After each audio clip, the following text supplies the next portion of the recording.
When going to catch someone cheating at night, I unexpectedly fell under the school bell's skirt and discovered that I could hear her thoughts. I didn't expect that she actually likes my innerwear. Should I take it off? But the school bell looked at me with disdain, as if I were trash. Oh, whose little dog is this? What's with that expectant look on your face? You're truly an incorrigible pervert. I looked at Shin Yuchu in surprise. I noticed that his expression remained icy, as if those words hadn't come from him.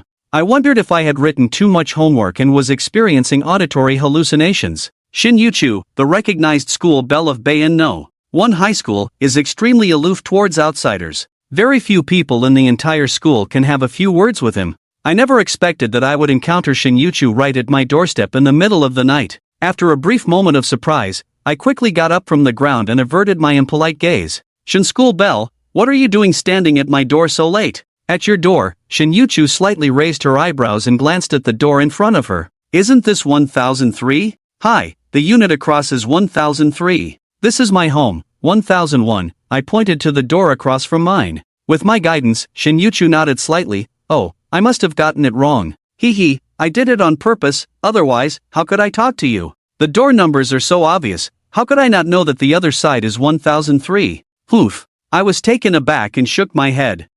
It's nothing. Shin School Bell, is someone related to you living in 1003? But I remember that 1003 has seemed unoccupied for a long time. Indeed, there was no one before, so 1003 will be my new home from now on, Shin Yuchu said lightly and coldly. New home? My mouth fell open, and I stared wide-eyed. What does this mean? Shin Yuchu is moving in next door? Not understanding what I was saying, Shin Yuchu's voice rang out again. Hee, wild boar. Looks like we're going to be neighbors. But it's so late, and you're not at home, you actually went out. Don't you know it's dangerous for a boy to go out alone at night? Is it really dangerous? My heart skipped a beat, and my pupils slightly contracted as I looked at Shin Yuchu in disbelief. When those two statements were made, Shin Yuchu's lips didn't move at all, yet that voice was clearly his. Most importantly, how could someone as aloof as Shin Yuchu speak in such a tone? This is quite a contrast. I hesitated for several seconds and still couldn't figure out what was going on. Since it was no longer speaking, that Shin joke, starting today, you are my new neighbor. Please take care of me in the future. I thought that being this enthusiastic and proactive would make Shin Yuchu soften a bit, but he merely nodded and dragged his suitcase towards 1003. Seeing that Shin Yuchu didn't seem interested in talking to me, I shrugged and turned to open the door to go home. Just as I stepped into the house, I heard Shin Yuchu's voice again behind me. Classmate Yi. What's up? I turned around and saw him standing in 1003, our eyes meeting across the hallway. Classmate Yi, we are neighbors now. Hee, little oasis, the next step is to move into your bed. I looked over in shock as the door to 1003 closed. It was strange, really strange. I could actually hear Shin Yuchu's thoughts. The most absurd part was that those inner thoughts were completely inconsistent with his usual aloof image. He actually wants to move into my bed. This is such a contrast. This isn't the aloof school belle, she's practically a pure, infatuated girl. The unsure little creature will see how it goes when she moves in tomorrow. The next morning, as I closed the door with my backpack on, I saw the door to 1003 swing open, and Shin Yuchu walked out, looking icy cold. I greeted Shin Yuchu with a smile. Good morning, school belle Shin. What a coincidence. Shin Yuchu nodded lightly, expressionless. Good morning, classmate. Of course it's a coincidence. I woke up at 5 a.m. to wash up just to run into you, little Yizhong. I was waiting by the peephole for you to leave. Little Yizhong, you must go to school around this time every day, right? I'll start leaving at this time every morning too. We can say good morning every day. After Shin Yuchu finished speaking, she turned and pressed the elevator button, stepping in first. I heard his thoughts again, and I was completely stunned. Isn't she supposed to be the aloof school belle? She only spoke 6 words, yet her mind was racing like a lovesick fool. Is this right? I silently complained for a moment, and in the last second before the elevator doors closed, I hurriedly stepped inside. In the elevator, it was just me and Shin Yuchu. I couldn't help but glance at him, and I found that no matter from which angle I looked at him, he always gave off an intensely cold vibe. Oh no, he's looking at me. I stayed up late and seem a bit puffy. I hope the owner doesn't notice. Oh no, I'm so nervous. Can you please stop looking at me? Listening to Shin Yuchu's mumbling thoughts, I couldn't help but find it amusing. The school belle is a bit cute, but it seems like he has some different feelings towards me. It's as if he sees me as prey, but something seems off about the situation now. You think I'm the prey, but what if the true hunter appears as prey? I found this quite puzzling. But I couldn't directly ask Shin Yu-chu. I can't just tell him, silly Shin school bell, I can actually hear your thoughts. Why are you such a softu? After getting off the elevator, Shin Yu-chu walked straight out of the community. Oh, little Yinjong, I'm leaving first. I really want to go to school with you. Wait for me. Next time, I'll be a bit braver and invite you to go to school together. You're riding your bike to school alone, make sure to be safe on the way. On a morning in mid-April at 6 a.m., the sky was still gray, but from a distance, I saw a black Maybach. It was parked at the entrance of the community. His family is so wealthy, why would they move to the same community as me? Is he really trying to be my neighbor on purpose? But why? When I got to the classroom, I found that most people were already seated and starting their morning reading. Shin Yu-chu was quietly sitting at his desk, and when he looked up, our eyes met perfectly. The wild boar finally arrived. So slow. Should I ask him to ride with me tomorrow morning? That way, we can stay together on the way. But I need some excuse to invite him to join us.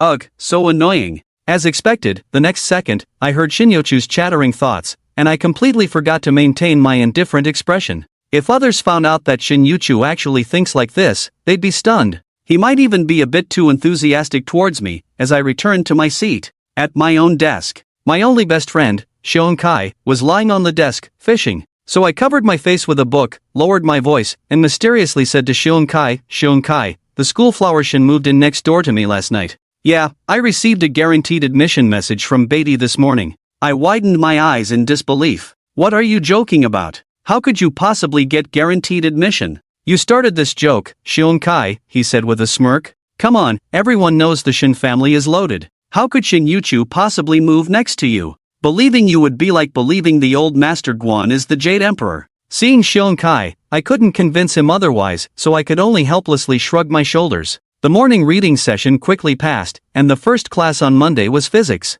Halfway through, the physics teacher suddenly called out, Yizhou, come up and explain this problem to everyone. I've seen your second exam paper, and I think you have a good approach to this type of question. Come up and talk to your classmates. I nodded, put down my pen, and walked towards the podium. Many classmates turned their gazes toward me, including Shin Yu-chu. Wow, annoying Yizhou is going up to explain the problem. I can finally look at him openly. Little Yizhou, let's see if I don't stare at you fiercely this time, looking dazed. Hearing Shin Yu-chu's thoughts made me stumble a bit as I went up, almost falling, and I glanced back at Shin Yu-chu. I found him sitting upright with a cold smile on his face. Inside, he was chattering non-stop, yet he looked so calm on the surface. Just like you. I murmured a couple of thoughts in my mind before taking the question from the physics teacher and starting to explain it to the class. The students below listened attentively, and occasionally, my peripheral vision caught a glimpse of Shin Yu-chu sitting in the second row. Yizhou is so handsome. That high-nose bridge, those sharp jawlines, oh my, I could drool. He truly deserves the world. His problem-solving approach is even simpler than Teacher Yang's. So handsome, I love him. Shin Yu-chu's thoughts kept drifting into my ears, making my facial muscles twitch involuntarily. While I explained the problem, I was forced to listen to his infatuated thoughts. And I could clearly feel a pair of beautiful eyes unabashedly watching me from below. Seriously, even though I was fully dressed, why did it feel like I was wearing nothing? After finishing the problem, I returned to my seat and couldn't help but glance in Shin Yu-chu's direction. I found him looking back at me, and for a second, our eyes met across several rows of seats. Shin Yu-chu casually turned his head back to continue listening to the class. But the next second, when I made eye contact with Yizhou, my face felt so hot. Thankfully, he didn't notice, but still, he was looking at me. My expression changed, and I noticed Shin Yu-chu, who was already fair-skinned, was visibly blushing, which reminded me of the saying that a girl's blush surpasses all sweet talk. It surpasses all sweet words. So, combining everything I've heard from Shin Yu-chu's thoughts last night until now, a strange idea sprouted in my heart. Shin Yu-chu likes me. But why? I stared at Shin Yu-chu's back, filled with confusion. I didn't think I had anything particularly outstanding that would attract someone like Shin Yu-chu. Unsure, I looked again. After all, life has three great illusions: the phone vibrating, I can turn the tables, and he likes me. After the fourth period at noon, Seon Kai threw an arm around my shoulder and said, Hey, Ajo, a new pig trotter rice place opened at the school entrance. Let's go check it out, just the two of us. Sure. I helped old Zheng catch old Wang yesterday and made a bit of money last night. Today, it's on me. Seon Kai raised his eyebrows. Whoa, what's with this? Before I could respond, a petite girl with a ponytail and a pink butterfly hairpin appeared before us. The girl looked up at me, her cheeks quickly turning a rosy hue, and shyly said, Senior Yi, I'm Lu Ruoyan from Class 8, Grade 11. I heard you study really well, so I wanted to ask you for some study tips. Can we add each other on QQ? I was taken aback. It's not that I had never been asked for contact info by a girl, but it was the first time I encountered someone like her, who dared to ask me directly in front of everyone. Sean Kai was the first to react, poking me playfully and saying, "Ah Zhou, what are you still dazed for? The junior is asking for your QQ." I froze for a moment and instinctively prepared to say my QQ. Just as I opened my mouth, I felt a wave of murderous intent coming from behind me. Wow, how bold. This girl is really audacious. How dare she ask Yi Zhou for his QQ right in front of me? I don't even have one. What's this girl's name? I'll have Uncle Lee investigate her when I get home, even if it takes killing someone. No, Nyezha, I don't have your QQ yet. Can you not give it to other girls? Feeling the intense murderous intent behind me, the words I was about to say died on my lips, and I swallowed hard. I turned around and found Shin Yuchu standing there, his eyes narrowing as he gazed meaningfully at the girl named Lu Ruoyan. I felt a chill run down my spine, so I immediately changed my mind and said to Lu Ruoyan, "Let's skip adding QQ. Junior, I'm about to take my college entrance exams and won't be checking my phone much. So if you need anything, just come find me in my class." I refused, and a look of disappointment crossed Lu Ruoyan's pretty face. "Oh, okay, I'm sorry, Senior Yi." As she left, I sensed that intense murderous intent behind me had vanished. The tension in my heart finally eased. Is this girl possibly a private assassin from her family? A mafia princess, perhaps? Yi Zhou is really amazing. I knew you weren't just some random guy. You can't just give your QQ to girls. At the very least, you should give it to me first. Shinyochu's thoughts echoed in my ears again, and I couldn't help but glance back at him, my lips involuntarily curling into a smile. If you wanted my QQ, you should have said so earlier. I was ready to give it to him right away. Although Shun Yuchu maintained a relatively unchanged, cool demeanor throughout, but his thoughts made me feel that this girl is both tsundere and adorable. Ah Zhou, are you a urine bag or something? How can you hold so much? And saying you won't add QQ because of the upcoming exams? You said it all. The two of them walked out with their shoulders linked. Watching them leave for lunch, the coldness in Shinyochu's eyes lessened significantly. What replaced it was exquisite warmth. At that moment, my silhouette seemed to overlap with the memory of that boy in his mind. Shinyochu's lips curled into a charming arc, his eyes smiling. You never intended to be a breeze passing through, yet you inadvertently stirred up a flood. After lunch, I returned to the classroom and pushed open the door. There were only a few people in the classroom, all resting their heads on their desks, asleep. Only Shinyuchu, sitting by the window in the second row, was at his desk, holding a pen, writing. The sunlight gently fell on his dark hair. An occasional breeze would lift the hair on his forehead. This dreamlike scene left me a bit dazed. Shinyuchu looked like he had walked out of a painting. Shinyuchu also heard the sound of the door opening and instinctively looked up toward the entrance. The next second, Yi Zhou returned. Today, everyone else in the classroom was asleep. It seemed like only he and I were awake. Should I go up and say something to him? But I have a bit of social anxiety. What should I even say? Come on, you coward. He's just Yi Zhou, he's not a stranger. I couldn't help but chuckle inside at the icy cold jokes. My thoughts were a bit too rich. Whenever I thought of Shinyuchu,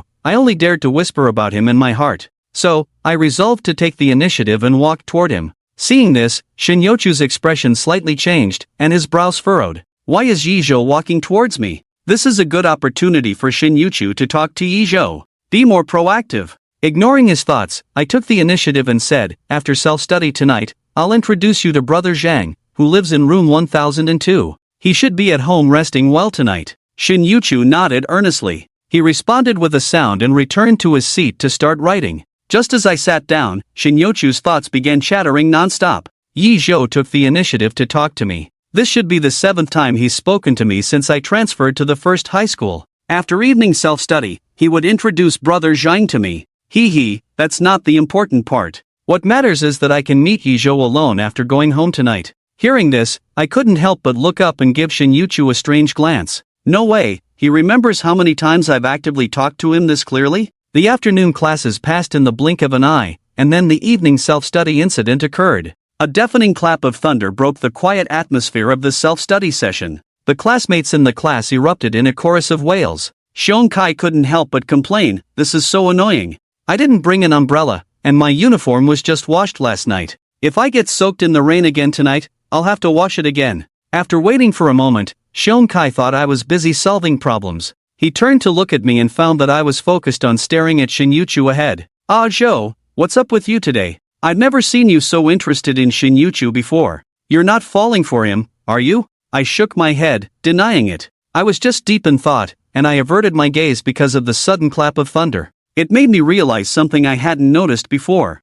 Since I could hear Shin Yuchu's thoughts, sitting so close to him in the classroom, I should be able to hear the thoughts in his mind about solving problems during lectures. But from the morning until the evening self-study session, I hadn't heard a single thought from him. Considering the previous situation, I quickly concluded that I could only hear the thoughts that contrast with Shin Yuchu's aloof personality. Aside from that, I couldn't hear any of his other thoughts. Well, that makes much more sense. If I could hear all his thoughts, I could just run up to him and ask, "What's the password to your safe?" He would instinctively think of the password, and wouldn't that mean I could walk right up to the pinnacle of life without even trying? As I pondered this, the school bell rang, signaling the end of class. I was on duty today. By the time I finished cleaning and went to the bike shed, there weren't many students left in the school. I casually took an umbrella out of my backpack. I got on my bike, planning to head home. But just as I stepped out, I saw a familiar silhouette standing ahead. It was Shin Yuchu, who seemed to be on the phone and looked a bit distressed.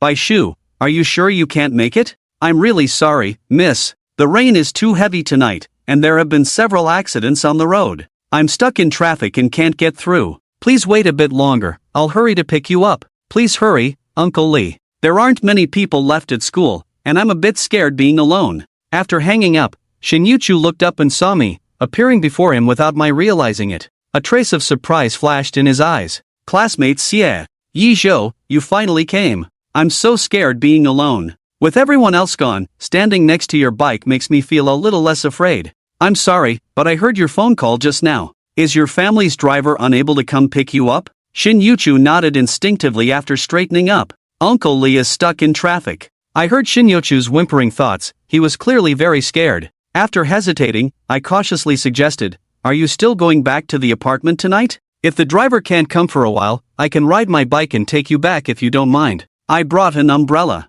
Wouldn't that be a hassle?" "It won't be a hassle. You can sit behind me and help hold the umbrella." After I said this, I saw Shin Yuchu's expression brighten. Wow, you're going to take me back? I can ride on your bike and hold the umbrella for you, right?" "I can do that." I couldn't help but laugh. "School flower Shin, are you really going to go back with me?" "Of course, if you mind, just pretend I didn't say anything." "Don't go. I want to go back with you." Seeing that I was about to leave, Shin Yuchu excitedly grabbed my arm. This surprised me. It was clear that Shin Yuchu was genuinely a bit anxious. I handed the umbrella to Shin Yuchu, saying, "Then you hold it steady in the back. One hand on the umbrella, the other holding onto my shirt. Don't let go, you might fall. Then I'll tell Uncle Lee not to come pick me up from school." "Okay, go ahead and text him." Shin Yuchu nodded, then typed out a message and sent it while I wasn't paying attention. A pleasing smile curled at the corners of his lips. If I had seen the content of the text, I would have definitely exclaimed that everyone in this world is a damn actor.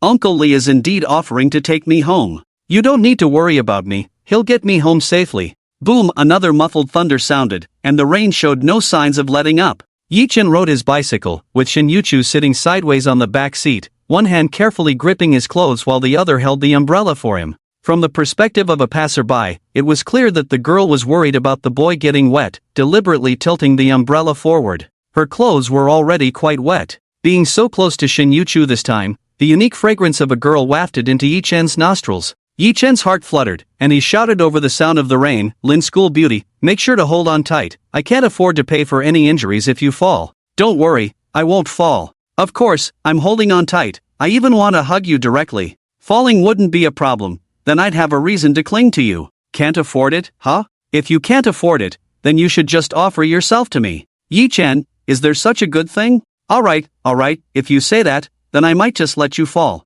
Of course, Yi Chen only thought about it. He would never actually let Shin Yuchu fall. On the contrary, after hearing Shin Yuchu's inner thoughts, he rode even more steadily. As they approached the first intersection in front of the school, Yi Chen's attention was entirely focused ahead. He didn't notice the black Maybach that usually picked up Shin Yuchu parked at the corner. At that moment, Lin Yan, sitting in the driver's seat, saw this scene and glanced down at the text message his young lady had just sent, unable to help but smile wryly. The night before, just before the evening self-study session at Bayan No. 1 High School, Lin Yan had received a message from Shin Yuchu. She said it was raining tonight and that he didn't need to pick her up, and also instructed him to act out a scene with her later.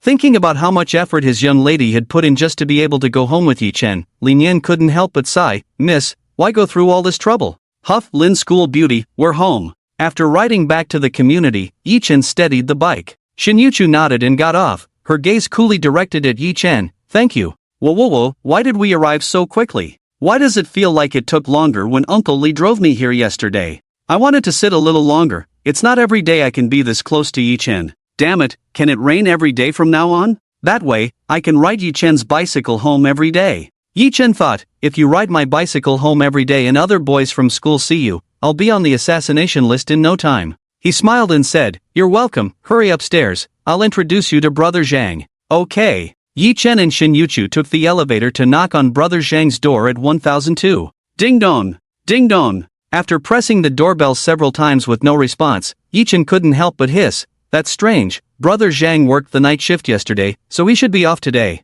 Why isn't he home?" Thinking this, he sent Brother Zhang a WeChat message. "Brother Zhang, are you not home? Sorry, Zhou, I forgot to tell you. I moved out during the day because I felt sick just thinking about my ex-girlfriend in my bed with another man. Zhou, good luck with the college entrance exam, may we meet again in the future." Seeing Brother Zhang's message, Yi Chen was a bit surprised but felt it was reasonable. Yi Chen looked back at Shin Yuchu.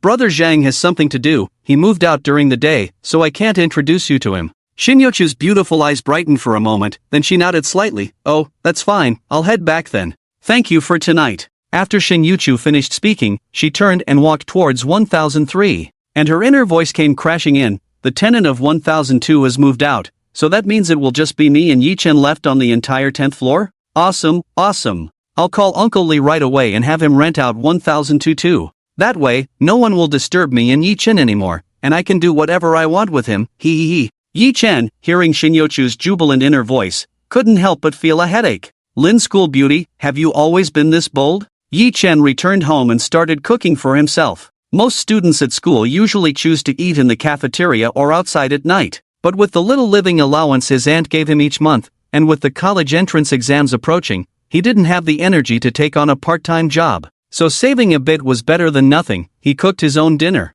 Boom boom, thunder rumbled outside, and lightning continuously split the night sky. Yi Chen sighed. It seemed like the rain wouldn't stop tomorrow. For someone like him who rode a bike to school, rainy days were the worst, as it was quite dangerous to ride with one hand while holding an umbrella with the other. Ding dong, just as Yi Chen finished his meal and was about to wash the dishes, the doorbell rang.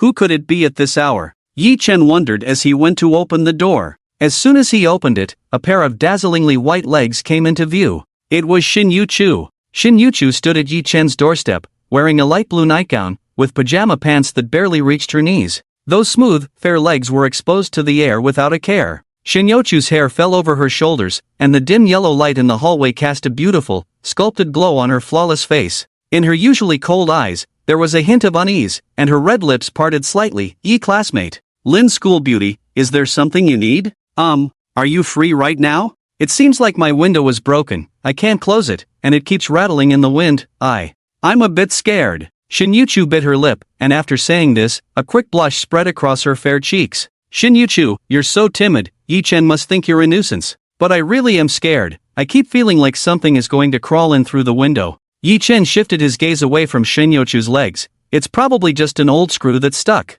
If you don't mind, I can take a look, maybe I can fix it." "Okay. Yi Chen, you're so nice." Yi Chen grabbed a screwdriver and some new screws from his home and followed Shin Yuchu into her house. As soon as he entered, he smelled the same scent that lingered on Shin Yuchu. However, the decor wasn't as luxurious as he had imagined. It seemed Shin Yuchu had just moved in and hadn't had time to arrange it. Shin Yuchu pointed towards the balcony. "It's the window on the balcony." "Alright, let me check." Yi Chen found the problematic window and discovered that it was indeed stuck due to an old screw. He immediately began to fix it. However, Shin Yuchu's inner voice floated over. "Yi Chen is so amazing, he can even fix windows. I was too scared earlier and didn't have time to change my clothes. I should have worn stockings. I heard online that guys like them, but I don't know if Yi Chen prefers black or white ones." Upon hearing this inner voice, Yi Chen almost reflexively blurted out, "Black ones." As soon as the words left his mouth, he froze in place. "Oh no, how did I just say what I was thinking?" Yi Chen's heart jumped to his throat, hoping Shin Yuchu hadn't heard him. But the next second, a chilling voice came from behind him. "What did you say?" Hearing Shinyochu's cold questioning voice, Yi-chen's heart sank. The tension that had been hanging in the air finally died completely. But as the saying goes, as long as a man isn't caught in the act, his lips remain sealed until death. So Yi-chen quickly changed his tune. "I said it was dark. It's really dark on a rainy day. I fixed it. I'll close the window for you." Oh. Shin-Yuchu didn't suspect anything and nodded gently. Seeing her like this, Yi-chen breathed a sigh of relief. "You've worked hard. Let me pour you a glass of juice." Shin-Yuchu spoke, her voice losing some of its coldness, and then walked towards the fridge. As she took the juice out of the fridge, Yi-chen couldn't help but sneak a glance at Shin-Yuchu. The nightgown she wore showcased her exquisite figure perfectly. Her legs were so fair they seemed to glow, and her slim waist had no excess flesh at all. Most importantly, Shin-Yuchu was not only tall and slender but also quite well endowed, with a rounded, firm bust that could easily be described as curvy. Glug! Yi-chen couldn't help but swallow. His resolve was wavering. The so-called cement sealing his heart had been moved a few bags by Shin-Yuchu. "Sigh, I really want to slip something into the juice. That's how it goes in the movies. After Yi-chen drinks the juice and becomes disoriented, I could do whatever I want, right? I'll ask Uncle Lee tomorrow if he has any make Yi-chen obedient potion." Yi-chen? 6. The corners of Yi-chen's eyes twitched a few times, and the cement that had just been moved was all sealed back up overnight. He was determined that if he ever had the chance to come to Shin-Yuchu's house again, he absolutely wouldn't drink another drop of water. Soon, Shin-Yuchu came over with 2 glasses of juice. "Your juice." "Thank you, Lin School Beauty." Yi-chen and Shin-Yuchu sat across from each other on the sofa, exchanging silent glances. The atmosphere was quite awkward. Yi-chen took the initiative to find a topic. "Everyone says you live in a villa. Why did you move to this neighborhood? This place can't be half the size of your villa." Shin-Yuchu took a sip of juice and shook her head. "What they say isn't true. I don't live in a villa. That's just a rumor." "Really? All right." Upon hearing this, Yi-chen suddenly felt that being a rich second generation wasn't so exaggerated after all. Indeed, living in a villa was just an exaggeration from the movies. But then Shin-Yuchu suddenly changed her tone, speaking calmly. "I live in a manor."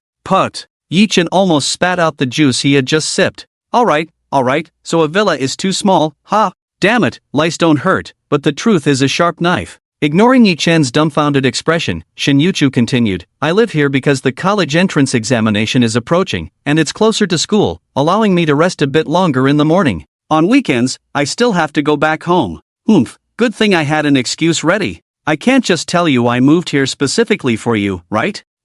That would make me seem too unreserved." On the surface, Shin-Yuchu had one story while in her heart she felt her reasoning was flawless. However, the little person inside Yi-chen was clapping incessantly. Clap clap clap, wonderful, truly wonderful, the master of pretending to be foolish. If I couldn't hear your thoughts, I might have almost believed you. Rest longer in the morning? You've been peeking through the peephole for a long time just to go out with me in the morning. I'm afraid your rest time after moving here is even less than before, right? Shin-Yuchu, the Oscars owe you a little golden man. Of course, Yi-chen didn't expose Shin-Yuchu, he just pretended to nod seriously. I see. But living here alone, don't your parents worry? Dad? Mom? Shin-Yuchu was taken aback for a moment, her gaze instantly dimming. My mother passed away when I was very young, and my father. He probably has more important things to do. Seeing Shin-Yuchu's low spirits, Yi-chen's pupils contracted. He hadn't expected that the seemingly perfect Shin-Yuchu had a less than ideal family situation. For a brief moment, Yi-chen seemed to see Shin-Yuchu as a child.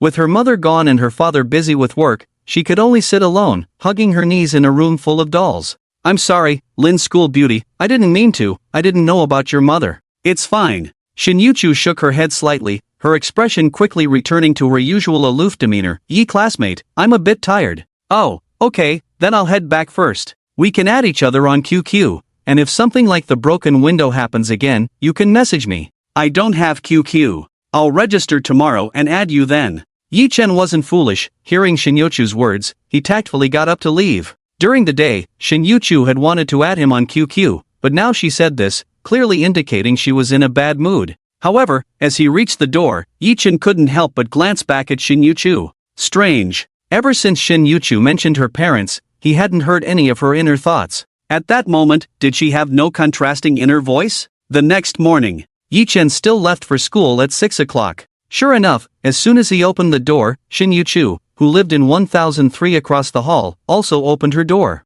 Lin School Beauty, good morning. What a coincidence. We meet again. Good morning, Yi classmate. Shin Yochu's tone was icy, but her inner voice was quite cheerful. Good morning, little Yi Chen. It's not a coincidence, it's an opportunity one created. You silly, you probably will never realize it. Yi Chen chuckled. He thought that even if he couldn't hear Shin Yochu's inner voice, if he encountered her every morning for 3 consecutive days, he would definitely suspect that it was intentional. If they could run into each other again, he could solidify that guess. Silly me? Don't be foolish, I'm not silly. Just like yesterday morning, Yi Chen rode his bike to school while Shin Yochu sat in a Maybach. In the end, she still couldn't muster the courage to invite Yi Chen to join her. Upon arriving in the classroom, Shon Kai was unusually not sleeping during the morning reading. Yi Chen put down his backpack and teased, "Wow, the sun must be rising in the west today. You actually didn't sleep during morning reading? Don't mention it, I'm about to explode. It rained last night, and I rode back really fast, only to realize at home that my phone was missing.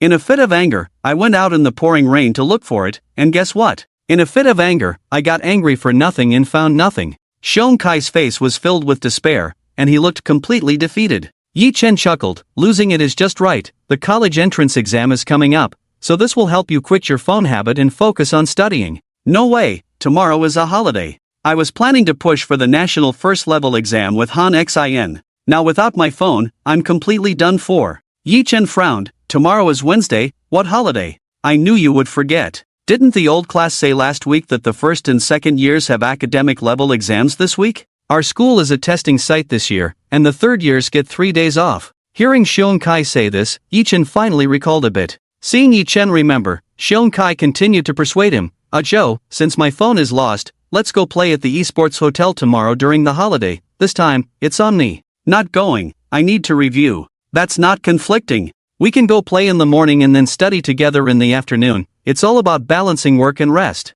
Yi Chen initially wanted to refuse, but seeing Shon Kai's eager eyes, he agreed. "All right then. You take the money for the esports hotel first. Go tomorrow, and I'll wait for my mom to leave before I go over." "All right, my QQ has a security question, so I can only log in with a text message verification. Tomorrow morning, I'll use my family's big computer to register a new QQ and add you. You can send me the room number then." After discussing their plans, Yi Chen and Shon Kai began a full day of classes. The day passed uneventfully until the afternoon when school ended. Shon Kai and Yi Chen said their goodbyes at the school gate. "Joe, let's not miss each other tomorrow morning. My dad is home tonight, so I can't use the computer. I'll add you with my new QQ tomorrow morning.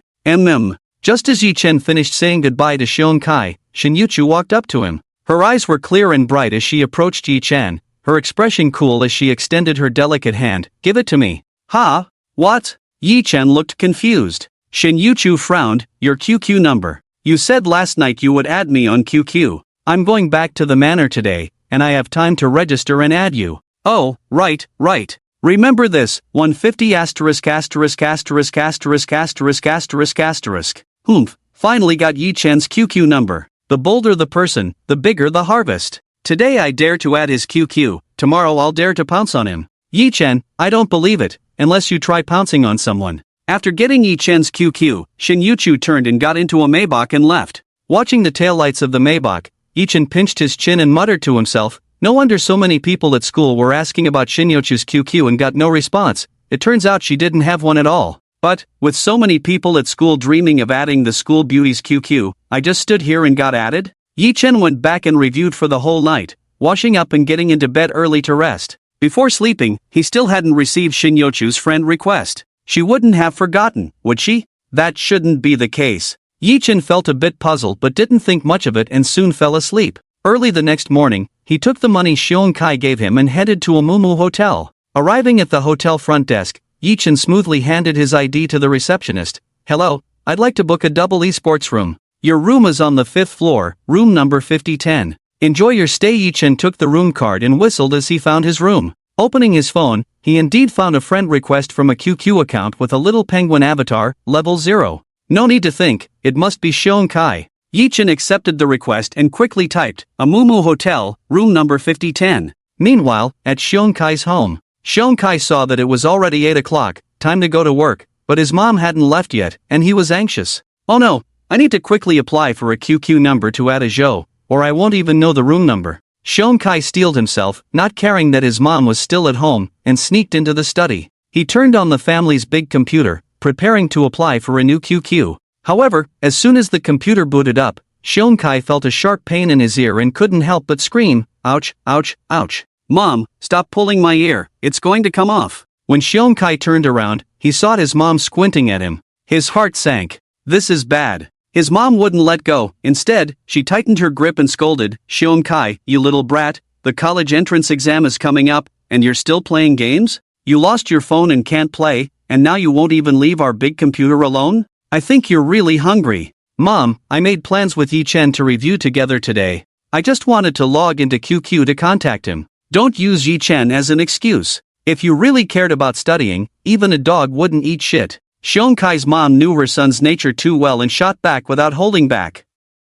Immediately, she crossed her arms and said bluntly, "You're not going anywhere today. Since I'm not working, I'll personally supervise your studying." "No, Mom, If you don't finish those papers today, don't call me Mom." Seon-kai saw his mother's resolute attitude and felt like crying without tears. He knew he definitely wouldn't be able to go out. Seon-kai silently thought, "Wejo, I'm sorry, buddy." At the Lin family manor, in the main villa, living room, Shin Yuchu sat on the sofa, intently staring at a message Yi-chen had sent her an hour ago. "Amumu Hotel, room 5010. This. Yi-chen wants me to go to the hotel? This.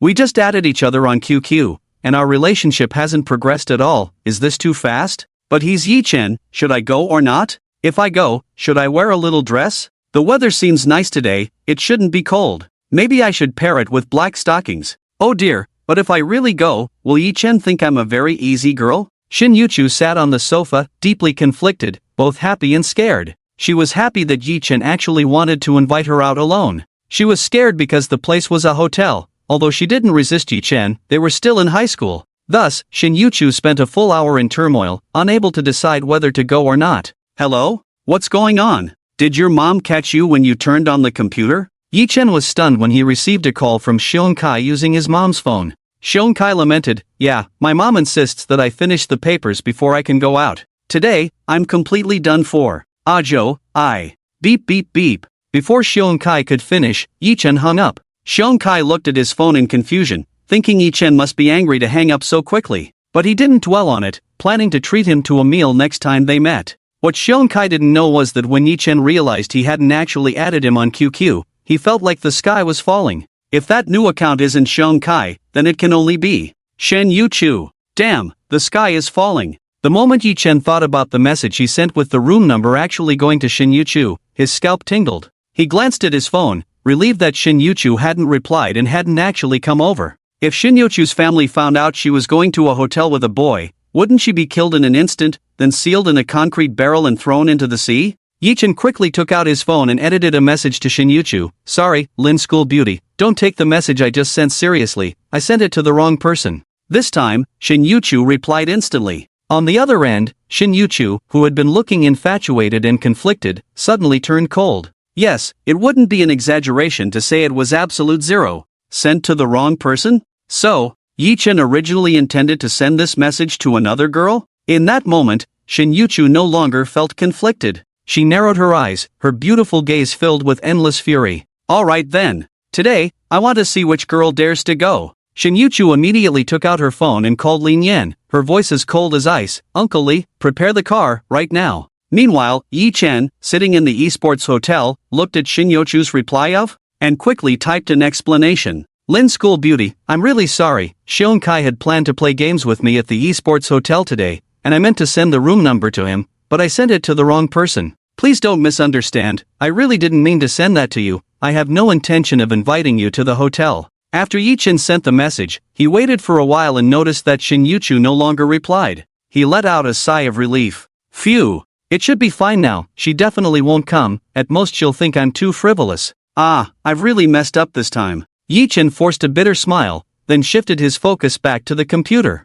Now that Seon-kai couldn't come, Yi-chen felt that playing games alone was meaningless, so he planned to finish this round and start reviewing. However, Yi-chen never expected that the two messages he sent to Shin Yuchu afterward would not be seen as an explanation in her eyes. To her, it was pure evasion. "You were supposed to send that to Seon-kai, but you sent it to me? Yi-chen, do you think I'm a 3-year-old? You and Seon-kai must have added each other as friends long ago. We only added each other this morning." If you had just glanced at it, you wouldn't have sent it to the wrong person, right? You must have just added some girl on QQ and mixed me up with her. Humph. If I catch you with another girl at the hotel today, you're dead. Shin Yuchu sat in the back seat of the Maybach, looking at the chat window, her grip on the phone tightening. The aura she exuded was particularly terrifying. Ling Yan, who was driving, felt a chill run down his spine, as if he were drenched in sweat. He silently thought, "Oh my, young Master Yi, what on earth did you do to make the young lady this angry?" Knock knock knock. Yi Chen heard a knock on the door and immediately took off his headphones. He raised an eyebrow. Xiong Kai, that ungrateful brat, snuck out of the house?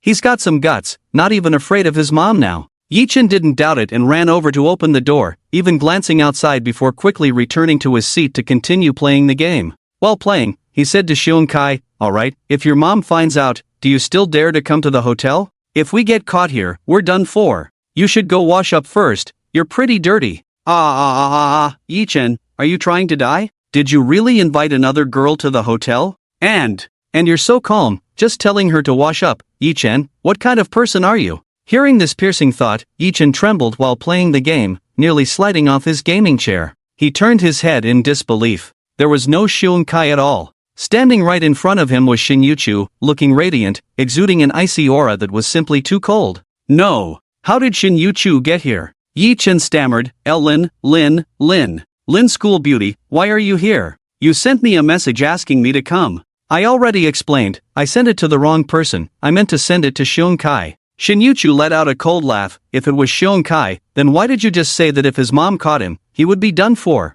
Because the college entrance exam is coming up, and his mom won't let him play games. Is that so? Then what does telling her to wash up mean? Shin Yuchu's voice grew colder, her tone even carrying a hint of barely perceptible self-mockery. Are you trying to tell me that you can't play games without washing up? Moreover, Yi Chen clearly saw disappointment in her eyes. Yi Chen was momentarily stunned, his emotions becoming complicated. At that moment, it seemed he no longer needed to doubt Shin Yuchu's feelings for him. If Shin Yuchu didn't like him, how could she question him with such an attitude and expression? In fact, based on those thoughts, it could have been inferred long ago. It was just that Yi Chen found it too absurd. Taking a deep breath, Yi Chen explained seriously, "You misunderstood. When I said to wash up, I didn't mean taking a shower. Because many people come to the esports hotel, even if there are cleaners, the keyboard won't be that clean. So, every time Xiong Kai and I come here to play games, we first use some tissue paper dipped in water to wipe the keyboard clean." Hearing Yi Chen's explanation, Shin Yuchu's eyebrows twitched slightly.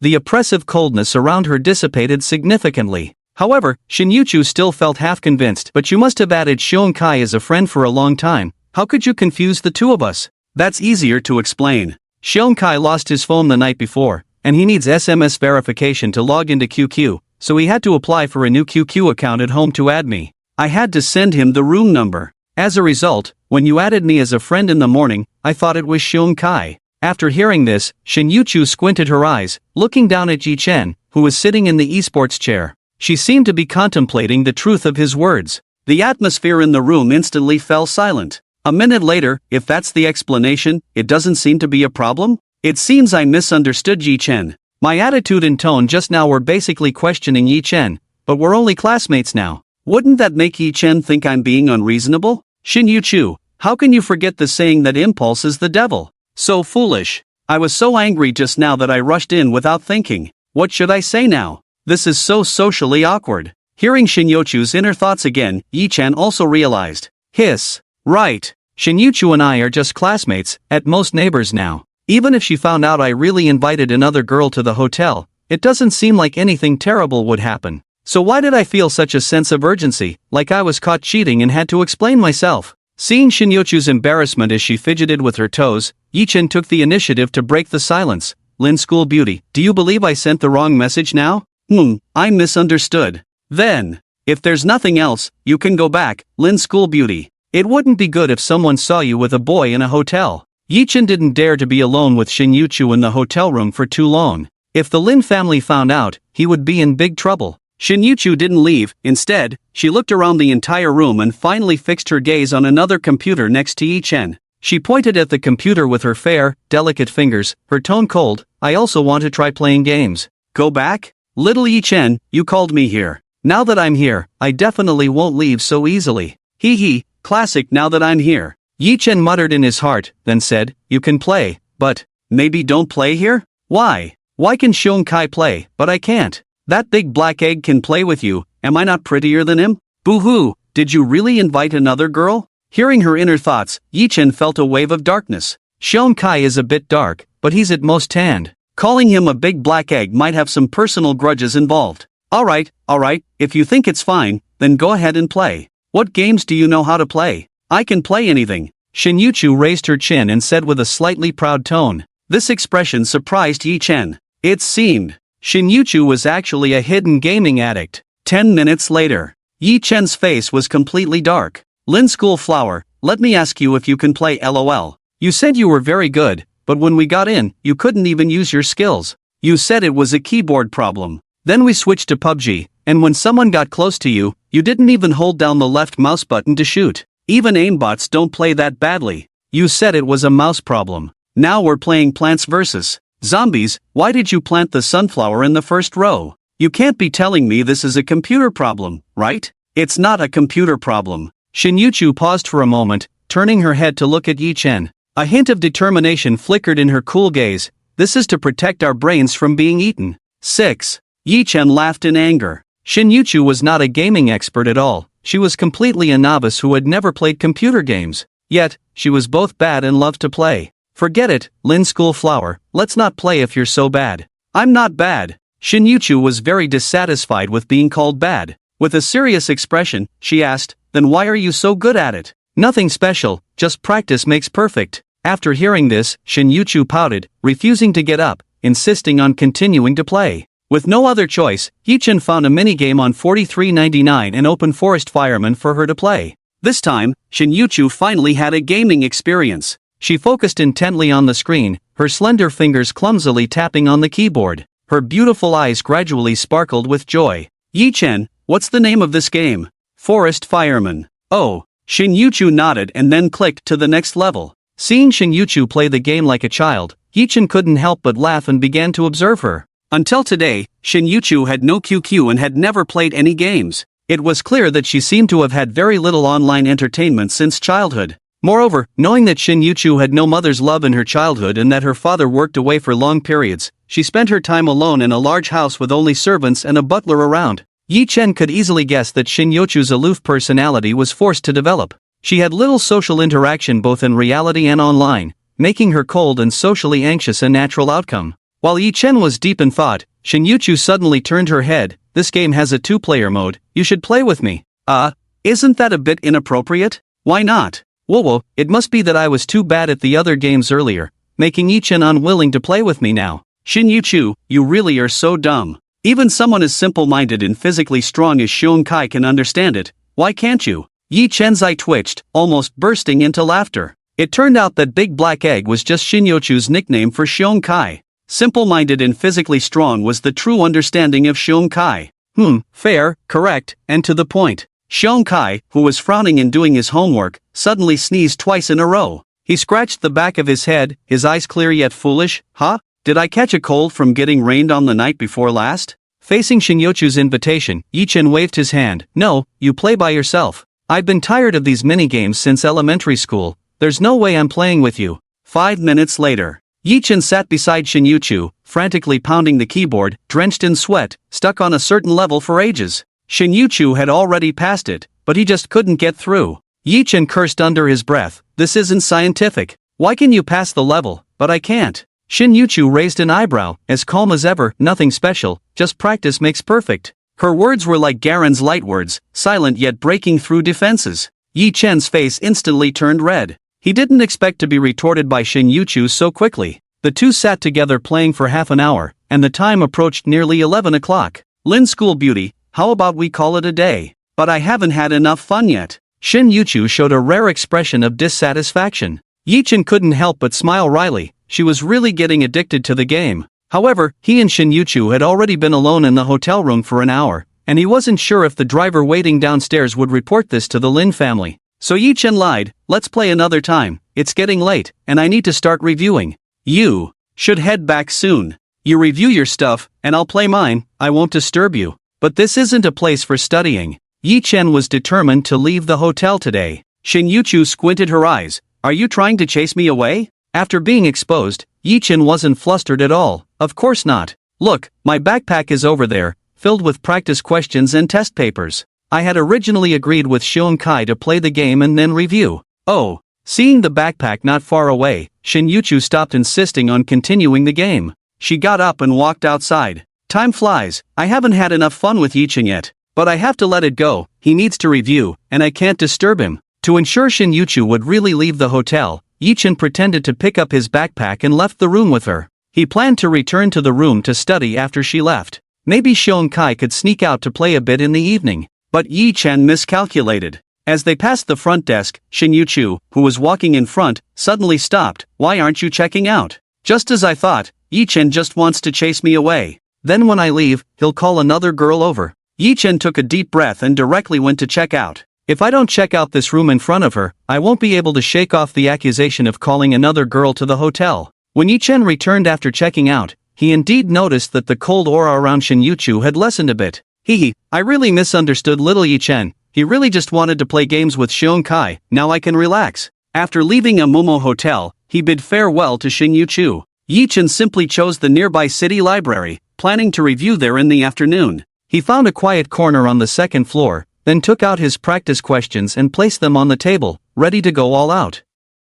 Little tricky questions, just watch me crush you. Just then, the chair opposite him was suddenly pulled out. Yi-chin looked up in confusion. He saw Shin Yuchu silently sitting down across from him. Lin School Beauty, why are you following me? Shin Yuchu frowned slightly, her tone somewhat displeased. I'm not following you. Then why did you come to the library too? Shin Yuchu pulled out a canvas bag from somewhere and took out test papers to place on the table, her expression calm. I'm here to review too. Yi-chin was momentarily speechless. After a long pause, he finally said, fine. But why did you have to come to this library? I'm a member here. What's wrong with coming here? As she spoke, Shin Yuchu took out a shiny golden card from her small wallet. Before Yi-chin could get a good look, she quickly put it away and lightly said, maybe I come here more often than you do. Yi-chin was half convinced. He indeed didn't come to this library often, as it was quite a distance from where he lived. But not coming often didn't mean he never came. He remembered that the VIP card for this library didn't seem to be as long as the one Shin Yuchu showed him.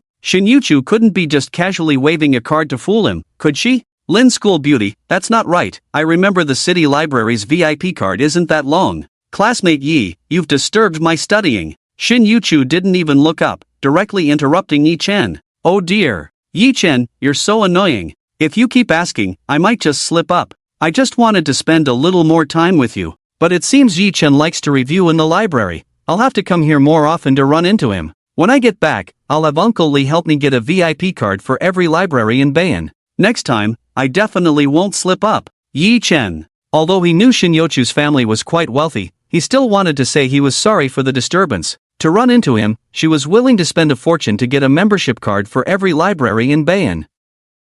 Truly, what a lavish and heartless act. What was that saying? The romance of the poor is insignificant, while the rogue charm of the rich is particularly captivating. Yi-chin and Shin Yuchu sat facing each other, both writing the problems in front of them, not speaking a word in between. However, Yi-chin could occasionally hear Shin Yuchu's thoughts, realizing she wasn't entirely focused on her work. Instead, she was looking for opportunities to sneak a glance at him. It's my first time seeing Yi-chin this closely. He's so serious when he studies, really cute. His hair is so fluffy, I really want to touch it. Yi-chin was baffled. He recalled that since Shin Yuchu transferred to Bayan No. 1 high school at the beginning of their senior year, they hadn't really spoken except for some necessary situations, let alone any physical contact. So, why did Shin Yuchu like him? Yi-chin knew that if he directly asked Shin Yuchu, he wouldn't get an answer and might even scare her away. He decided to stop thinking about it for now and focused all his attention on the exam paper in front of him. From 11 o'clock to 1 in the afternoon, Yi-chin finally finished the paper he brought.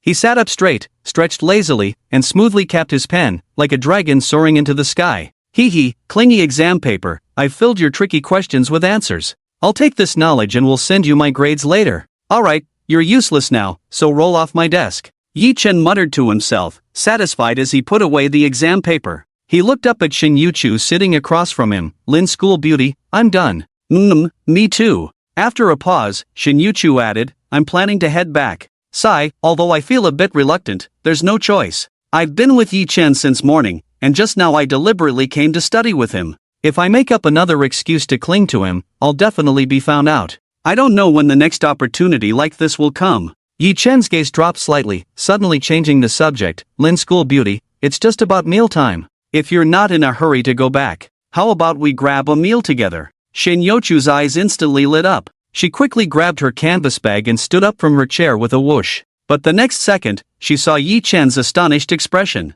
Shin Yochu froze, realizing she seemed a bit too eager. Yi Chen noticed her cheeks instantly flush with two rosy spots, like the most delicate petals in spring brushed by morning dew. She lowered her head to look at her toes, her long eyelashes gently fluttering, hiding the shyness and unease in her eyes, but the slightly upturned corners of her mouth still revealed a hint of uncontainable joy. Ahem, let's go. Yi Chen cleared his throat. To avoid making Shin Yochu feel awkward any longer, he quickly stood up and walked outside. Once Yi Chen left, Shin Yochu finally calmed down a bit. She raised her head, pursed her lips in a smile, and picked up her canvas bag to chase after the boy's footsteps. Her steps were light and joyful. Yi Chen originally wanted to go eat fried noodles or something similar. Thinking about it, just because I love to eat, it doesn't mean that Lin, the school beauty, loves to eat too. After all, she is a rich young lady living in a mansion, so she simply took Shin Yochu to eat Korean barbecue. I heard online that girls love this kind of food. Lin, let's go to Dongta Grandpa's barbecue. It's a new place that just opened,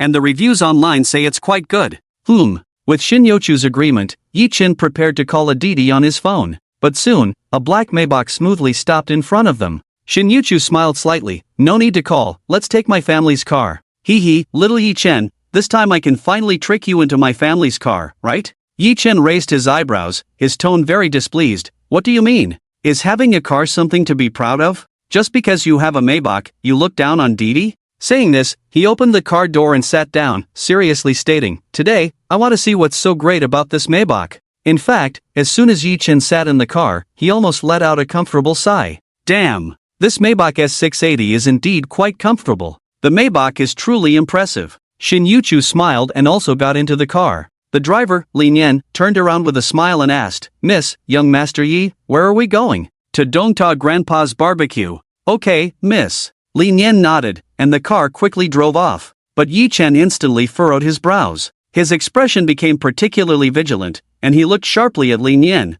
We shouldn't have met before, right? Then how do you know who I am? Lin Yan, who was driving, seemed a bit surprised by Yi Chen's question. But after a few seconds of silence, he smiled and said, Young Master Yi, don't be nervous. It's because Miss mentioned you after moving to the new community. After all, you and Miss are classmates in school. Just as Uncle Lee said. Shin Yochu chimed in. Damn! Almost exposed myself. Luckily Uncle Lee reacted quickly, must give him a raise. Yi Chen narrowed his eyes. Hearing Shin Yochu's thoughts, he realized that this driver knew his information, and it definitely wasn't something Shin Yochu casually mentioned. Oh, so that's how it is. I was too sensitive. Yi Chen didn't expose the two of them. Lin Yan's driving skills were excellent. On the way to the barbecue restaurant, he hardly stepped on the brakes. After arriving at the barbecue restaurant, Shin Yochu got out of the car first. Before Yi Chen could get out, he noticed Lin Yan turning back to him with a friendly and steady smile. Young Master Yi, I see this barbecue restaurant is quite busy, but my young lady isn't used to eating in the hall.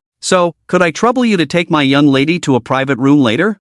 No problem. Then thank you, young Master Yi. Lin Yan was very polite to Yi Chen throughout. Yi Chen nodded and got out of the car, leading Shin Yochu to the private room of the barbecue restaurant. Lin, you order first, no need to be polite. Yi Chen handed the menu to Shin Yochu. She was not polite at all, taking the menu and starting to order. In no time, it was back in Yi Chen's hands. I've ordered, now it's your turn. Hiss. Yi Chen glanced casually and felt his heart almost jump out. As expected of you, Lin. When I said no need to be polite, I was just being polite, but you really aren't holding back, picking the expensive ones. I'm treating. Little Yi Chen, look how scared you are. How could I bear to let you spend money? Look at how thin you are. Since I have the chance to treat you today, I must make you eat more meat. That big black bear, Xiong Kai, is so strong. My Yi Chen can't be worse than him. Yi Chen's expression changed instantly, and he joked, if that's the case, then I won't hold back. Of course, Yi Chen was just saying it casually and didn't really go overboard.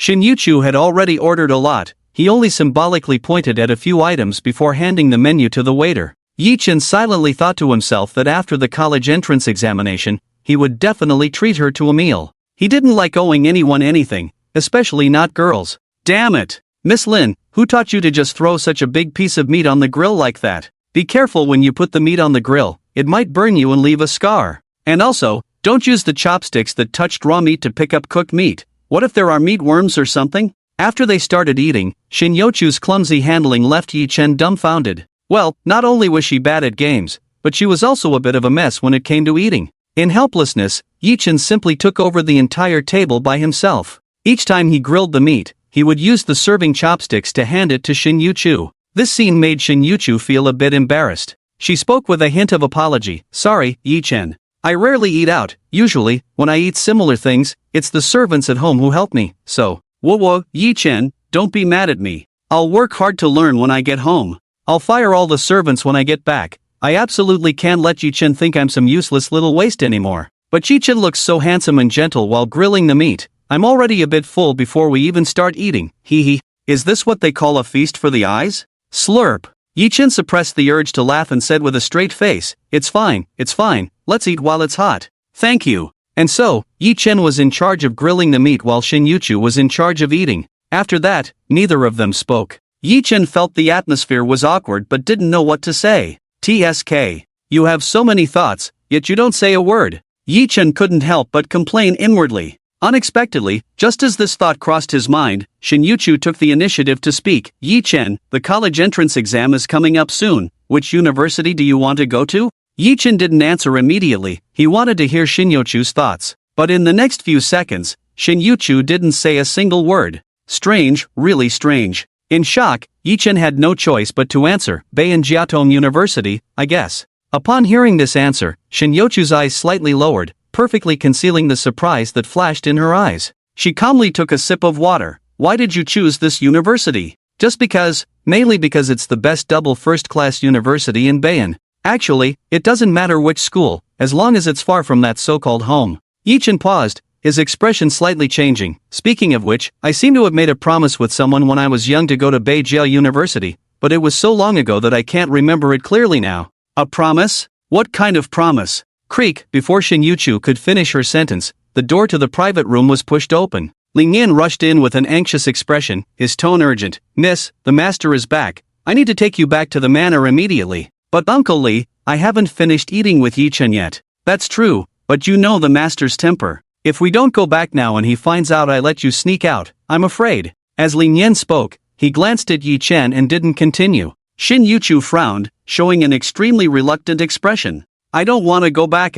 This is my first meal with Yi Chen, and it's being interrupted like this. It's so annoying.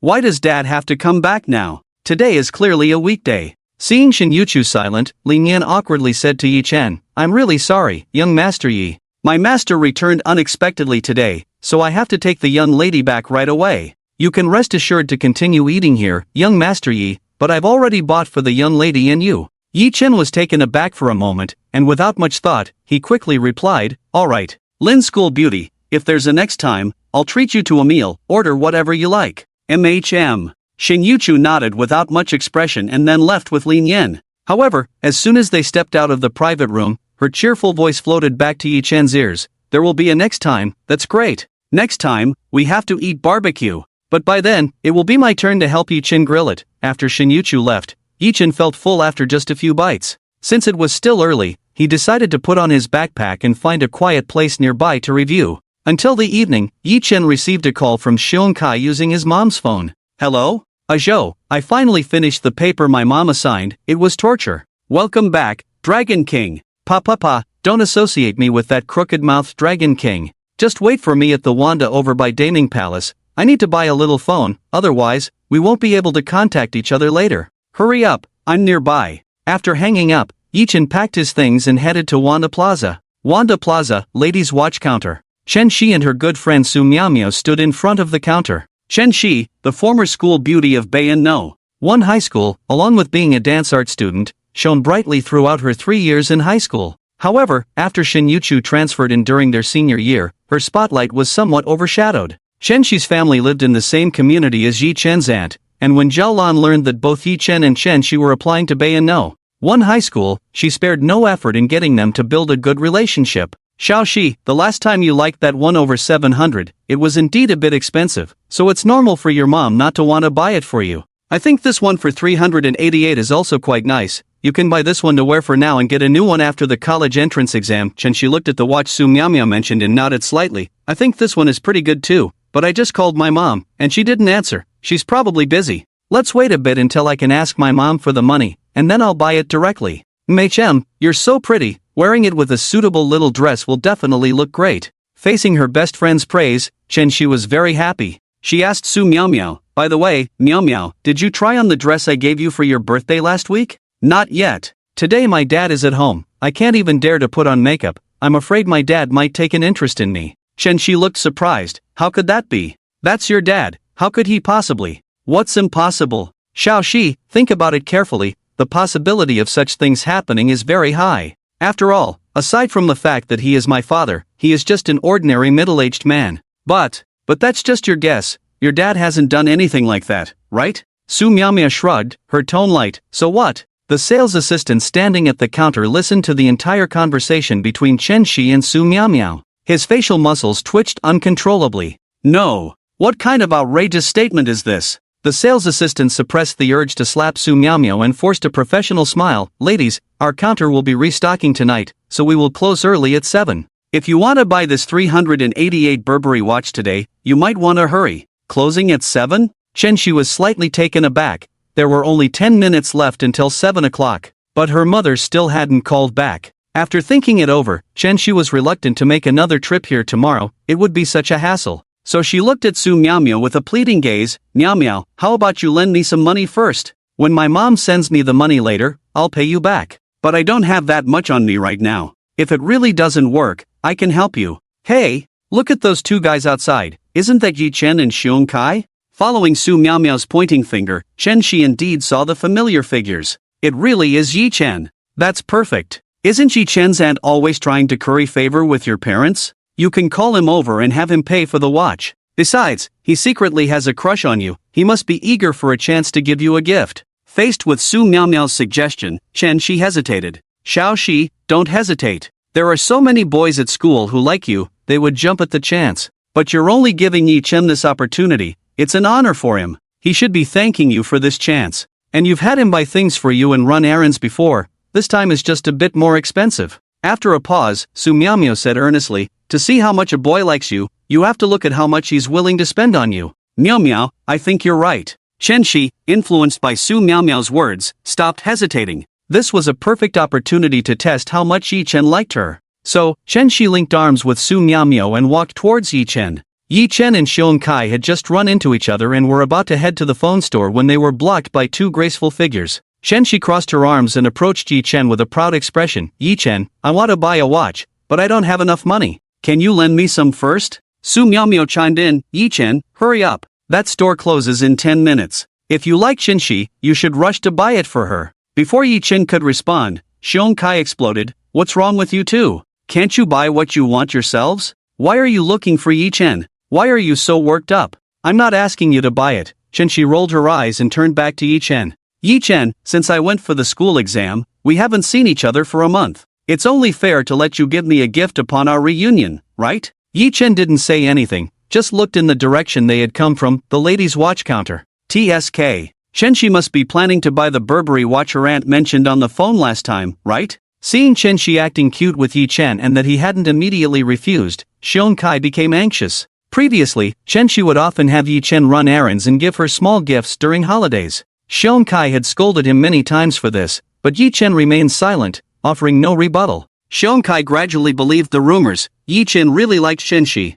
Otherwise, why would he willingly do those things? But in this situation, it was clear that Chen Shi was using Yi Chen as an ATM. How could he just stand by and watch his good friend become a fool? Xiong Kai hurriedly said, Ajo, wake up. Even if you really like Chen Shi, you can't be a simp. You can pursue her openly, but not in such a flattering way. Yi Chen didn't respond to Xiong Kai, only said lightly, what are you thinking? Xiong Kai was stunned. Chen Shi and Su Miao exchanged glances and both burst into laughter. Chen Shi lightly snorted. Xiong Kai, listen to yourself. Yi Chen wants to buy it for me. Why are you so nosy? But as soon as she finished speaking, Yi Chen shot her a strange and complex look. That Is there a possibility that when I said what are you thinking about, I was actually saying it to you? Upon hearing Yi Chen's words, Chen Shi's smile instantly froze. Su Miao's smile also disappeared. According to the law of conservation of smiles, a smile doesn't vanish, it simply transfers to someone else's face.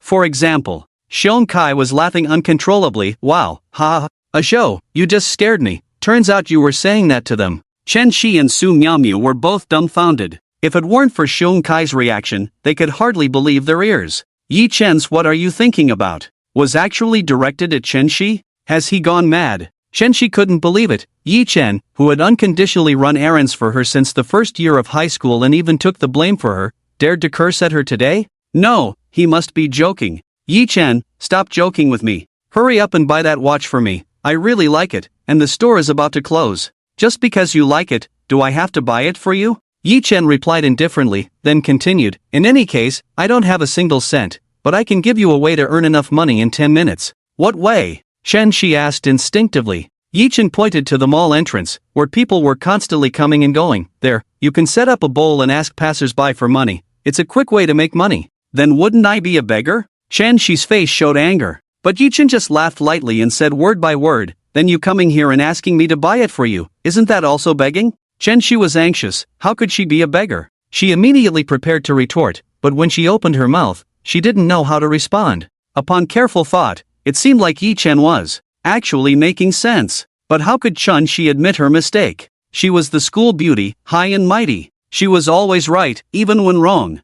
I don't care, you must buy that watch for me today, or I won't let you come find me again. Is that so? Then it's settled, you said it yourself. Yi Chen's eyes lit up. For someone like Chen Shi, who had been spoiled since childhood, Yi Chen would rather keep a distance of 100,000 miles. Previously, he had gone to Chen Shi's class to find her only because his aunt forced him to. If he didn't go, his allowance would be cut off. Now it was different. He was about to graduate from high school, and he no longer had to endure his aunt's threats or maintain that ridiculous relationship with Chen Shi. Yi Chen, you. Chen Shi stomped her foot in anger, her entire face flushed. Before this, she had never expected that Yi Chen would make her embarrass herself in front of Su Miao and Xiong Kai. Let's go, Xiong Kai, weren't you going to buy a phone? Oh, right. Xiong Kai snapped back to reality from the shock of Yi Chen confronting Chen Shi and hurriedly caught up with him. Chen Shi was so angry that her chest heaved, her eyes began to redden, and it looked like tears were about to fall. Seeing this scene, Su Miao finally reacted and shouted at Yi Chen, Yi Chen, are you crazy?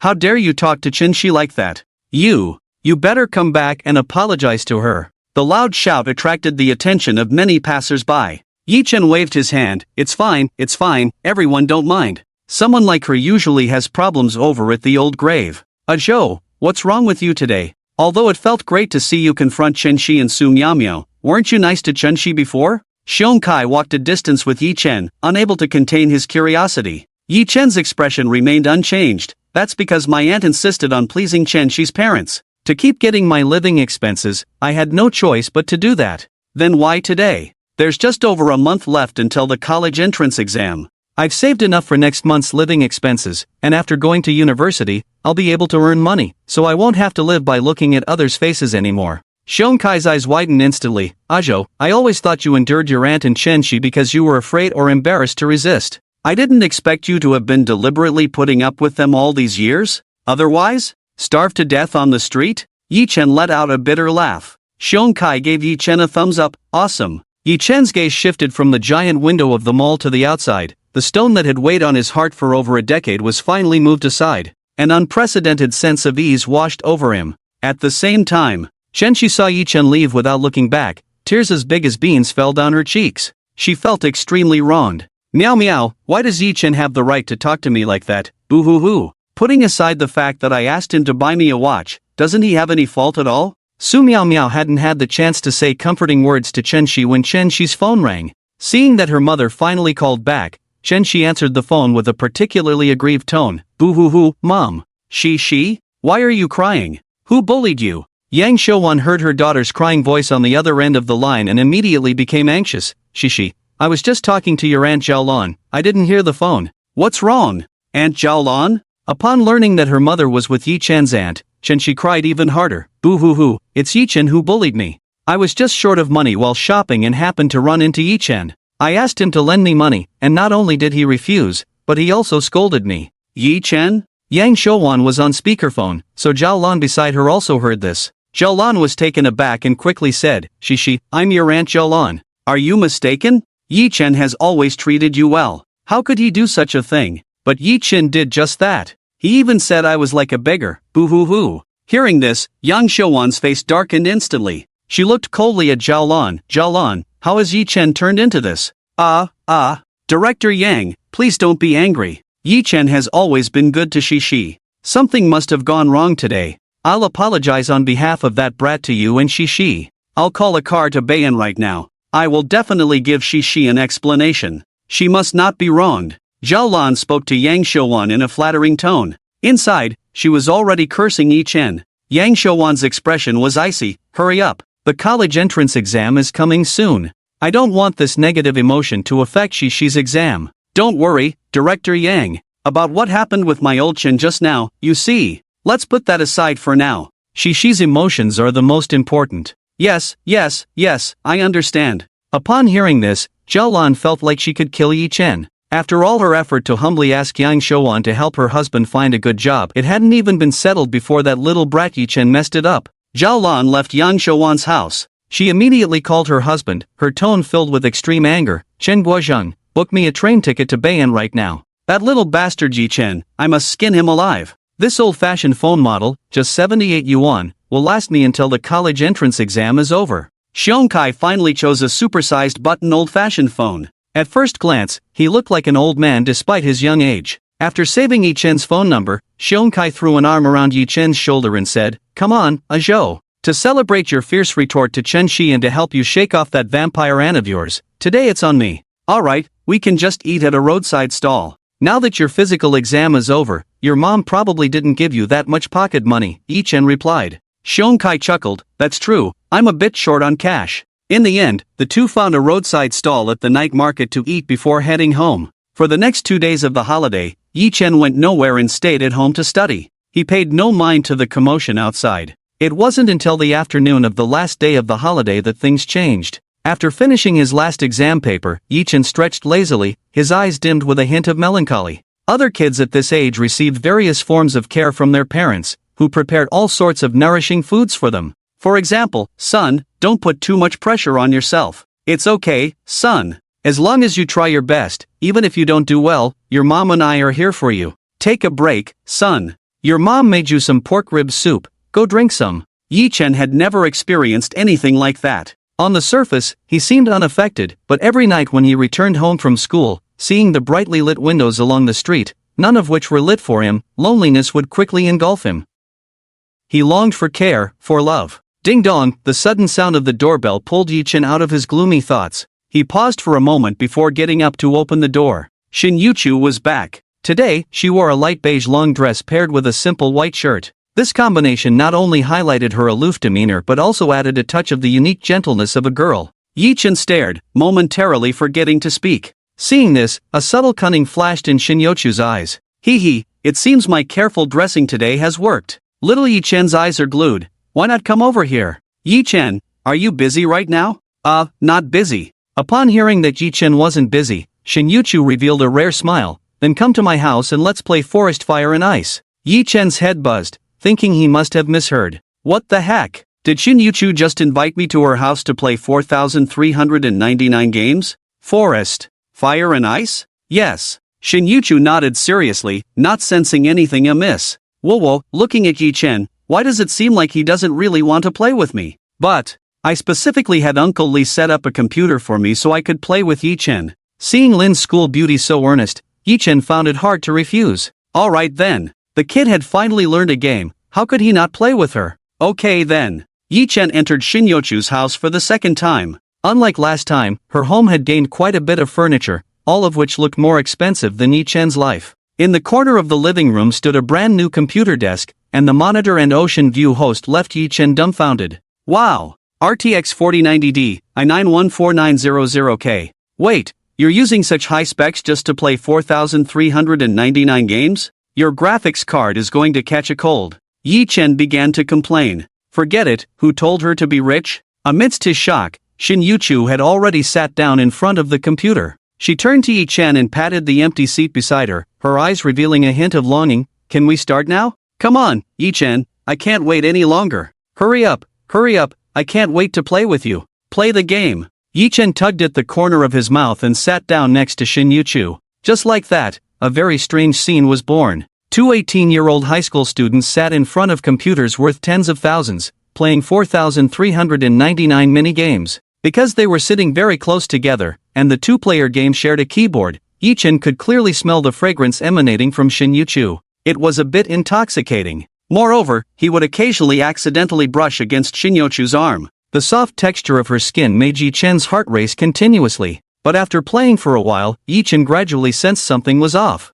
He was afraid Shin Yu-chu would mind, so he kept trying to sit further away and made small movements to avoid any physical contact. Yet even so, he still found himself in constant physical contact with Shin Yu-chu. Wow, Yi-chan's skin seems pretty good. It doesn't feel rough at all. It's a good thing he didn't become a sports student with that big black egg, otherwise his skin would definitely be bad. But if Yi-chan became a sports student, he would often play basketball, and don't boys who play basketball love to take off their shirts? Then I could. He. Hearing Shin Yu-chu's thoughts, Yi-chan felt a chill run down his spine. Luckily, he wasn't a sports student and could hear Shin Yu-chu's thoughts. Otherwise, if he wasn't careful with his clothes, Shin Yu-chu might just steal them. The most important point was that no one would ever suspect Shin Yu-chu of being involved in the missing clothes. After all, no one could possibly associate a pervert who steals used clothes with the cold and aloof Shin Yu-chu. Yi-chan felt as if he was about to float off his chair and finally couldn't help but say, Lin School Beauty, if you squeeze any closer, I'm going to fall off this chair. Oh, I'm sorry. Shin Yu-chu immediately snapped out of her delight in stealing touches from Yi-chan, her face showing a bit of embarrassment. She quickly shifted inwards, her movements becoming much more restrained. From then on, Shin Yu-chu focused all her attention on the computer. It seemed that Shin Yu-chu had an extraordinary talent for fire and ice in the forest, as she could quickly pass every level. But Yi-chan found it particularly difficult to get through the later levels, struggling to pass several of them. Shin Yu-chu furrowed her brows, her voice drifting into Yi-chan's ears. Yi-chan, jump a little faster, I'm always the one waiting for you at the checkpoint. Yi-chan, you went the wrong way, that's not how you pass this level. Yi-chan, you're a bit slow. Yi-chan, you're both bad and love to play. Yi-chan looked at Shin Yu-chu in confusion. Weren't we friends? Didn't you invite me to your house? How did it turn into me being bad and loving to play? What kind of upside-down world is this? But to be fair, Yi-chan admitted he wasn't as skilled as her. Shin Yu-chu was right about him being bad.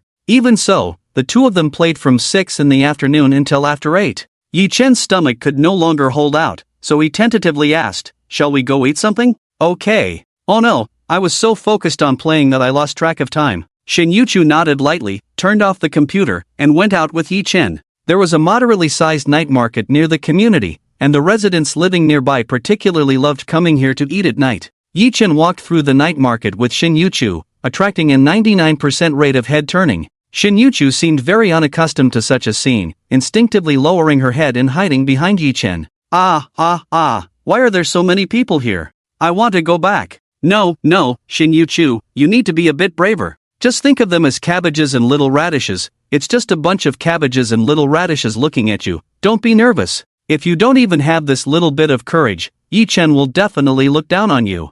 Yi-chan walked ahead, Shin Yu-chu's inner thoughts constantly drifting into his ears. He didn't expect Shin Yu-chu to be so resistant to crowded environments, so he immediately stopped. If you're not used to this environment, I can take you somewhere less crowded to eat? No need. Shin Yu-chu looked up, her expression blank as she replied. But inside, she was grumbling non-stop. It's okay, if you're not comfortable here, there's a night market nearby that's less crowded. We can just take a taxi there. Really no need. I've never been to a place like this. I find it quite novel, just not used to so many people. Shin Yu-chu shook her head firmly. Yi-chan wanted to insist on changing places, but soon he heard her inner voice again. Really no need. This is the legendary night market. I've never been here before. The air here is filled with such a delicious smell. Sniff. Sniff. There should be a lot of the junk fried food and cancer-causing little barbecues that Dad talks about, right? I really want to try them. Eating it once. Should be fine, right? Yi-chan? If eating this stuff once would kill me, how have I lived this long? Given that Shin Yu-chu was actually very interested in this place, Yi-chan no longer insisted on taking her somewhere else. He simply chose a stall he often ate at and sat down, waving to the owner. boss, 10 skewers of grilled tendons, 10 skewers of grilled beef, 20 skewers of grilled squid, and Shinyochu's expression changed slightly. No need to order so much, these things aren't healthy, I just want to taste a bite. Hee, I don't believe it. What do you mean? Shinyochu looked at Yi Chen with confusion in her eyes, repeating her explanation, I really just want to eat a bite. But Yi Chen just smiled. 10 minutes later, in front of Shinyochu were dozens of skewers, and Yi Chen had hardly eaten a few bites. Almost all of it was devoured by her. Her expression was somewhat awkward. Yi Chen looked at Shinyochu with a half smile. Just a bite, huh? Must be a billion bites? Teased by Yi Chen like this, Shinyochu sat up straight, recalling what she had just said, her cheeks instantly flushed. So Yi Chen was eating so well before. Damn, I didn't expect these little things to be so delicious, I couldn't help myself. At that moment, Shinyochu seemed to have made a certain decision. She looked up at Yi Chen with a fixed gaze. Can I order some more? Seeing the pleading look in the girl's cold eyes, Yi Chen almost immediately turned to the owner and shouted, Boss, bring 30 more skewers. Alright. The owner cheerfully responded, and soon brought over the skewers. Yi Chen was a regular here, and the owner was already familiar with him. Noticing that Yi Chen wasn't alone today and that he had brought a girl who was stunningly beautiful, the owner smiled and said, Oh, Xiao Yi, have you got a girlfriend? Yi Chen almost spat out the meat in his mouth, his eyes wide open. But Shinyochu didn't think that way. Sounds nice, I love to hear it, boss, if you can talk, say more. Before Yi Chen could speak, the owner continued, This girl is quite pretty, Xiao Yi, you're really lucky, you two are a perfect match. No, boss, she's not my girlfriend, we're just classmates. Yi Chen hurriedly explained, afraid that Shinyochu would get angry. The owner chuckled knowingly, Alright, I understand, today you're classmates, tomorrow she'll be your little sister, and the day after she'll be your little treasure. Not the boss. You're just a skewered meat vendor, with your mouth full of rhymes, are you preparing for exams? The boss left with a smile that resembled an ant's. Yi Chen quickly said to Shinyochu, Don't misunderstand, Lin School Beauty. I often come here to eat, the boss is just joking with me. Don't take it to heart. Shinyochu's expression didn't change much, but the blush creeping up her ears was clearly visible. Of course, you should keep someone you like in your heart, of course. Someone you like should not only be kept in your heart but also in bed later. Yi Chen's eye muscles twitched, thinking to himself that she only dared to mumble in her heart. If you have the ability, try putting me in bed and see what happens. I guarantee I won't pull you into the quilt and show you my glowing watch. Ahem, let's eat quickly, it won't taste good if it gets cold. Yi Chen pushed the skewers in front of Shinyochu. He noticed that this girl seemed to have never encountered things like this, not just the internet, but even night markets and skewers were unfamiliar to her. Things that ordinary people take for granted seemed very novel in her eyes. Based on her inner thoughts, Yi Chen slowly realized that she not only had little social interaction but also seemed to have many things prohibited by her father. Perhaps, wealthy people aren't so free and happy either. Close to 10 o'clock, Li Nian quietly appeared beside them. Young Master Yi, it's getting late. If you're almost done eating, please take my young lady home. The night market is different from other places, there are many drunk people at night, and it's easy to run into trouble. Oh, okay. Yi Chen nodded, knowing what Li Nian was worried about. Usually, he could eat at the night market until late without any issues, but today he brought Shinyochu along. She was already the center of attention in the entire night market, and it was inevitable that drunk people would come over to disturb her. However, Shinyochu showed no intention of getting up. I haven't finished eating. Uncle Li is always ruining my good things. Hearing Shinyochu's inner voice, Yi Chen felt dissatisfied with Uncle Li and couldn't help but say, Uncle Li is right, the night market can be quite chaotic at night. Let's come back next time. That's fine, but you have to buy me that first. Shinyochu pointed to something behind Yi Chen. Yi Chen turned to look, it was a stall, colorful cotton candy. You want to eat cotton candy? Shinyochu nodded gently, her eyes sparkling with anticipation. I've never had it before, I want to try. Alright, then tonight we'll eat everything you haven't tried before. The stall was filled with colorful cotton candy, not to mention Shinyochu, even Yi Chen, as a boy, found it quite appealing. He could easily guess the reason Shinyochu had never eaten cotton candy. Her father must have said it was full of artificial colors and unhealthy. Wow. These cotton candies are so cute and beautiful, I can't bear to eat them. The pink and blue look so delicious, which one should I buy? I'm so conflicted. Hearing Shinyochu's conflicted inner voice, Yi Chen smiled slightly. Boss, I'll take the blue one. Lin School Beauty, how about I buy you this pink one? I'm fine with either. Shinyochu nodded reservedly, but the eager emotion in her eyes had already betrayed her. When the boss handed the cotton candy to Shin Yu-chu, she finally couldn't help but reveal a smile as bright as the stars. The entire night market seemed to shine brighter because of her smile. Shin Yu-chu opened her cherry lips, taking a small bite, her delicate pink tongue flickering in and out of her rosy mouth, her expression filled with delight. Seeing this scene, Yi-chan held out the blue cotton candy in front of her. Lin's school beauty, do you want to try mine? Shin Yu-chu looked at Yi-chan in confusion. Aren't you going to eat it? I suddenly remembered that my blood sugar is high and I can't eat something so sweet. Throwing it away would be too wasteful, so you can eat it. Yi-chan has high blood sugar and can't eat something so sweet? In that case, I can only reluctantly eat it for him, otherwise it would be a waste. That way, I get to eat both colors, hee hee. Even though Shin Yu-chu thought this in her heart, she still pretended to hesitate before taking it from Yi-chan's hand. Okay, I understand. Standing beside them, Li Nian had already seen through Yi-chan's little thoughts. Seeing his young lady so rarely happy, he smiled with relief and then quietly turned to leave. If only the young lady could always be this happy, but unfortunately. Sigh. Master, oh master, how have you changed like this? Have you forgotten the lady's last words before she left? After Li Nian left, Yi-chan and Shin Yu-chu returned to the community the same way. No one noticed. Not far away, a boy in a Bayano, one high school uniform watched the two leave, his pupils shaking. The boy didn't know Yi-chan, but he recognized the school beauty Shin Yu-chu. The Lin school beauty, who was regarded as an aloof goddess by countless boys at school, was actually out late with a boy for a night snack? He quickly took out his phone and hurriedly snapped a picture of the two walking together. Immediately, he sent it to his class group. Oh my god, huge news. Everyone wake up, quick. I just ran into Shin Yu-chu by the roadside, and she actually went to the night market with a boy. Photo as proof. The students in the group were stunned when they saw the photo. Wow, it really is Lin's school beauty. She's actually walking with a boy? Who is this boy? Why is there only a back view? Did anyone get a front shot? Could this boy be from our school? Oh no, the sky is falling. My goddess is actually walking with another boy. Why isn't that boy me? No! After the initial shock, the people in the group quickly forwarded the news to their friends in other classes. Then those people sent the news to their own class groups. 1 told 10, 10 told 100, and overnight, this news spread throughout Bayano. One high school. Discussions in various class groups were extremely lively. During student days, everyone loves to gossip about such things. However, the male lead and female lead in this matter were completely unaware. In a rental house next to Bayano, 78 High School in the western suburbs, Zhao Lan was washing her son Shenmo's dirty clothes that he had accumulated for many days while saying, Xiaomo, tomorrow I need to go to Bayano, one high school to find your brother. You can eat outside by yourself after school at noon, be good, and mom will come back tonight to make you pork rib soup. Chen Mo was focused on playing a game and completely ignored Zhao Lan.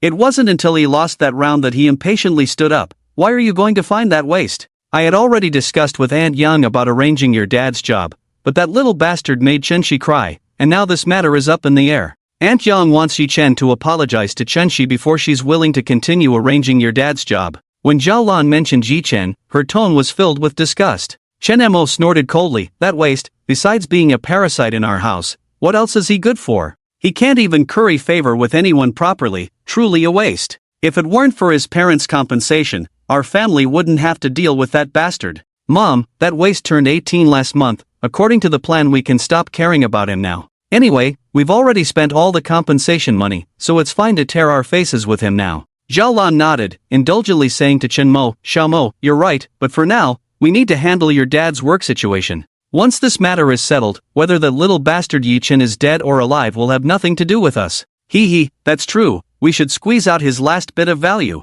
Chen Mo scoffed and continued, Mom, give me 648 yuan. The college entrance exam is coming up, and I want to join the school's sprint class. Didn't I just give you 648 last week? Chen Mo's expression changed slightly, quickly covering up with a lie, that was for the physics, chemistry, and biology sprint class. This time, I want to sign up for the language, math, and English sprint class. It's different. Oh, I see. Alright, Mom will transfer it to you right away. As long as it's something that helps your studies, this money should be spent. Mom, you're the best. Chen Mo squinted and smiled, and after receiving the transfer, he immediately recharged it into Honor of Kings.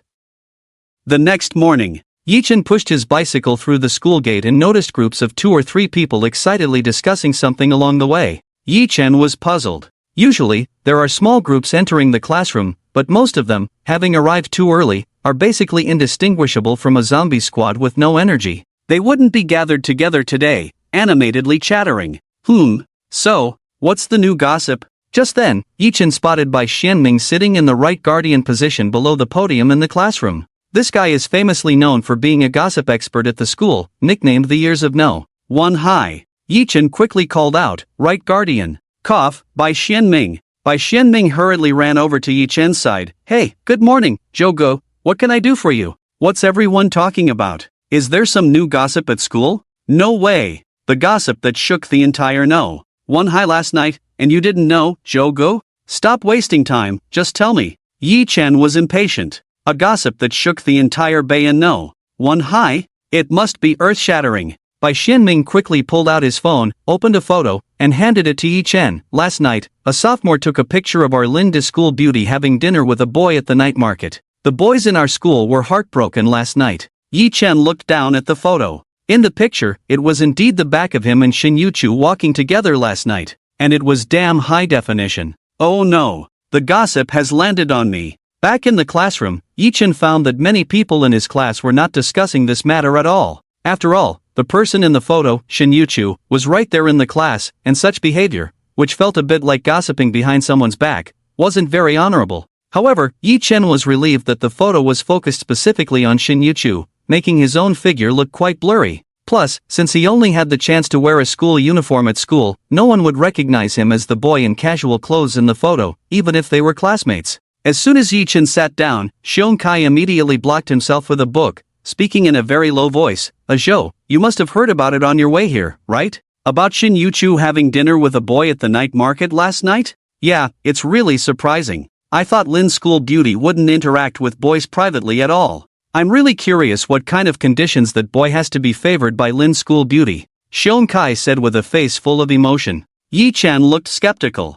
It was one thing for others not to recognize him, but how could his best friend Xiong Kai not recognize the person in the photo? Yi Chen tentatively asked, "Xiong Kai, you didn't recognize who the person in the photo is? You know I'm using an old phone. If I hadn't heard a lot of people discussing it on the way here, I probably wouldn't have even known about this news." Xiong Kai pouted and continued, "So don't even mention seeing the photo. Besides, everyone says the boy in the photo looks really blurry. So with so many people in the school having seen the photo, no one recognized who the person in it was, so how could I possibly recognize him?" "Oh, then it's nothing," Yi Chen nodded. "If that's the case, it makes sense." He then took out his textbook to prepare for the morning reading. It was best if his identity as the male lead wasn't exposed. Yi Chen wasn't afraid of rumors about himself. He was worried that once exposed, it would draw more attention to Shin Yuchu. After spending these past few days together, Yi Chen knew very well that she didn't like that kind of attention. However, Xiong Kai was the type who had to find someone to chat with if he wasn't sleeping.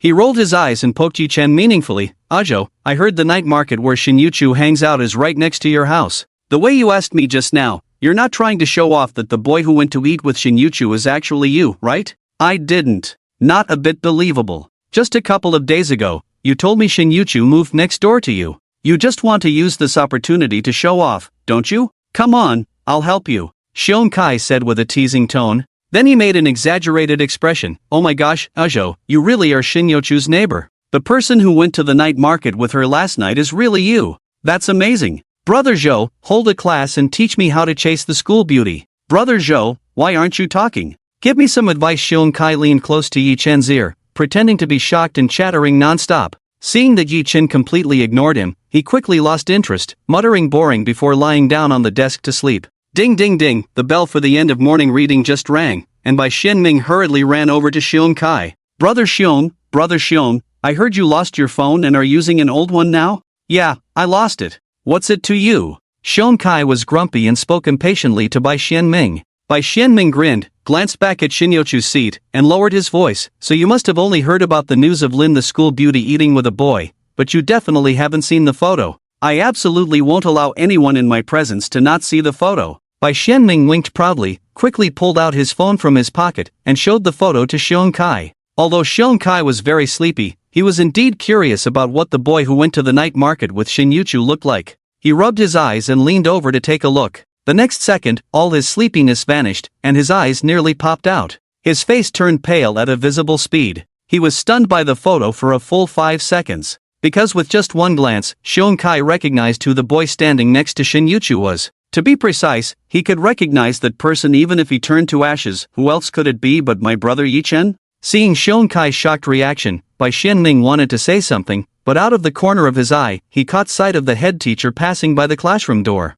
He quickly put away his phone and ran off in a hurry. Seon Kai turned his stiff neck towards Yi-chen, nearly crying, "Oh my god, Shin Yuchu really is your neighbor? The person who went to eat with her last night is really you? No, bro, you're serious? You really are a dead man, sob sob sob." Hearing Seon Kai repeat what he just said while sniffling and crying, Yi-chen nearly laughed out loud. "What a change of face, brother." Yi-chen shrugged helplessly. "Ahem, I told you from the beginning, it's you who didn't believe it." "Shut up, don't say any more. As soon as I think of the face I couldn't believe before, I feel like Zhao Kuan-yin wearing a dragon robe. The Tang dynasty is over." Afraid that Seon Kai would spread the news, Yi-chen reminded him, "Just keep this to yourself, okay? Don't let it leak out, or I'll end up on the school's assassination list." "No problem, but you have to tell me what happened between you and Shin Yuchu. How did she end up going to the night market with you? She's the Aloof school beauty and the daughter of the Lin family, after all." Yi-chen's expression became a bit awkward. "I think you should just not listen.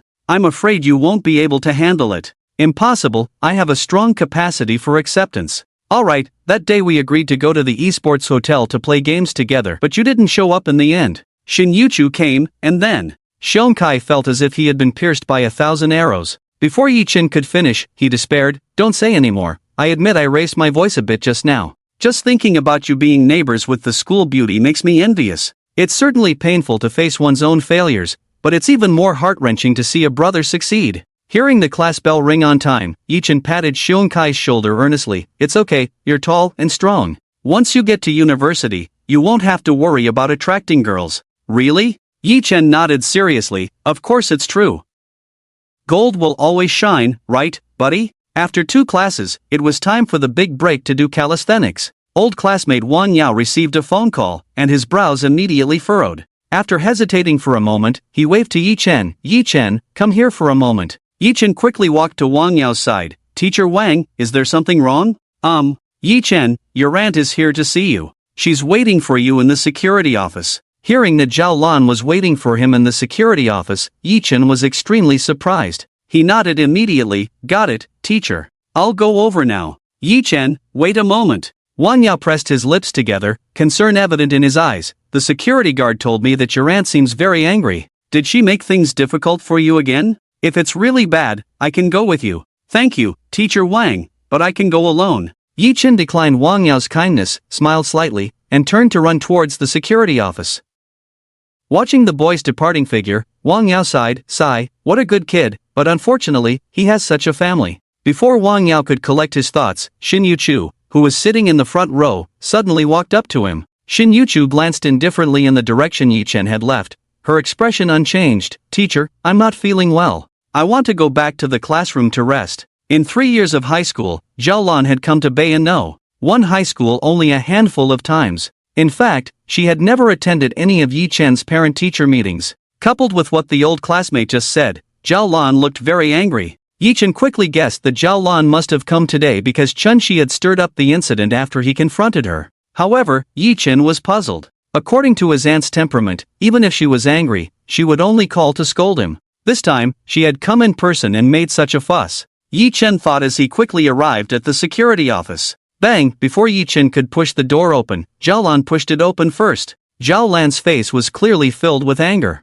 Yi-chen took a deep breath, trying to remain polite. "Aunt, what brings you here?" "Heh, what brings me here? You little bastard, don't you know what you've done?" Seeing Yi-chen act as if nothing was wrong, Zhao Lan's anger intensified. "A few days ago, didn't I call you in advance and ask you to buy a watch for Chun-Shi? You little brat, not only did you not buy it, but after meeting Chun-Shi, you even made her cry. Are you crazy? Aunt, I told you that day, the watch Chun-Shi wants is very expensive. The living allowance you give me every month barely covers my meals. I can't spare any extra money to buy it for her." "You're talking nonsense." Zhao Lan cursed loudly. She didn't care at all about the 2 security guards in the duty room, pointing at Yi-chen's nose and scolding. "Don't think I don't know you just got a scholarship. Even if we assume for a moment that you have no leftover living expenses each month, can't you use your scholarship? Faced with Zhao Lan's unreasonable accusations, completely disregarding the eyes of those around them, Yi Chen had long since gotten used to it over the years. He didn't show much emotional fluctuation, just continued calmly, "Aunt, I'm in my 3rd year of high school now. Besides eating every day, I also need to buy a lot of practice papers and exercise books to study, all of which cost money." After a pause, Yi Chen continued, "I've never asked you or uncle for money to buy these. My scholarship is precisely for buying them. Chen Mo, like me, is also in his 3rd year of high school. The money he spends on exercise books must have long exceeded 1,000, right? This, I already know without you saying." Zhao Lan's tone was stiff, realizing she was in the wrong and momentarily at a loss for words. Indeed, just as Yi Chen said, her son Chen Mo had already spent who knows how many thousands on exercise books. In contrast, Zhao Lan and her husband had never given Yi Chen any money for this.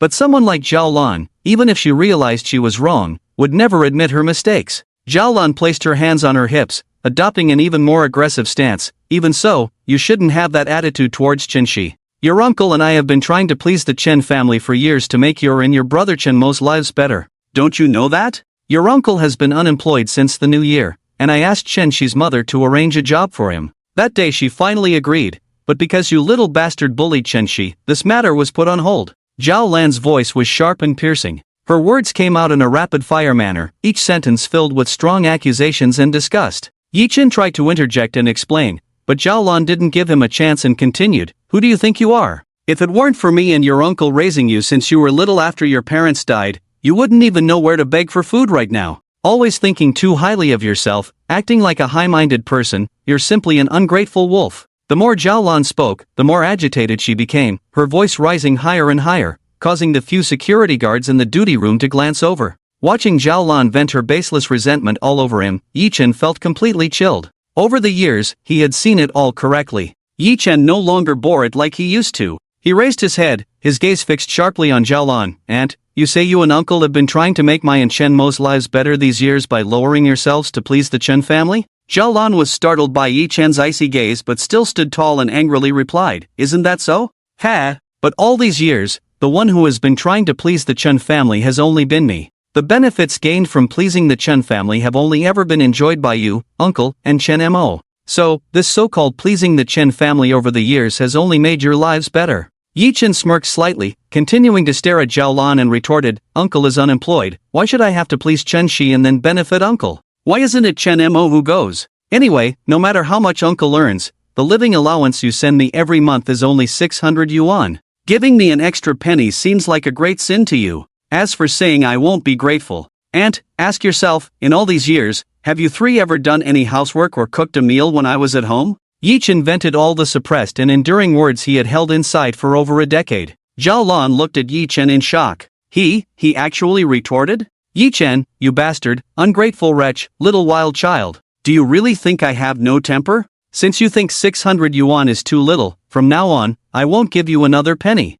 Zhao Lan was almost driven mad, cursing with every foul word she could think of. She thought Yi Chen would back down and apologize. Unexpectedly, Yi Chen simply said, "Aunt, the 600 yuan you give me every month is part of my parents' death compensation." "You? Fine, then let's talk about this matter. You must personally buy that watch today and apologize to Chen Shi in front of her. Aunt, you haven't even understood the situation, so why should I apologize to Chen Shi without knowing the details?" Since childhood, Yi Chen had always been submissive, but today he seemed particularly rebellious. Zhao Lan felt her authority had been greatly challenged. The more she thought about it, the angrier she became, and she raised her hand directly. "Stop!" Just as the slap was about to hit Yi Chen's face, the older security guard grabbed Zhao Lan's arm. "Ma'am, our school prohibits anyone from laying hands on students, even if they are the students' parents. It's none of your business how I educate my own child. We can't control how you educate your child outside of school, but as long as they are still in school, if you insist on using violence,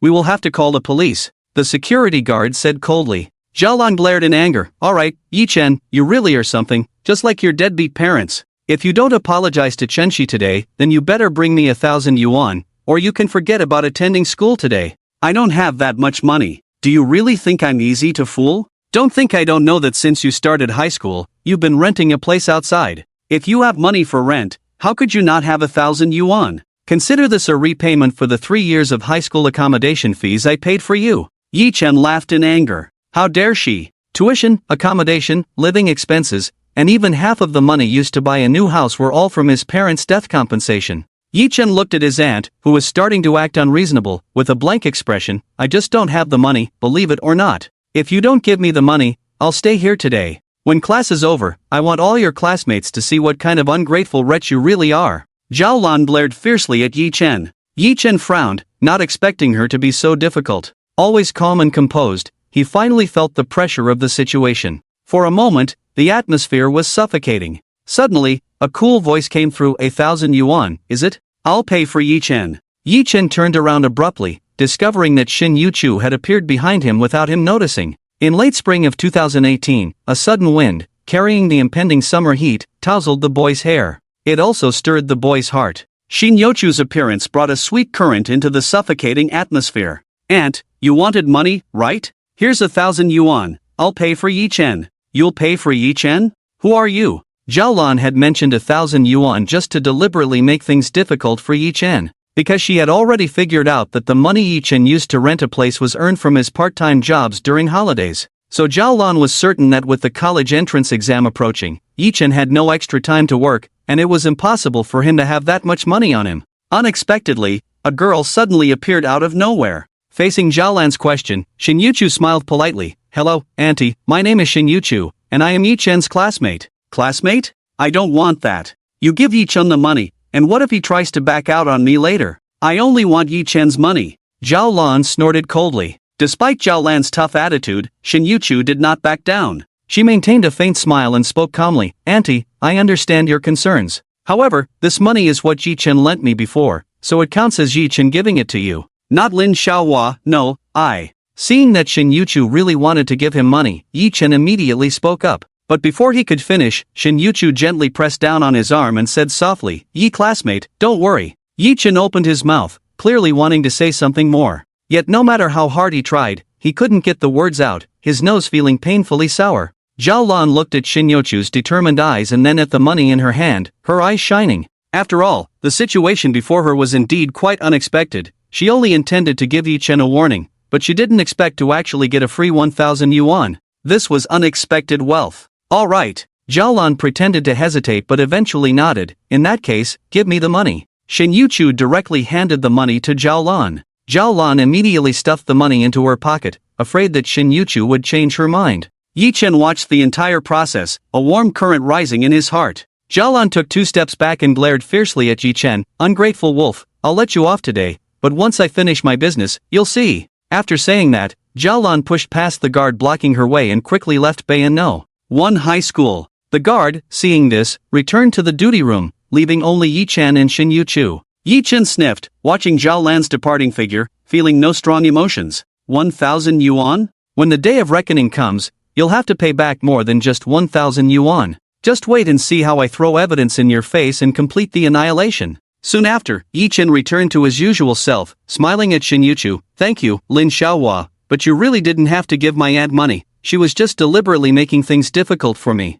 I know. Then why did you give it to her? I just happened to see it. I think with the college entrance exam coming up, you shouldn't be bogged down by these matters. Shin Yuchu said expressionlessly. Silly Yi Chen. I just didn't want you to be embarrassed in front of others by your aunt. Somewhere deep in Yi Chen's heart, something soft was touched. He opened his mouth and finally just said, Lin Xiaohua, I will pay you back this 1,000 yuan as soon as possible.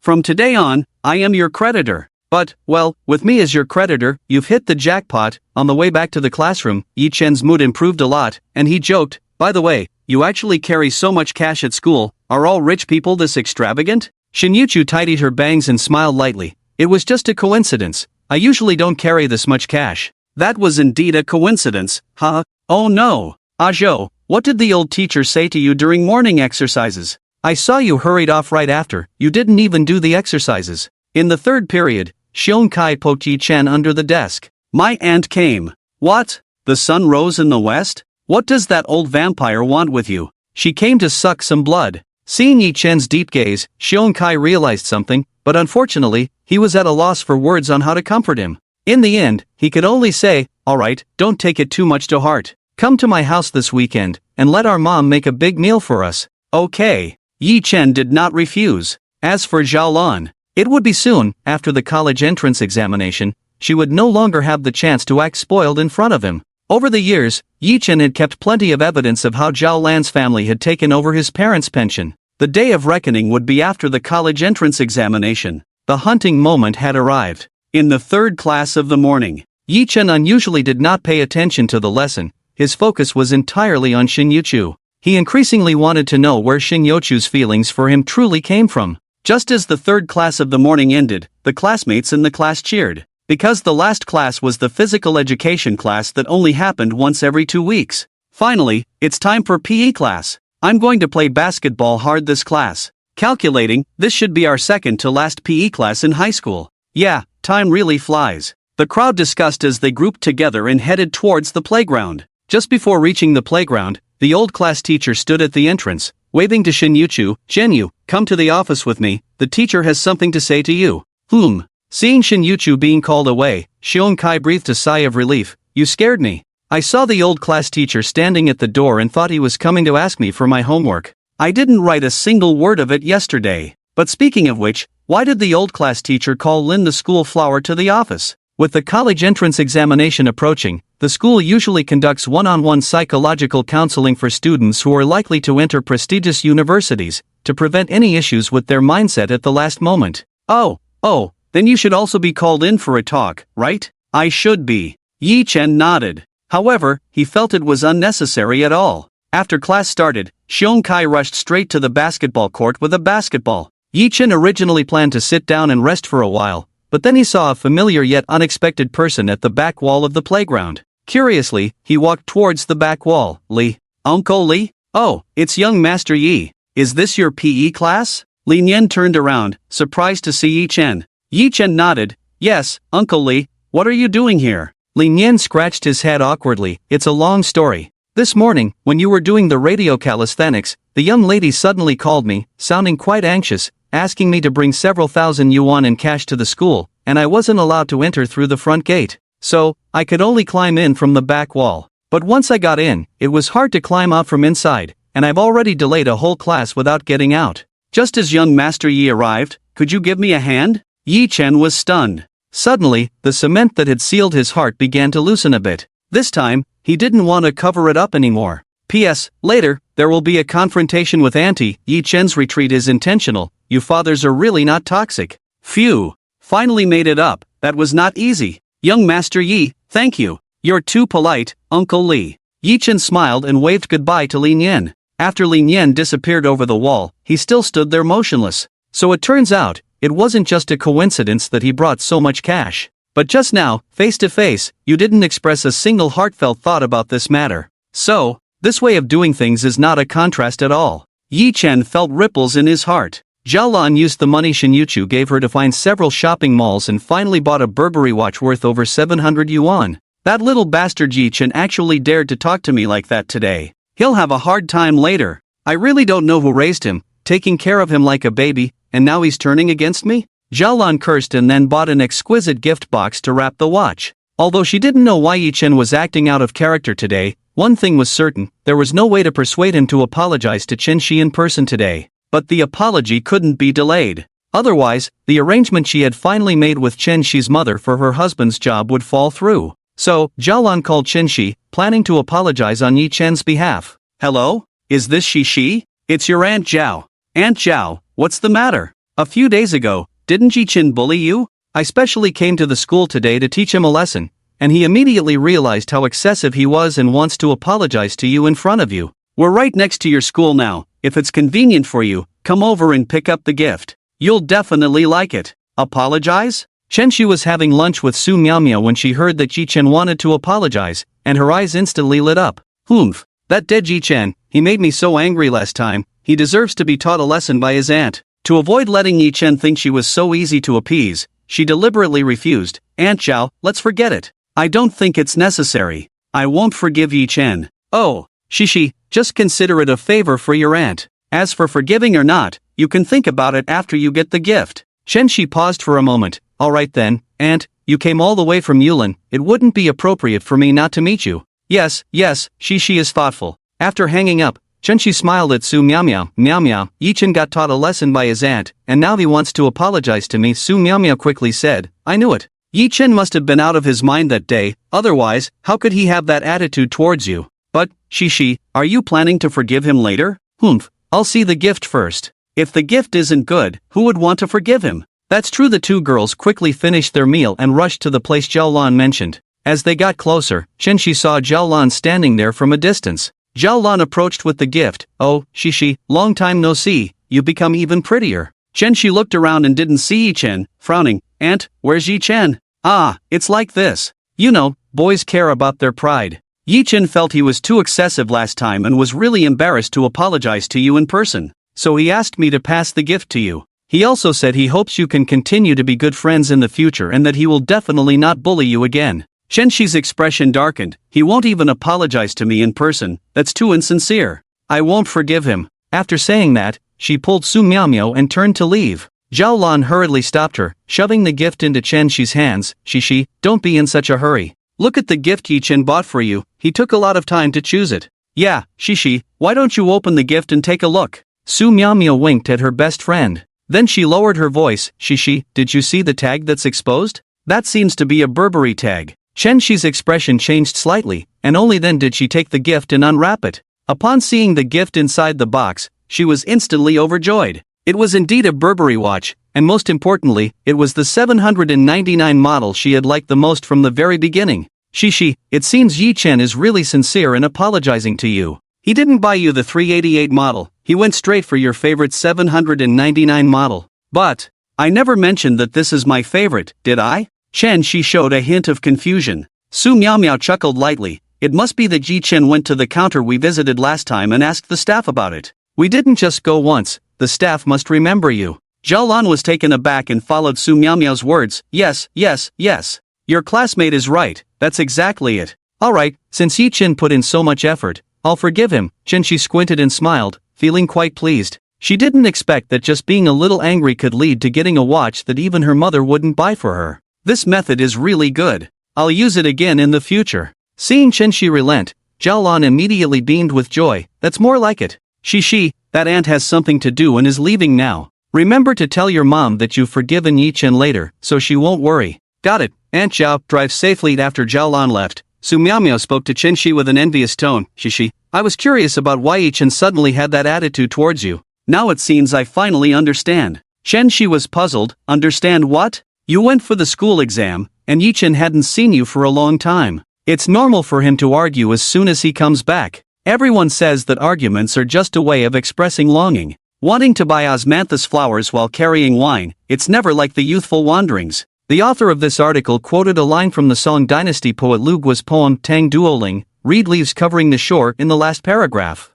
This line appears at the end and serves to summarize the entire text. Truly a finishing touch, classmates. At the end of April, just approaching summer, the atmosphere had already begun to feel hot. Coupled with the language teacher droning on about reading comprehension questions, the fatigue was overwhelming. The students in the last two rows were almost all sprawled behind towering piles of books, fast asleep. Even someone as strong as Yichen was struggling to stay awake. Little Yichen's eyes were dreamy, and he looked so cute, almost falling asleep, like a little baby. I really want to pinch his face. Hearing Shinyochu's infatuated thoughts, Yichen blinked and instantly perked up. He quickly glanced toward Shinyochu's seat. Sure enough, he found her looking back at him. What a surprise! Why is he suddenly looking this way? Is my gaze too obvious? Realizing she had been caught, Shinyochu quickly turned her head away, too afraid to look back. Listening to her chattering thoughts, Yichen increasingly felt that this aloof school beauty had an unexpectedly cute side. On Monday night, just before the end of evening self-study,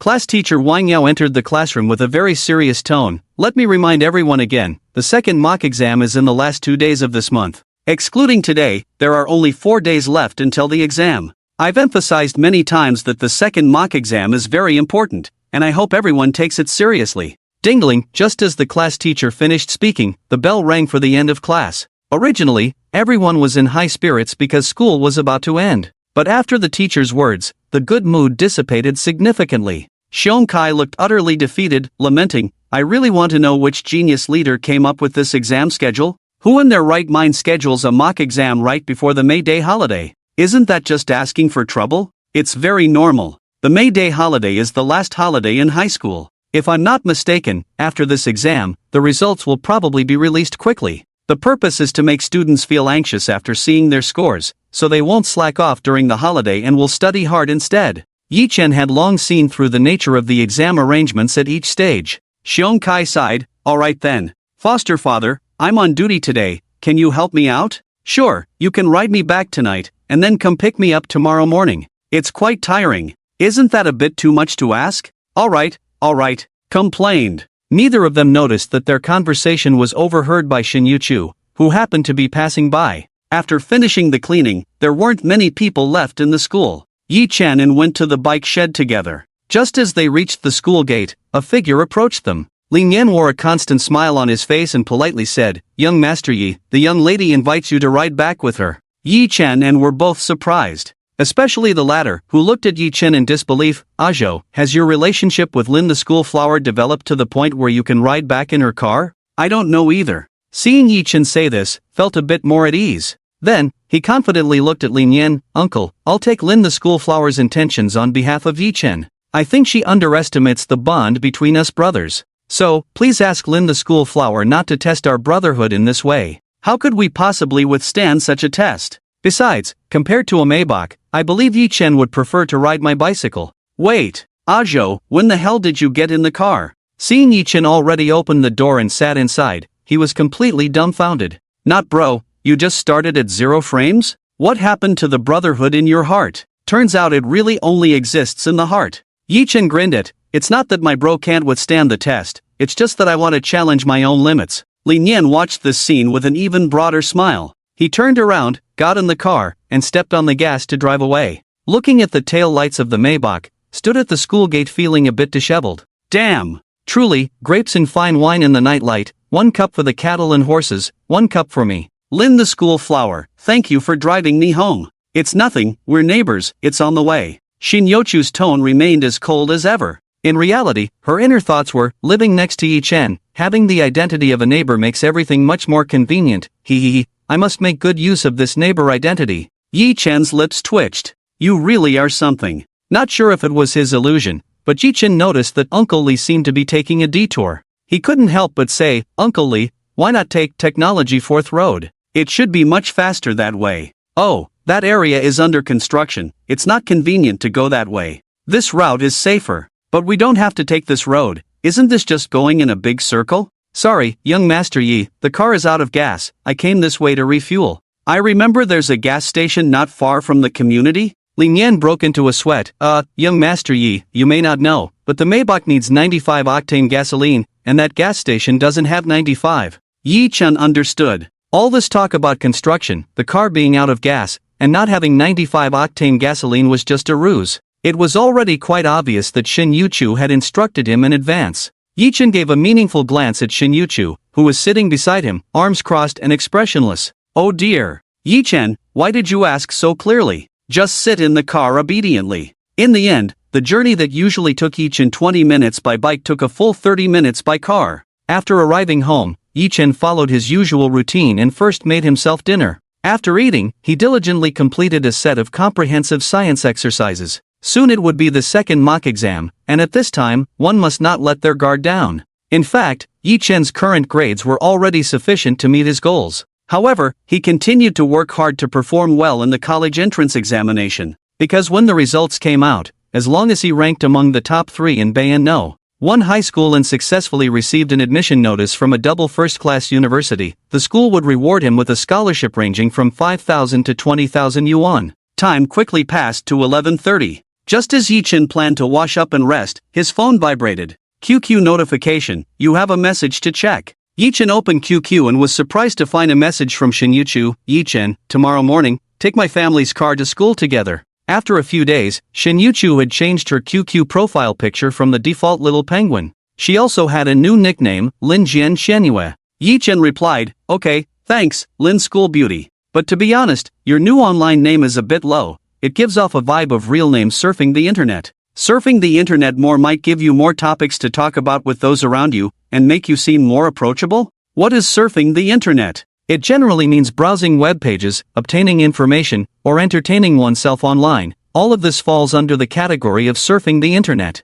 I see, maybe my online name is indeed a bit low. Thank you. Yi-chan squinted at this message, feeling as if Shin Yuchu was mocking him. No way. My online name should be quite fashionable, right? Yi-chan pouted and simply replied, "You're welcome," sleep early, then went to take a shower. Comfortably lying in bed, he soon fell into a deep sleep. However, Yi-chan could never have imagined that his casual remark had truly struck a chord with the girl. Shin Yuchu sat alone in front of her computer, her fingers awkwardly maneuvering the mouse. The content on the screen reflected in her eyes, her cherry lips slightly parted, like this. Will it make me closer to you? Morning. Yi-chan woke up a bit late. He didn't have time to eat breakfast at home and hurriedly grabbed a piece of bread before rushing out. Good morning.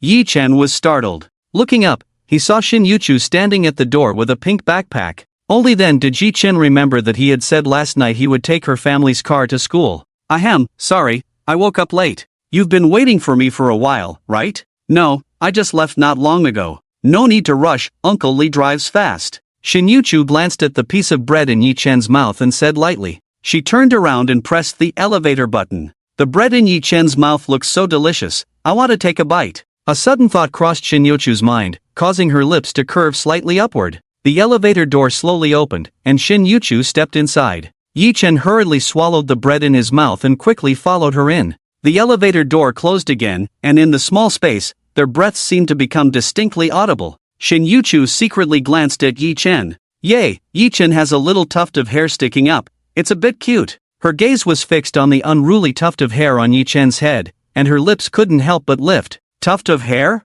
The air froze for a moment. Yi-chan raised his hand, nonchalantly smoothing his hair. Seeing this, Shin Yuchu, standing behind him, puffed her cheeks and a hint of resentment flashed in her eyes. Oof. Sitting in the Lin family's Maybach S680, watching the people outside still pedaling their bicycles with all their might, Yi-chan felt an indescribable sense of superiority. Is this what it feels like to ride in a Maybach to and from school every day? Damn! This luxury car can't be sat in too often. If you sit in it too much, it spoils the feeling for your backside. You can't always indulge. Yi-chan couldn't help but reflect. The most important thing was that it only took 10 minutes in the morning for the car to stop at the school's east gate. Yi-chan couldn't hold back any longer. So last night, he had wasted an extra 20 minutes. Miss, young Master Yi, we've arrived. Lin School Beauty, why don't you get out first? I'll wait until there are fewer people around before I get out, to avoid being remembered by other boys. Yi-chan glanced at the bustling school gate, feeling extremely guilty. He had thought that with Shin Yuchu's personality, she would just say whatever and get out of the car directly. What Yi-chan never expected was that Shin Yuchu glanced at him and, with an indifferent expression, said something earth-shattering. Brother, you're so cold, how could a mouth at 36 degrees say such icy words? Yi-chan and Uncle Lee's pupils shook in disbelief. They looked at Shin Yuchu, both thinking they had woken up too abruptly that morning and were hearing things. Otherwise, what kind of flirtatious line had just popped out of Shin Yuchu's mouth? Oh my, Lin School Beauty, where did your aloof persona go? Gulp. Yi-chan swallowed hard, his expression extremely complicated. Lin School Beauty, this. Who did you learn that from? Surfing the internet. Shin Yuchu lifted her chin, looking quite pleased. I surfed the internet all night. Little Yi-chan, hurry and praise me. No, praise you? Yi-chan facepalmed and smiled bitterly. That line isn't suitable for this situation, and your expression doesn't match either. Then I'll surf the internet again tonight to relearn. Yi-chan felt a wave of embarrassment. Be good, let's not surf anymore, it's not good for your health. Oh. Shin Yuchu returned to her aloof demeanor, shouldered her backpack, and got out of the car, walking towards the school. Inside the car, Uncle Lee slowly turned his head, looking at Yi-chan with a deep gaze. Young Master Yi, did you teach my young lady all this? Cough, Uncle Lee, I'm going to be late. Bye. Yi-chan dashed out in a hurry. Seeing the two leave one after the other, Li Nian had a beaming smile. Tsk. The young lady and young Master Yi are becoming more and more compatible, my long-sealed maiden heart. This is even more interesting than watching the school tyrant always flirts with me. Yi-chan ran into the classroom, just sitting down when Xiong Kai leaned over with a sarcastic tone. Oh, young Master Yi, you almost arrived late today. Was the Maybach stuck in traffic? Stop being sarcastic, like a little eunuch. Xiong Kai was still jealous about last night. He was particularly dissatisfied. Iajo, you really have no backbone. I thought you could withstand the temptation of a woman, but it turns out Shin Yuchu conquered you with just a Maybach. What are you talking about? Yi-chan raised an eyebrow, his expression extremely serious. Comrade Xiong Kai, you're thinking too small. Your mindset is seriously problematic. What Maybach, what conquered? I admit Shin Yuchu has some looks, but which cadre can withstand such a test? And I must clarify, what qualifications does a woman have to test me? The only ones who can test me are the party and the country. Yi Chen delivered a smooth retort, instantly elevating his status. Ha ha, I am a Sigma man. But this time, Xiong Kai wasn't buying it at all. He sneered. What if next time Shin Yuchu asks you to get on not a car, but a bed? I will actively respond to the national three-child policy. Xiong Kai was left speechless. Where's your integrity? I thought you were a good brother with integrity. Damn, you even answered so straightforwardly. And that dog has such a firm gaze. Are you planning to join the party or what? Just as the two were bickering, a graceful figure walked in through the back door. With a smack, she unexpectedly placed a bag filled with bread and milk directly on Yi Chen's desk. Yi Chen, this is breakfast I bought for you. Eat it while it's hot. Eating it cold will give you a stomachache. Yi Chen and Xiong Kai exchanged glances, both seeing surprise in each other's eyes. The one bringing breakfast to Yi Chen was none other than Chen Shi. Yi Chen was utterly shocked. Breakfast? For me? What else? Don't look at me like that. Today, this young lady is in a good mood, so I bought it for you. I warn you, you must finish it, no leftovers, understand? This is the first time I've brought breakfast for a boy. Chen Shi said with an air of pride, her commanding tone revealing a sense of superiority. Before Yi Chen could respond, Chen Shi raised her left hand and waved it in front of him. The Burberry watch on her wrist was particularly eye-catching. With a light huff, she turned around and left, in a great mood. After a moment, Yi Chen snapped back to reality, feeling that Chen Shi was being inexplicable. Xiong Kai looked at Yi Chen in confusion. Ajo, what's up with Chen Shi? Why did she bring you breakfast out of the blue? I remember she used to always make you bring her breakfast. Did you make her so mad last time that her brain went haywire? How would I know? Maybe she just wanted to show off her watch? Yi Chen recalled Chen Shi's earlier behavior, stroking his chin in speculation. Upon hearing this, Xiong Kai agreed, unable to hold back a scoff. What a top-level idiot. Chen Shi just wants to say, Yi Chen, look, I have someone else buying me a watch instead of you. Now you're regretting it, right? She probably thinks that by using the old trick to provoke you, you'll buy her something even more expensive to appease her. TSK, so naive. Meanwhile, outside the classroom, after leaving class 5 of the senior year, Chen Shi was in high spirits. Su Miaomio was waiting for her outside. Shi, did you give the breakfast to Yi Chen? Of course I did. You should have seen Yi Chen's surprised and shocked expression, it was so obvious. I bet he never expected I would buy him breakfast. Chen Shi said with a grin, Miao, you need to learn this well. If you want a boy to pursue you relentlessly, you have to give him some sweet rewards. Like Yi Chen, he made me angry, and then to appease me, he gave me such an expensive watch. In that case, what he initially wanted was my forgiveness. But now that I've given him breakfast, it will surprise and touch him, making him feel that giving me gifts is very worthwhile. This way, he will only give me more gifts in the future because he will think that this will earn him more of my affection. Men, their thoughts are always like children. They are so easy to manipulate. Chen Shi said proudly. She just didn't understand that when a boy likes you, he can indeed be very childish. But when he no longer likes you, he becomes more mature than your father. Moreover, Yi Chen never liked Chen Shi. Ajo, so are you going to eat the breakfast that Chen Shi brought? You eat it, would you? Xiong Kai shook his head repeatedly. Just thinking about Chen Shi's T0 level face makes me lose my appetite. It's nauseating. Then that's settled. I can't eat it either. Yi Chen glanced at the breakfast on the table, feeling no appetite whatsoever.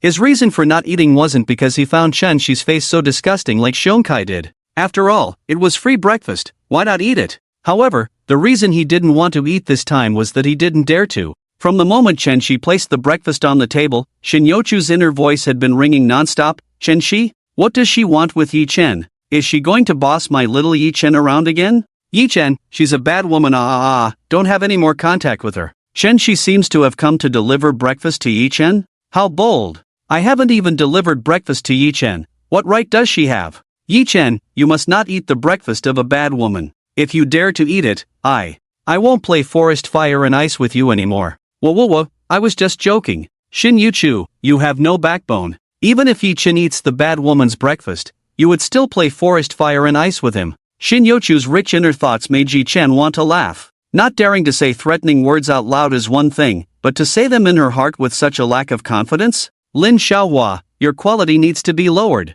Xiong Kai saw that Yi Chen didn't intend to eat the breakfast and glanced at the trash can, tentatively saying, how about throwing it away? Have you forgotten the saying every grain on the plate is hard-earned? I'll punish you to copy mourn for the farmers 100 times. Shonkai pouted, if you don't eat, I won't eat either. If we don't throw it away, what else can we do? I'll eat. The Right Protector by Xianming suddenly appeared out of nowhere. He stared at the breakfast on Yi Chen's table, his eyes shining green. Brother Xiong, Brother Zhou, if you two aren't going to eat this breakfast, can you give it to me? I just spent all my living expenses on games recently, so I can have this for lunch.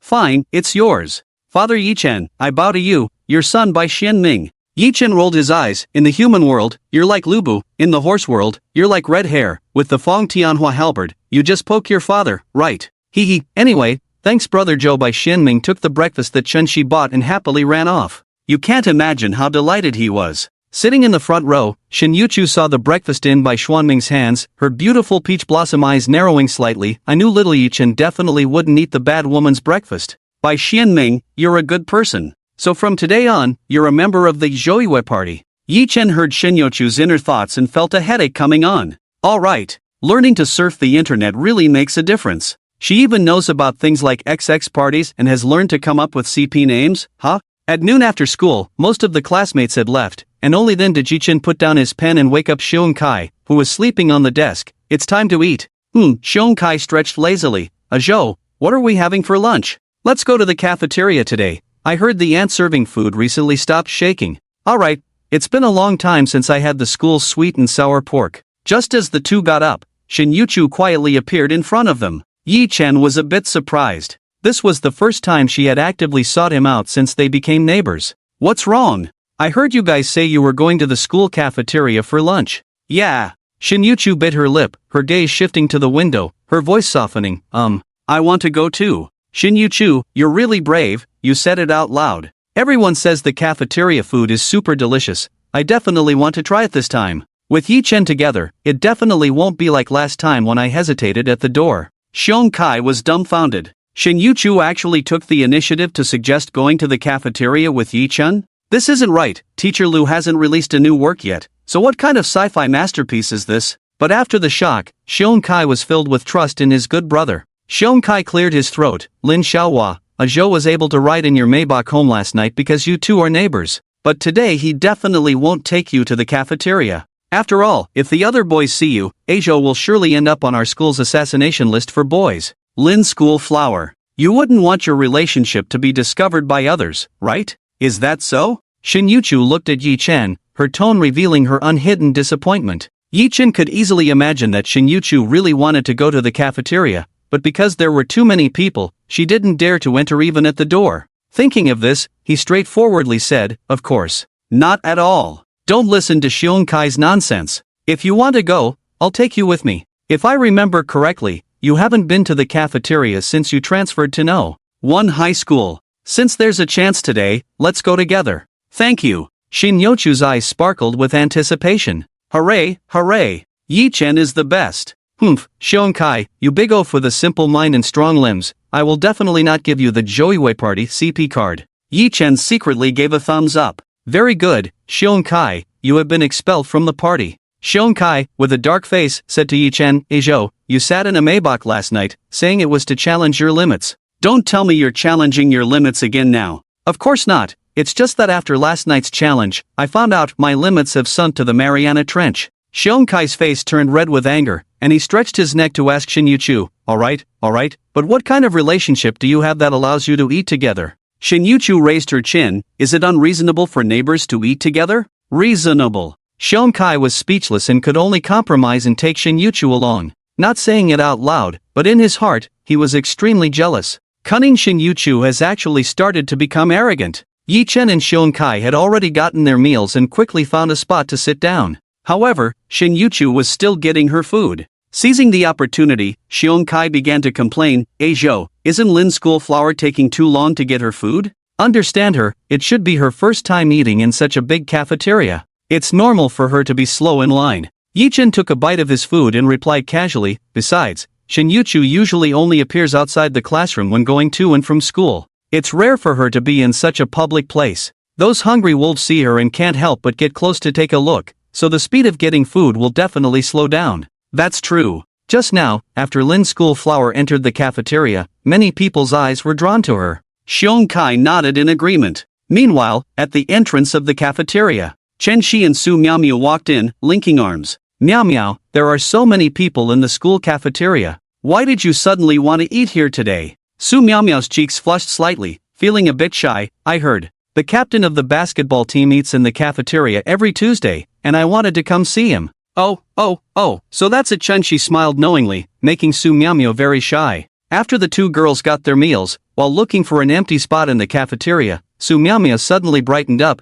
Shishi, look quickly, Yi Chen is over there. Ha! Following the direction Su Miaomiao pointed, Chen Shi indeed saw Yi Chen and Xiong Kai sitting not far away eating. There were also two empty spots in front of them. Chen Shi's eyes turned. Miao Miao, let's eat with them. If I give Yi Chen a little sweetness, he will definitely give me a new gift right away. That's true, but just now I saw quite a few boys who like you eating in the cafeteria. If they see you sitting at the same table as Yi Chen, will they get jealous and stop pursuing you? I was just having a meal with some other guys. If you stop pursuing me because of that, then I don't need such a low-quality suitor. The boys who genuinely want to pursue me, when they see me eating with other guys, will only think of ways to treat me better, trying to become the one who eats with me. Chen Shi smiled with a common yet confident expression. Then, she carried her plate and walked towards Yi Chen's table with Su Miaomiao. Thud, Chen Shi placed the plate on the table and deliberately tossed her hair. Yi Chen and Xiong Kai, who were focused on their meal, were startled by the sudden silence and looked up to see Chen Shi and Su Miaomiao standing in front of them.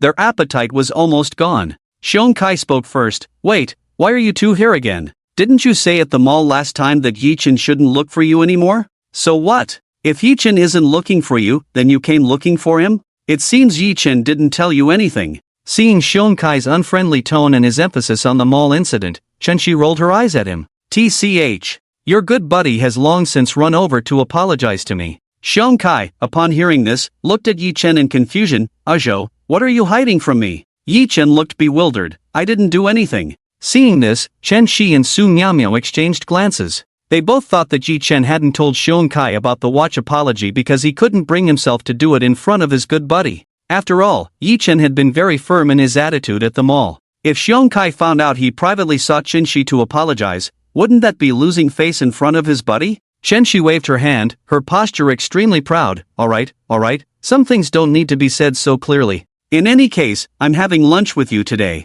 Yi Chen's eye muscles twitched. What is wrong with this average girl? Why does she act like having lunch with her is a reward for me? Yi Chen glanced at Shin Yuchu, who was about to get her meal not far away, and said expressionlessly, please move aside, that spot is taken. What do you mean? Chen Shi was very surprised. Yi Chen, do you know what you're saying? I mean, I'm having lunch with you today. Can't you understand? Yi Chen nodded. I understand, but I don't want to have lunch with you, and that spot is already taken. She's coming over soon. Chen Shi was momentarily taken aback. She never expected Yi Chen would say that. This is impossible. Chen Shi frowned. Hey, I chose to forgive you because you gave me my favorite style of watch. Now that I'm taking the initiative to have lunch with you, you actually have this attitude towards me? Do you want me to ignore you again? What the hell? When did I give you a watch? Yi Chen was completely confused. Seeing Yi Chen's bewildered expression, Chen Shi paused for a moment and instinctively said, wasn't it you who bought the Burberry watch yesterday at noon, too embarrassed to apologize to me in person, and had your aunt pass it to me?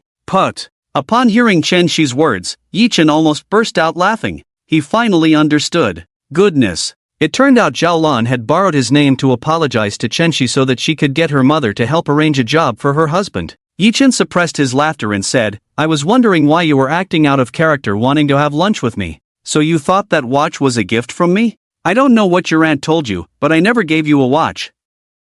Who are you? Am I crazy to spend so much money on you? So refreshing. It felt so good. Yi Chen finally said what he had been holding back for so many years. And both Chen Shi and Su Miaomiao were left dumbfounded. What? The watch wasn't a gift from Yi Chen, it was given by Yi Chen's aunt without his consent? Impossible. Absolutely impossible. Yi Chen must be putting on a brave face. The watch was definitely a gift from him, he just feels embarrassed to admit it. Chen Shi spoke with great certainty. If the watch wasn't a gift from you, how could you have accepted my breakfast this morning? In the midst of their tug-of-war, their confrontation had already attracted the attention of many students around them. At Bayan No. 1 high school, Chen Shi's looks were second only to Shin Yuchu. Such a commotion immediately drew a crowd of onlookers. Yi-chan rubbed his nose, feeling embarrassed for Chin-shi. Isn't it possible that you walked too fast this morning, and I didn't even have time to react before you left? You're talking nonsense, you definitely ate it. Chin-shi didn't believe him at all. Yi-chan pouted, just about to say believe it or not when his right-hand man, by Shin Ming, suddenly popped up from somewhere. Joe-gu isn't talking nonsense.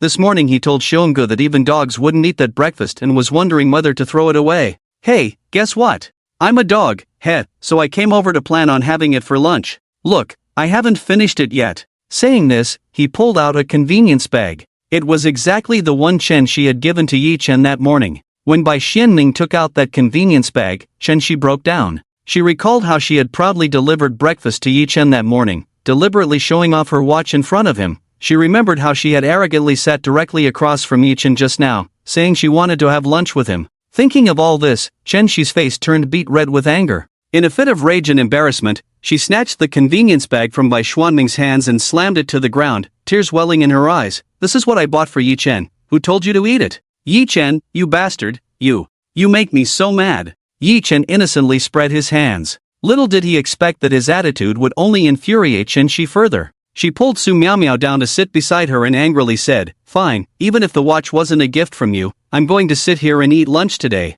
Yi-chan frowned slightly. I told you, that spot is taken. Yi-chan, don't think I don't know, you just want to annoy me by saying that spot is taken, right? Today, I want to see if there really is someone there. Chen-shi crossed her arms and sat on the bench with Su Miao Miao. She was certain that no one would be there. Even if there really was someone, they would surely come over out of respect for her, the school beauty. In this school, Chen-shi had never encountered anyone who wouldn't give her face. As the atmosphere became tense, Shin Yochu's cold voice suddenly rang out from the crowded classmate. Could you please make way? That's my spot. As Shin Yochu's voice emerged, the onlookers turned their heads to look. The crowd erupted in an uproar. What the hell? The person Yi-chen was talking about is Shin Yochu? Oh my god, this is getting interesting. I didn't expect the owner of that spot to be Shin Yochu. Cough, isn't this just a small king meeting a big king? But why is the school beauty Lin eating at the same table as Yi-chen? I don't know, but it seems they are in the same class, which is reasonable, yet unreasonable. The onlookers whispered among themselves.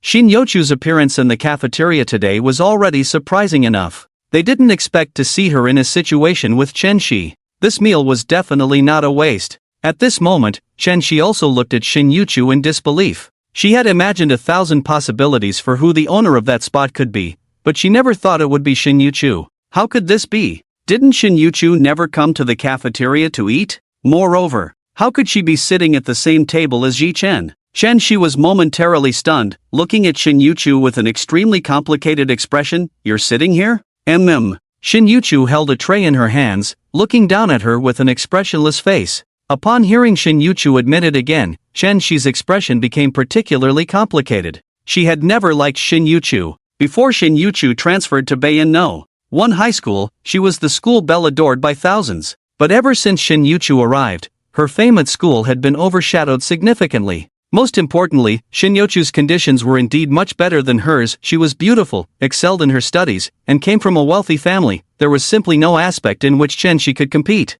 Therefore, Chen-shi tried her best to avoid appearing in the same place as Shin Yochu, to prevent any comparisons between them. Right now, it seemed unavoidable. Chen-shi didn't want to show weakness in front of so many people, so she steeled herself and confronted Shin Yochu. That's not right. Your name isn't on this table, and you didn't use anything to reserve the seat, so whoever sits here first gets the seat, right? Exactly, Su Miao Miao quickly chimed in, backing up her best friend. At this moment, a sharp glint flashed in Yi-chen's eyes. This Chen-shi was even more petty than he had imagined. The rain won't fall forever, but the head will. Yi-chen's tone was displeased. Chen-shi, I told you when you arrived that there was someone here, and you insisted on sitting down. This school isn't your family's. Just because you say there's someone here doesn't mean there is, Su Miao Miao retorted, raising her chin defiantly. Chen-shi let out a light laugh and remained silent. Good sister, well done. Yi-chen wanted to retort back, but Shin Yochu spoke first. She looked at Chen-shi with a cold gaze. It's fine, if you like sitting here, I'll give it to you. I will give it to you. 6 words, critical damage plus 999999999. In just 6 short words, Chen-shi's defenses crumbled instantly. Her head buzzed, and she felt a heavy pressure in her chest. She felt deeply humiliated. The words she had racked her brain to come up with seemed to have no effect on Shin Yochu, who appeared completely unfazed. She even said she would give the seat to her? Shenshi trembled with anger, struggling to keep herself from going mad as she stood up, her tone filled with resentment. Give? What a joke. Do I need you to give me anything? Who do you think you are? I don't need your charity. With that, she left without even taking her tray. Su Miaomio shot a fierce glare at Yi Chen. Yi Chen, don't even think about pursuing Chenshi anymore. Then she hurried to catch up with Chenshi. Yi Chen pouted, crazy, when have I ever pursued her? This sentence reached Chenshi's ears just as she was leaving, causing her to stumble and nearly fall. After Chenshi left, the onlookers felt embarrassed to linger around and began to disperse. Xiong Kai laughed heartily, slapping his thigh. Ah, that was so satisfying.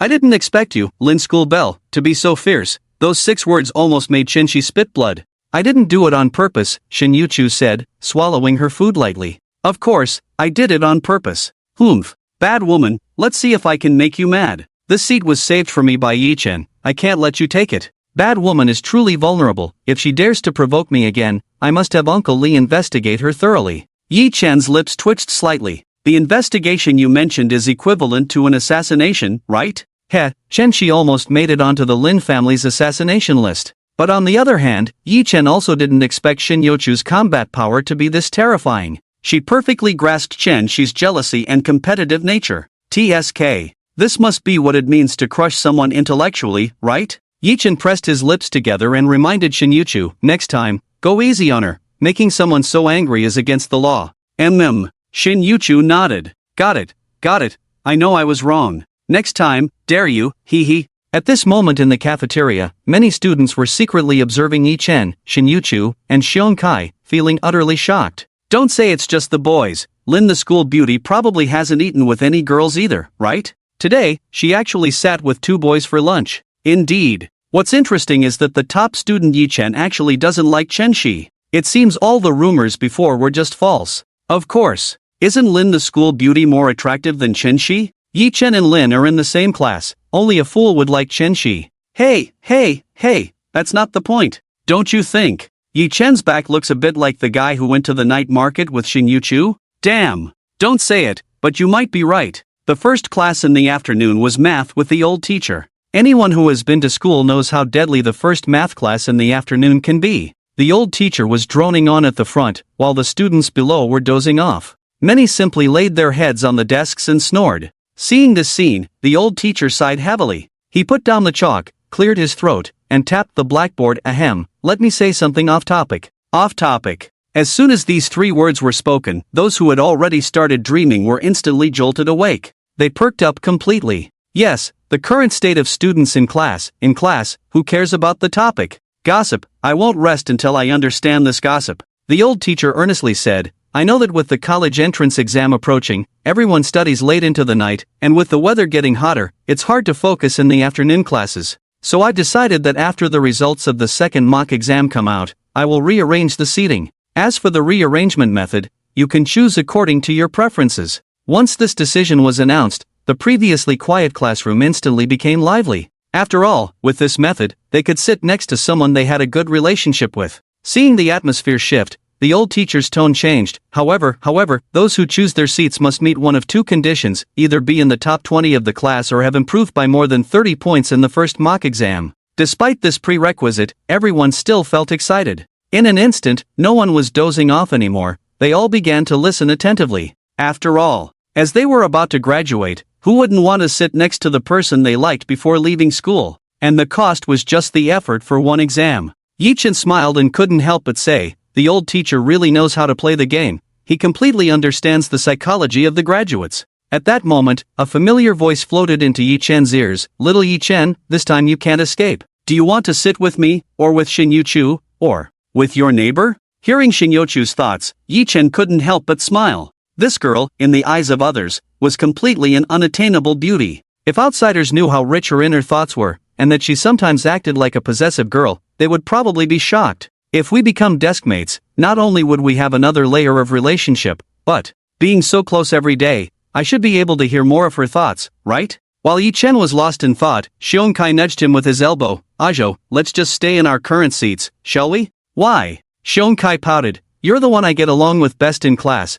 and I don't have any girls I secretly like, so sitting with you is the most comfortable. Besides, our current position is completely like the setting of a comic book male protagonist. The second to last row by the window, the king's hometown. That's true, but this time we get to choose our seats based on our exam scores, and with your grades in the cultural subjects, you'll be the last to choose a seat. Seong Kai was completely unconcerned, chuckling. It's fine, who doesn't know that we're close? Plus, you're first in the class, and besides me, no one would want to sit with you. So when the time comes, you just need to choose your seat. It doesn't matter what number I pick. Is that so? Yi Chen quietly glanced at Shin Yu-chu, a ripple of emotion stirring in his heart. However, Seong Kai beside him didn't notice, reminiscing, speaking of which, we've been deskmates for 3 years in high school, and in the last month, we'll definitely still be deskmates, right? Ever since the old class teacher announced that we could choose our seats based on the results of the second mock exam, the learning atmosphere in class 5 of the third year quickly changed. No matter what class it was, whether in the morning or afternoon, it was rare to see anyone sleeping with their head on the desk.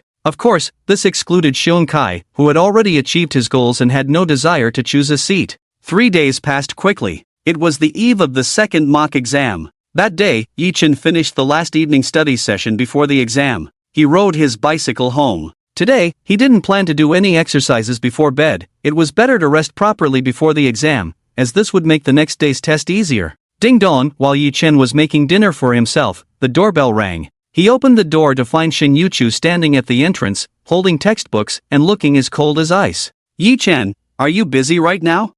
Not busy. But the second mock exam is tomorrow. Isn't it a bit inappropriate to play Forest Fire and Ice on the eve of the exam? Yi Chen thought Shin Yu-chu had come to play games with him. Unexpectedly, Shin Yu-chu shook her head and said, I have a math problem I can't solve, and I want to ask you for help. Yi Chen's eyes widened in surprise. He squinted, trying to hear Shin Yu-chu's thoughts. After all, Shin Yu-chu's math scores were nearly perfect in every exam, and Yi Chen felt inferior. For her to ask him for help with a math problem seemed a bit too far-fetched, right? Unfortunately, this time Shin Yu-chu stood quietly in front of Yi Chen, with no thoughts escaping her. Yi Chen was slightly taken aback. Could it be that she really just wanted to ask about a math problem? So, he said seriously, no problem. But you'll have to wait a moment. My dinner will be ready soon. Why don't you go back and wait for me to finish? Okay, I'll sit here and wait for you to finish cooking. After saying this, Shin Yu-chu took a step forward and walked straight into Yi Chen's house. Seeing Shin Yu-chu enter his home without any warning, Yi Chen felt a bit dazed. Wait, Lin School Beauty, you just walked in like that? Moreover, I remember I said for you to wait at your own home, right? Given that Shin Yu-chu had already come in, it was impossible to kick her out. Yi Chen could only open the shoe cabinet, take out a new pair of slippers for her, and said, Lin School Beauty, just make yourself comfortable, I'll be done soon. Okay. Shin Yu-chu nodded gently. She bent down to change into the slippers and sat on the sofa, seemingly casually looking around, but her eyes were filled with curiosity. It's my first time at Yi Chen's house, what a strange feeling. It's cleaner and tidier than I imagined. I didn't expect little Yi Chen to be so neat. When surfing the internet, they say if a boy's room is clean and odorless, he's either a sissy or gay. Little Yi Chen, you. Shin Yu-chu's pupils trembled with shock. As Yi Chen was scooping noodles into a bowl, he suddenly felt a strange voice in his mind, causing him to shudder and nearly drop the pot in his hands. Oh no. I only told her to surf the internet more. I forgot to tell her to avoid those cringy forums. Yi Chen forced a bitter smile and quickly brought the noodles he had served to the dining table, eager to eat. To ensure Shin Yu-chu wouldn't wait too long, Yi Chen slurped the noodles rapidly. The once quiet room was now filled only with the sound of slurping noodles. After slurping several mouthfuls, Yi Chen suddenly felt an inexplicable gaze. He paused, raised his head, and found Shin Yu-chu on the sofa staring intently at him. Her face still wore that cold, icy expression, but the heat in her eyes betrayed her. Whoa, the noodles Yi Chen made smell so good, I really want to try them. Do you want to eat? No. Shin Yu-chu struggled to pull her gaze away, crossed her arms, and turned her head to the other side. No, I absolutely cannot eat. Eating noodles this late will make me gain weight. But I really want to eat. Crying emoji, Yi Chen chuckled. Got it. I'll save some for you. Shin Yu-chu frowned. I said I don't want to eat. When a girl says no, she actually means yes. If you want to eat, just eat. No need to deliberately diet at night. Dieting to lose weight is useless. Exercising is the real truth. Besides, your figure is already perfect. No need to lose weight. With that, Yi Chen unceremoniously put more noodles into the pot. Women. Even if I can't hear your thoughts, I understand your subtext. Sigma males never fall into women's traps. Seeing this, a faint blush blossomed on Shin Yu-chu's face, and a light smile danced in her eyes. Before long, Yi-chan brought a bowl of noodles back to Shin Yu-chu. Here, give it a try. Thank you. Shin Yu-chu picked up her chopsticks and elegantly took a small bite. Just one bite, and her eyes immediately sparkled with surprise and delight. Damn Yi-chan! Letting me like him is one thing, but the noodles are so delicious too. After they finished their meal, Yi-chan cleaned up the bowls and chopsticks, then said, Lin School Beauty, which question do you want to ask me about? It's a question about parabolas. I looked at the answer analysis, but I still don't quite understand. Shin Yu-chu handed over the test paper. Upon seeing the question, Yi-chan furrowed his brows but quickly relaxed. What a coincidence, I just did a similar question a couple of days ago. It really is a bit hard to understand. I spent an entire evening study session figuring it out. The first two questions aren't too difficult, but the challenge lies in the third question. When doing the third question, relating it to the second can be misleading, so first. As he spoke, Yi-chan picked up a pen and some scratch paper, starting to explain to Shin Yu-chu. Fortunately, Shin Yu-chu was already a top student, so Yi-chan only took 10 minutes to clarify the question. He set down his pen and smiled. Alright, if you solve this question following this line of thought, you'll get the correct answer. Thank you. Shin Yu-chu nodded, put away her test paper, and stood up to leave. Just as she reached the door, she suddenly turned around, her fragrant hair brushing past Yi-chan's nose, making him feel a bit restless. Yi-chan asked in confusion, what's wrong? Are there other questions you don't understand? After the exam, we'll have a 3-day Labor Day holiday. Let's play Forest, Fire and Ice together. Didn't we already clear all the levels last time? Shin Yu-chu bit her lip, revealing a faint smile. We cleared Forest, Fire and Ice 1-0, this time we're playing 2-0. Well then. I've seen people addicted to FPS games, and I've seen people addicted to MOBA games. It's the first time I've seen someone addicted to 4,399 games. After sending Shin Yu-chu off, the house returned to its usual quietness, though the air still lingered with her fresh fragrance. Yi-chan looked down at the slippers Shin Yu-chu had just worn, licked his lips, and expressionlessly put the slippers back in the shoe cabinet. At Bayan No. 1 High School, in the girls' dormitory, Chen-shi sat at her desk, looking troubled. Just as Su Miao Miao returned from the bathroom, she noticed Chen-shi's expression and leaned over with concern, saying, Shishi, what's wrong? You seem really down. Chen-shi sighed deeply. I just got off the phone with my mom. I told her I want to go see JJ's concert on May 3rd and that I want to buy a ticket for the Inner Circle so I can have a chance to take a photo with JJ. But the Inner Circle tickets are sold out through normal channels, and I'd have to buy them from scalpers for 2,000 yuan each. Does your mom think it's too expensive and won't let you buy it? She agreed, but she said I have to score at least 20 points more on this second mock exam than I did last time. Chen-shi paused, her expression growing even dimmer. But I've been so busy with the school exams lately that I've fallen behind in my cultural subjects. Forget about improving by 20 points, it's hard enough just to match my previous score. JJ is finally coming to Bayan for a concert, and this is the closest I've ever been to him. I really want to go.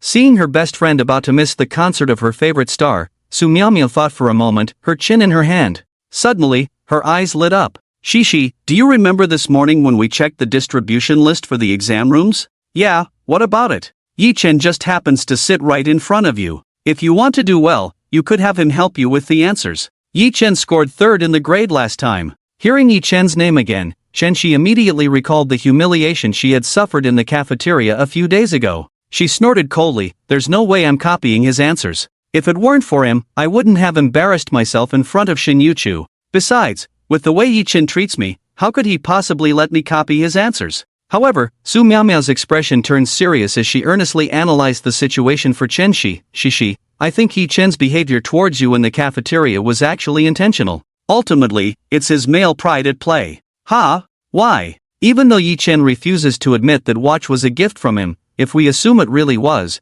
then his behavior towards you yesterday makes perfect sense. First of all, when you just sat down opposite Yi-chan, Xiong Kai brought up the incident at the mall, clearly unaware that Yi-chan had privately apologized to you. At that moment, you didn't think much and immediately said, looks like Yi-chan didn't tell you anything. After a pause, Su Miao Miao continued her analysis. The reason Yi-chan didn't tell Xiong Kai the truth is that he didn't want his good buddy to know he had apologized to you, he thought it would be embarrassing. So, your comment right then raised Xiong Kai's suspicions about Yi-chan. To keep the truth from coming out, Yi-chan decided to play dumb from that moment on, refusing to admit that the watch was a gift from him. By continuing to deny it, he could save face in front of Xiong Kai. Think about what I said, doesn't it make a lot of sense? As soon as Chen-shi heard this, her brows furrowed. In the past few days, every time she thought of Yi Chen's attitude towards her that day, she couldn't help but feel furious. How could he, Yi Chen, act like that? So she had never taken the time to reflect on it. Now, hearing her best friend analyze it so logically, it seemed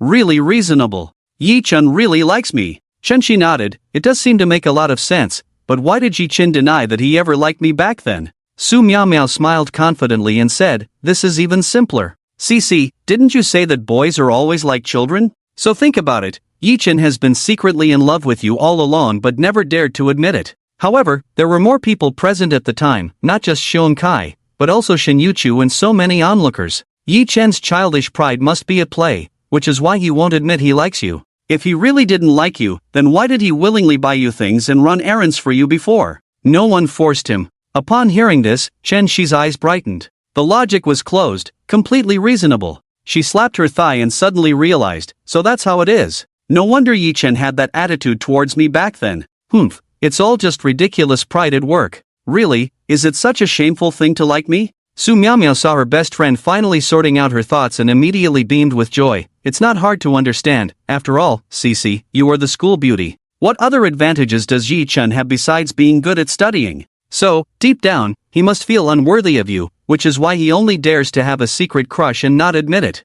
If that's the case, if I now propose to copy his answers in the second mock exam, he will definitely agree, right? Su Miao nodded emphatically, absolutely. He must be particularly tormented these days, racking his brain on how to apologize to you. Now that you add him on QQ and propose to copy his answers, it's like giving him a way out. He will definitely agree immediately. Upon hearing this, Chen Shi nodded repeatedly and then took out her phone. While asking people who knew Yi Chen for his QQ, she said proudly, before this, I would never have added Yi Chen on QQ. This time, adding him because of this matter is a favor to him. But consider it a reward for his secret crush on me all these years soon. Chen Shi found out Yi Chen's QQ and directly sent a friend request. Within seconds, her phone vibrated. Chen Shi and Su Miao exchanged glances, and she was quite surprised. He agreed so quickly? Could it be that Yi Chen has been waiting for me to add him on QQ? As she spoke, she smiled brightly and opened QQ again. The next second, her smile froze. Addition failed. The other party has rejected your friend request.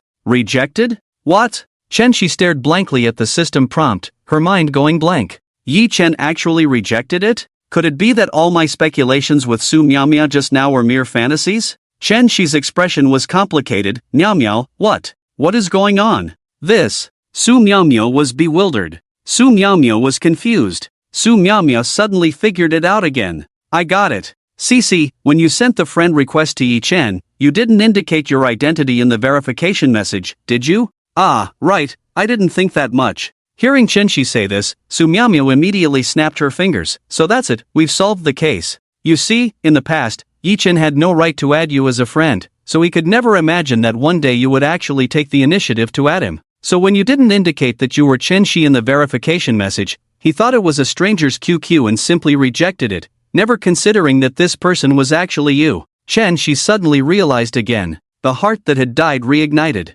Phew. That's great, everything is not just my one-sided wish. Chen Shi linked her arm with Su Miao and patted her chest, saying, I was shocked when my friend request was rejected. Miao, you really think things through, as expected of my good sister. Of course, he. Su Miao smiled, a hint of jealousy flashing in her eyes. Cici, your QQ avatar and nickname clearly look like a girl, yet Yi Chen rejected you without hesitation. It can be seen that Yi Chen likes you to a crazy extent, he never adds any other girls besides you. Of course. Otherwise, Yi Chen wouldn't be worthy of being the fish in my pond for so long. Chen Shi felt a bit lightheaded from Su Miao's praise. Her heart became even more resolute. Yi Chen really likes me. Like, super likes. She raised her hand to re-enter Yi Chen's QQ, preparing to reveal her identity in the verification message this time. Unexpectedly, Su Miao pressed down on her hand, shaking her head firmly. Shi, don't add him. In Yi Chen's eyes, you are a goddess high above, adding him once is fine. But adding him a second time would make you seem cheap. Since we've already clarified Yi Chen's current mindset, it doesn't matter whether you add him as a friend or not. Tomorrow, when you get to the exam room, just tell him face to face, and he will actively add you as a QQ friend later. That makes sense. I'll listen to you. I won't add him. I've booked tickets for the JJ concert. Chen Shi smiled sweetly and simply put away all the review materials in front of her. With Yi Chen, this academic genius, helping her, it wasn't just about improving by 20 points. as long as she had enough courage, scoring 100 points was possible. With Yi-Chen, why do I even need to review? Yi-Chen really likes me. Is Chen-Shi crazy? Adding me as a friend late at night, how boring, why not find a jail to sit in? Yi-Chen had originally planned to go to sleep, but then he saw Chen-Shi's friend request. Without thinking, he rejected it immediately. As for why Yi-Chen knew this person was Chen-Shi, it was simply because he had seen this QQ number in the senior class group chat not long ago. Someone had it her saying, "Senior Chen-Shi, is this year's dance major school exam difficult?" Yi-Chen remembered that this account with the nickname Little Chen doesn't eat cilantro belonged to Chen-Shi. To prevent Chen-Shi from adding him as a friend again for no reason in the future, Yi-Chen simply set her to no longer accept friend requests from this person. After doing all this, Yi-Chen set his alarm and fell into a beautiful dream. The next day, morning, Yi-Chen washed up, had breakfast, and rode his bike to school on time. After finding his exam room, he quietly sat in his seat waiting for the proctor to distribute the test papers. Chen-Shi arrived late. After taking her seat, she poked Yi-Chen with her pen. Yi-Chen turned around, and his first reaction was that this little fairy was definitely going to hold him accountable for rejecting her QQ friend request last night. Unexpectedly, Chen-Shi looked in a very good mood. She raised her chin and said, "Yi-Chen, you know, I've liked JJ for a long time. My mom said that as long as I can improve my total score by 20 points from the first mock exam, she will buy me tickets to see JJ's concert." Yi-Chen was a bit dazed. "Wait, I didn't know you liked JJ for so long?" Before Yi-Chen could speak, Chen-Shi blinked her eyes and began to speak in a spoiled tone. "Yi-Chen, I know you must want me to go see JJ's concert too, right? So, this time for the exam, remember to put your answer sheet in the upper right corner of the desk after you finish answering. I just need to reference your multiple choice answers." Yi-Chen suddenly understood. No wonder Chen-Shi suddenly added her as a friend last night. It turned out to be for this. Yi-Chen was about to retort, "What are you thinking?" But the words didn't come out. Remembering the times when Chen-Shi had deliberately teased and humiliated him, Yi-Chen had a new idea. So, he squinted and smiled, "Okay, I got it. Yi-Chen, I knew you would agree, you're the best hee-hee." Yi-Chen smiled faintly, not responding. At that moment, the proctor began distributing the test papers, and Yi-Chen turned his head accordingly. He thought to himself, "Where did this yellow urine come from? Hurry up and wake Chen-Shi up. This calculation is about to blow up in my face. Oh right, those with diabetes shouldn't come. Don't let her taste the sweetness." The first exam is the Chinese language test. Yi-Chen received the paper and first flipped to the essay section. After quickly scanning the prompt, he returned to the first question to start working. This is a habit he has developed over the years. In Chinese exams, he first looks at the essay topic and thinks about how to write it while answering the other questions. This saves Yi-Chen some time in thinking about the content of the essay. At this moment, Chen-Shi, sitting behind Yi-Chen, saw him immersed in writing and felt completely at ease. Yi-Chen is really great. The first thing he does when he gets the answer sheet isn't to write his name and exam number, but to start answering questions right away. He must be worried about not having enough time left for me to copy. Chen-Shi felt delighted. Since there are very few multiple-choice questions in Chinese, and Chen-Shi herself is not weak in this subject, she wasn't that eager to copy the answers. With 20 minutes left in the exam, Chen-Shi saw Yi-Chen finally put down his pen and quietly placed the filled answer sheet in the upper right corner of the desk. With her exceptional eyesight, Chen-Shi compared the answers on Yi-Chan's answer sheet and hurriedly filled in the few multiple-choice questions. Just as the exam was about to end, Yi-Chen took back his answer sheet. To Chen-Shi, it seemed that Yi-Chen only thought about writing his name and exam number after he noticed she had finished copying the answers. Next came the math exam and the comprehensive science exam. Both Yi-Chen and Chen-Shi used the same method. Yi-Chen placed his filled answer sheet in the upper right corner of the desk, and Chen-Shi hurriedly copied the answers. She didn't even look at the multiple-choice questions. She completely trusted Yi-Chen, the top student. Finally, as they reached the last exam before the break, the English test, after copying the answers from Yi-Chen's answer sheet, Chen-Shi felt incredibly relaxed.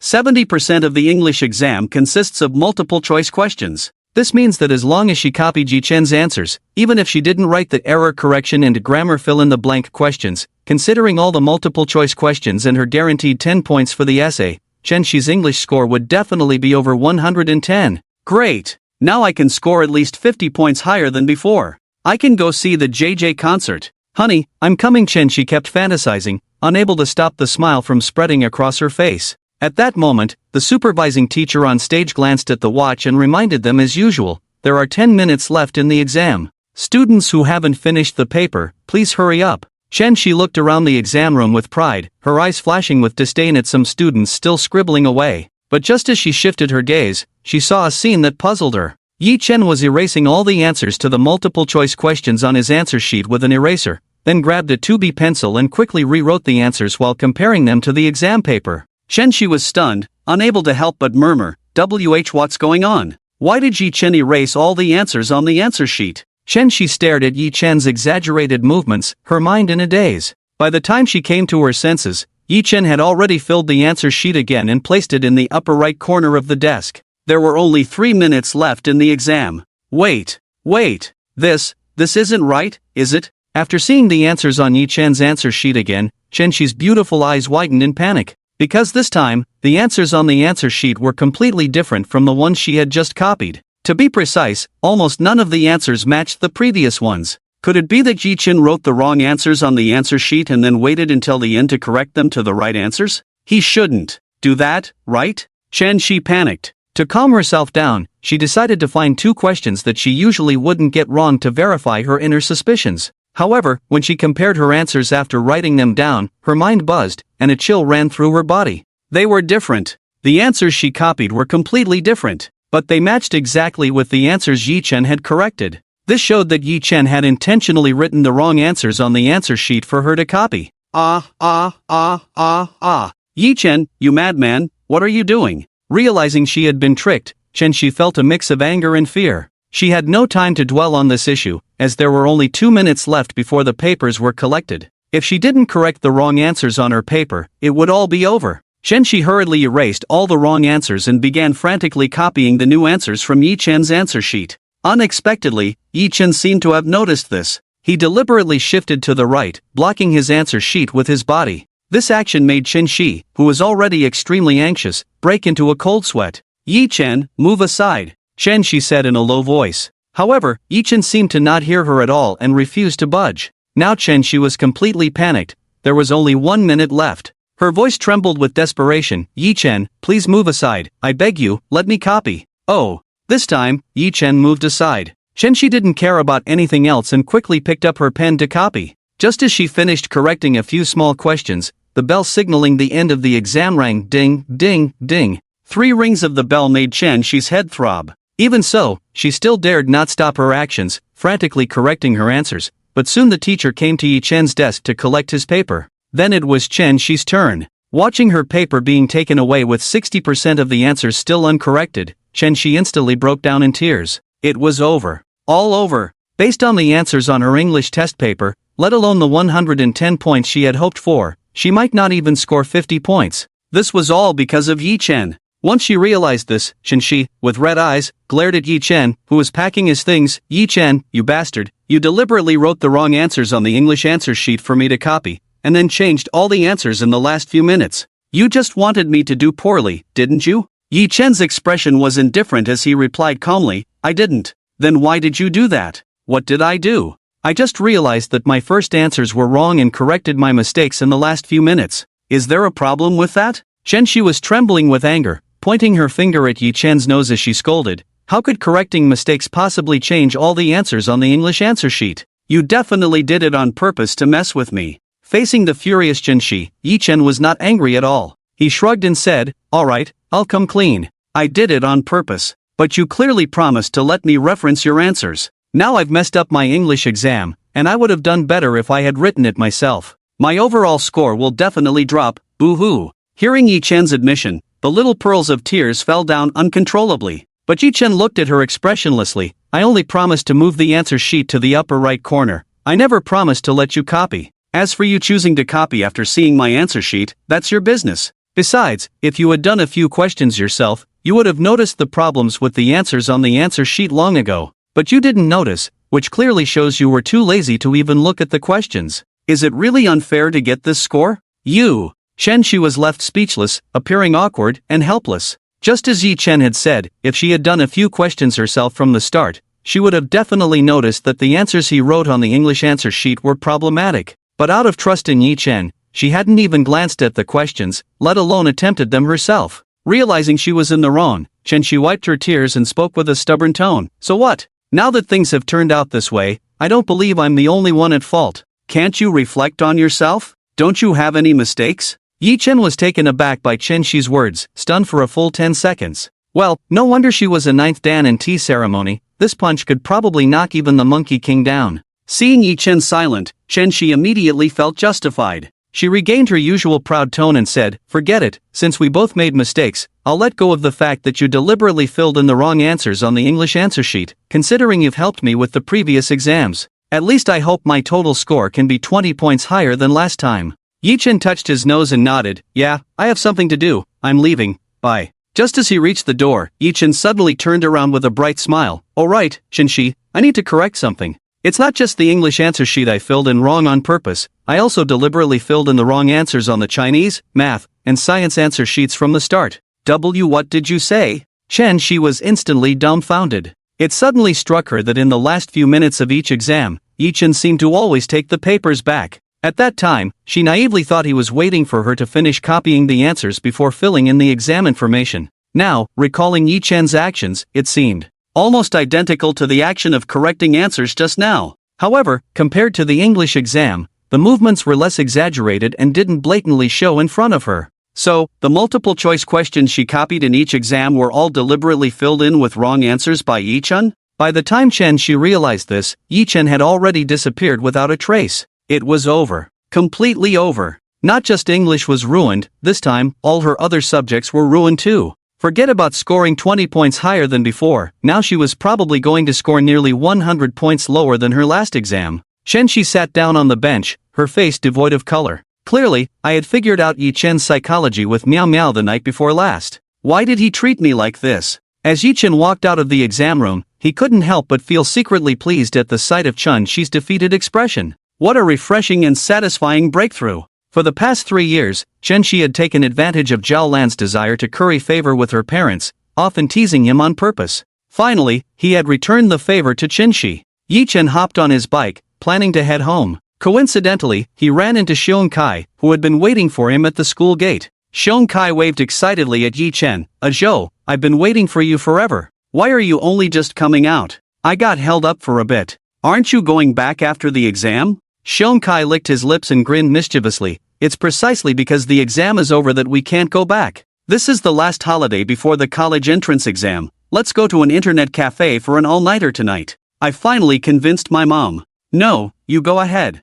I need to work part-time during this holiday." Yi Chen refused directly without a second thought. "Why not? Didn't you say you had already earned all the money you needed before the college entrance exam? Why do you need to work part-time again?" "I did earn it all, but a couple of days ago, I borrowed 1,000 yuan from Yu, and I need to pay it back quickly. You know I don't like owing anyone anything." As he spoke, Yi Chen explained the whole situation about borrowing money from Yu to Xiong Kai. Upon learning the reason, Xiong Kai opened his mouth. Although he felt angry at Yi Chen's aunt, he was helpless. In the end, Xiong Kai could only sigh softly. All right. By the way, if you're looking for a part-time job, just keep looking for that kid Mubai, he has a lot of connections." "Got it. After the college entrance exam, I'll accompany you to the internet cafe for a 3-day, 3-night battle." Yi Chen grinned, and Xiong Kai's eyes instantly lit up upon hearing this. "You said it. Goodbye, Xiong Kai." Yi Chen hurried home before 6 o'clock. He didn't bother with anything else and immediately called Mubai. Mubai was a classmate of Yi Chen and Xiong Kai from middle school. Mubai's father passed away from cancer shortly after he was born, and his mother remarried and had a younger brother. Mubai was sent to a martial arts school by his stepfather, who ignored him completely. Because Mubai was often bullied at the martial arts school, his grandparents couldn't bear to see it and brought him back to raise him. Although this kid wasn't great at studying, he had a knack for making money. All the part-time jobs Yi Chen had done in the past were found for him by Mubai. Mubai answered the call. "Jogo, what's up? Xiaobai, can you help me find a part-time job recently? I can work during the 3-day Labor Day holiday." "Ah, I'm also looking for a part-time job during the holiday. There's a job handing out flyers in a mascot costume that pays daily, 150 yuan a day, but it's a bit tiring." Yi Chen didn't hesitate and replied directly, "Tiring is not a problem. Alright, brother, I'll wait for you at Fengqing 5th Road at 8 tomorrow morning." After ending the call with Mubai, Yi Chen planned to cook dinner and rest early that night. After all, for the next 3 days, he would transform from the nation's future flower into a hard-working laborer. Without enough energy, how could he have the spirit to tighten screws properly? Just as Yi Chen put on his apron, his phone vibrated. Yi Chen, Forest Fire People, Passionate Duo Q. Yi Chen stared blankly at the chat box, repeatedly confirming whether he was seeing things. Was this a message from Shin Yuchu? Ever since that night when Yi Chen mentioned surfing the internet to Shin Yuchu on QQ, this girl had been using more and more internet slang. TSK. Addicted to playing Forest Fire People now, and she's starting to use commanding tones with me? That's a bad habit. I can't keep indulging her. Not going to happen. Yi Chen snorted disdainfully, expressionless as he put away his phone. Ding dong, 5 minutes later. Yi Chen stood in front of Shin Yuchu's door and rang the doorbell. He felt it was necessary to deepen the relationship between neighbors. As soon as the doorbell rang, Yi Chen heard a flurry of hurried footsteps from inside. Click, the door opened, and a fragrant breeze rushed at him. Yi Chen's breath caught, and he was stunned. Shin Yuchu seemed to have just taken a shower, her hair half wet and half dry draped over her shoulders. She wore a loose white t-shirt on her upper body and only a pair of shorts on her lower body, her long legs, so white they reflected light, exposed. What made it hard for Yi Chen to look away were Shin Yuchu's bare, delicate, pink toes, glistening as they touched the ground. Shin Yuchu glanced at Yi Chen, a hint of shyness creeping onto her cheeks, but her tone was indifferent. Have you seen enough? Hearing her voice snapped Yi Chen back to reality, and his face turned a bit awkward. Ahem, I wasn't looking at your legs. Shin Yuchu looked at him with a half-smile. Did I say you were looking at my legs? Yi Chen was dumbfounded. Yi Chen felt embarrassed. Yi Chen wanted to die of embarrassment. Damn it. His mind was filled with legs. Where did his rationality go? Alright, come in quickly. Little Yi Chen, if you keep looking, I'm going to drool. Woo-woo, can I sneak a peek in the future? If you look at me like this, I'll feel embarrassed too. Sitting in front of the computer, Shin Yuchu skillfully opened Forest Fire People 2.0. Her serious little expression made Yi Chen unable to help but smile. Shin Yuchu really treated this little game as if it were a AAA masterpiece.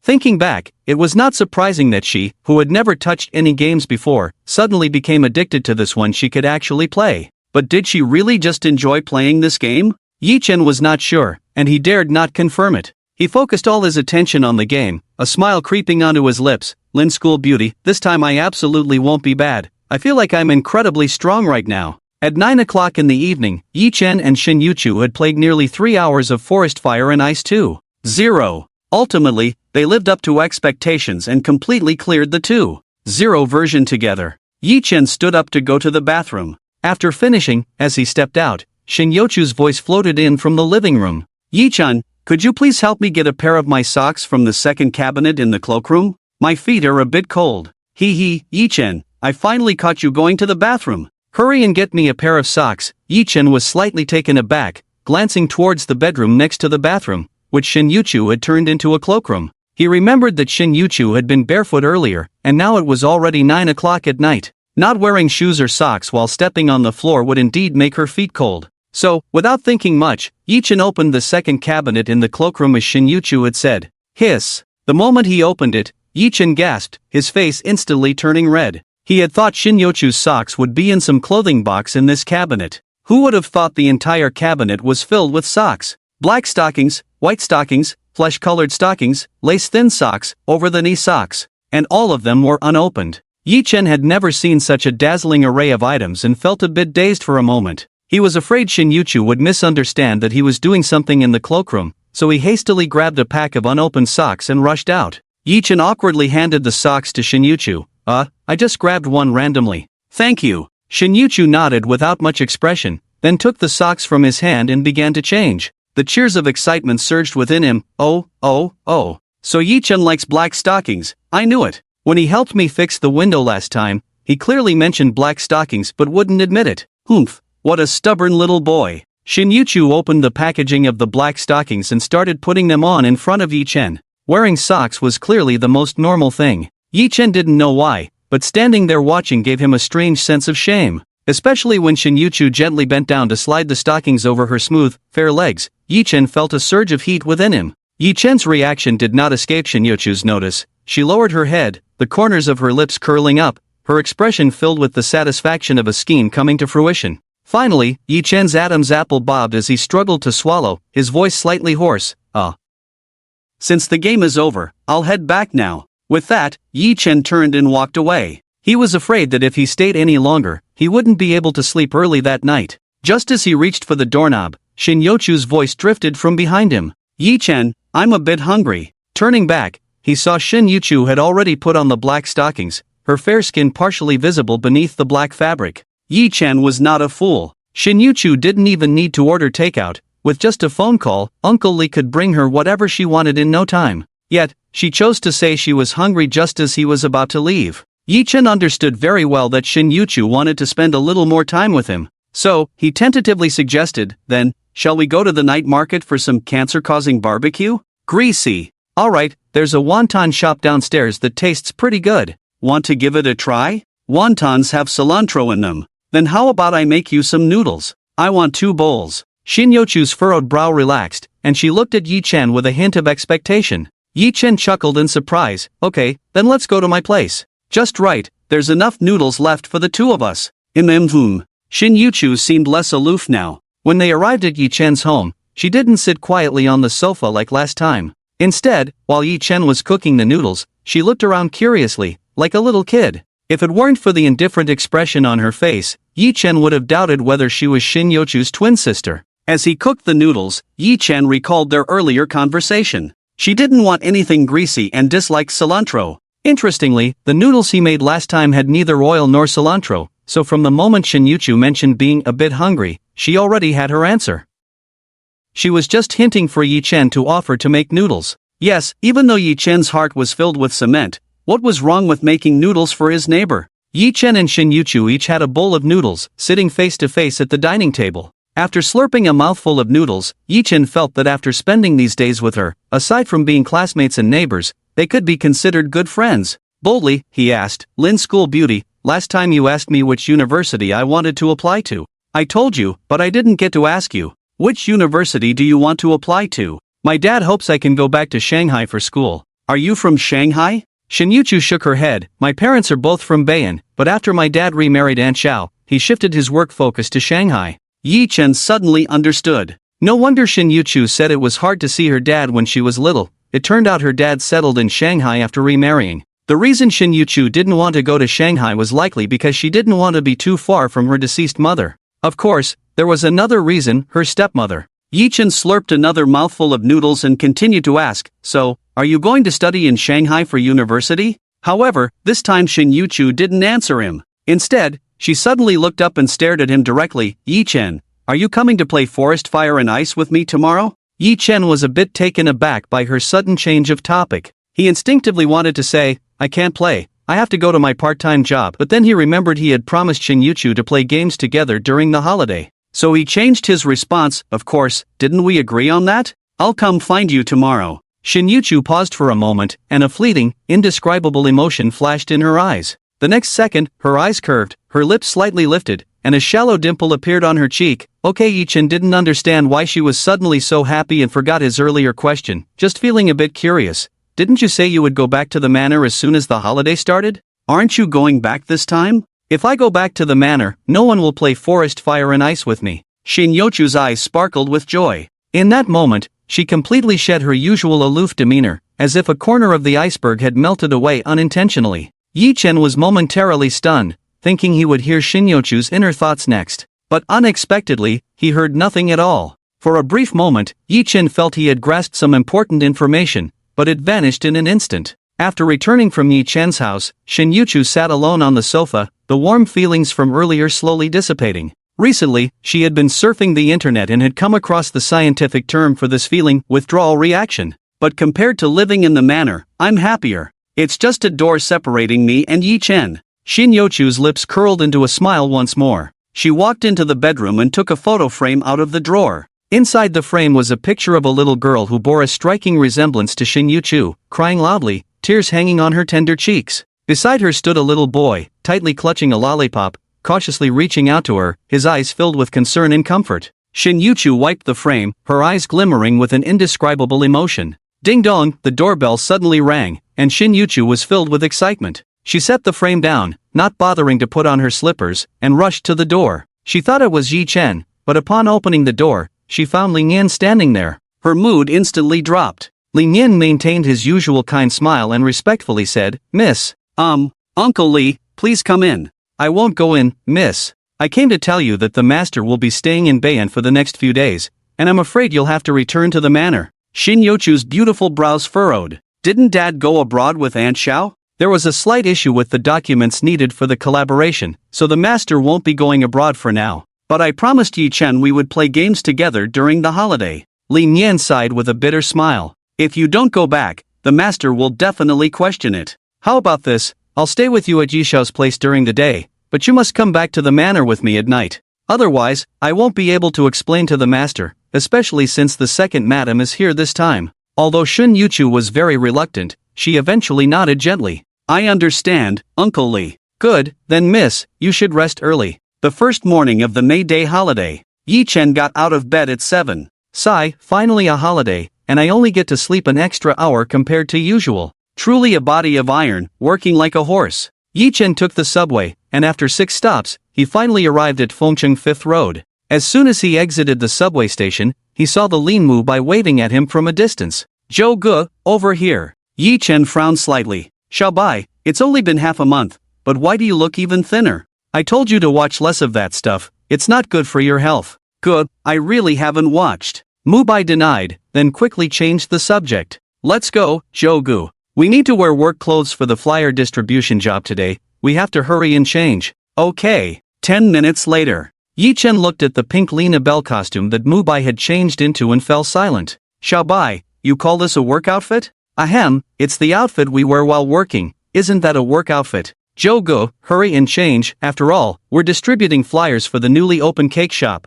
It's normal to be a bit more feminine. Yi Chen sighed but ultimately changed into the costume. The young cake shop manager approached with a large box of flyers and said to Yi Chen and Mu Bai, brothers, these are the flyers you need to distribute over the next 3 days. I need to go over the work requirements with you. First, you cannot casually throw away the flyers. If caught, your wages will be deducted. Second, you will work for 6 hours a day, with a 2.5-hour break at noon. Third, pausing at the third point, the manager continued, third, you cannot speak while distributing flyers. The headquarters hopes to recruit girls for this job. However, this job is a bit tiring, and due to time constraints, we couldn't find any girls, so you 2 brothers will have to bear with it. Please don't speak, otherwise, it will be troublesome for the headquarters. Ahem, understood. After receiving the work requirements, Yi Chen and Mu Bai began distributing flyers on the street within the designated area. At first, it was fine, distributing flyers wasn't tiring at all. 2 hours later, Yi Chen felt like he was going to suffocate in the mascot costume.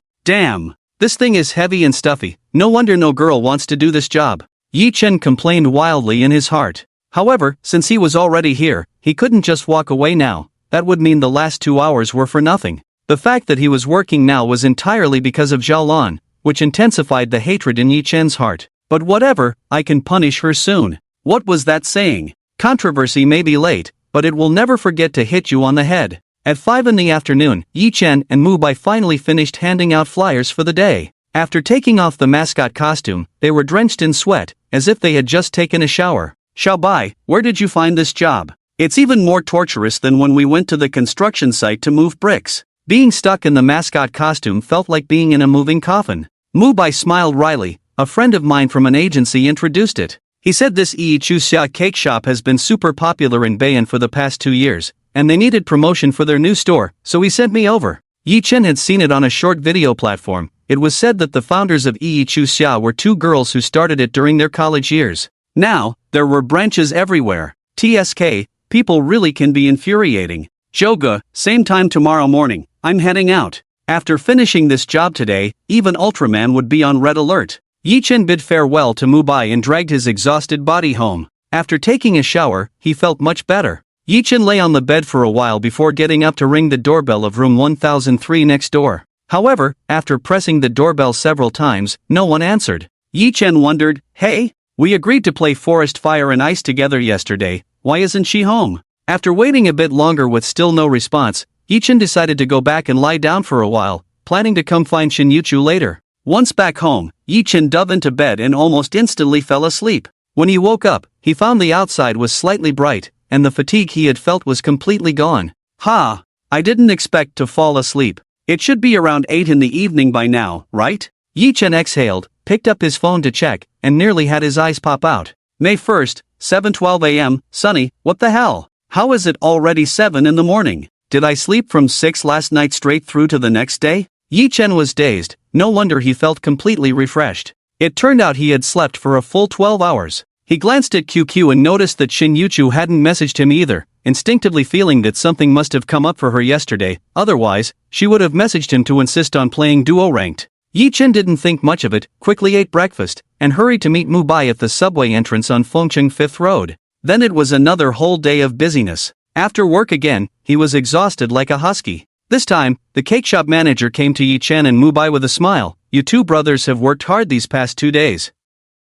Originally, it was supposed to take 3 days to finish handing out the flyers, but you completed it in just 2 days. Well, you don't need to come in tomorrow. As we agreed, it was 150 yuan a day, but now we'll settle your wages at 200 yuan a day. Yi Chen and Mubai exchanged glances, both seeing surprise in each other's eyes. With the 400 yuan they earned over the 2 days, they each went home. On the subway, Yi Chen's phone vibrated non-stop. He found it was all messages from the class group. "Damn, the second mock exam results are out? This efficiency is unbelievable. Not bad, I scored 10 points higher than last time." As expected, the top two in class are still Yi Chen and Shin Yuchu, with scores of 691 and 689, ranking second and third in the grade. That's impressive. Hey, have you heard? This time, the student with the lowest score in the grade is actually Chen Shi. She only scored 264 points. Is that true? Although Chen Shi is a dance student, her previous academic scores weren't this exaggerated. Did she miss an exam?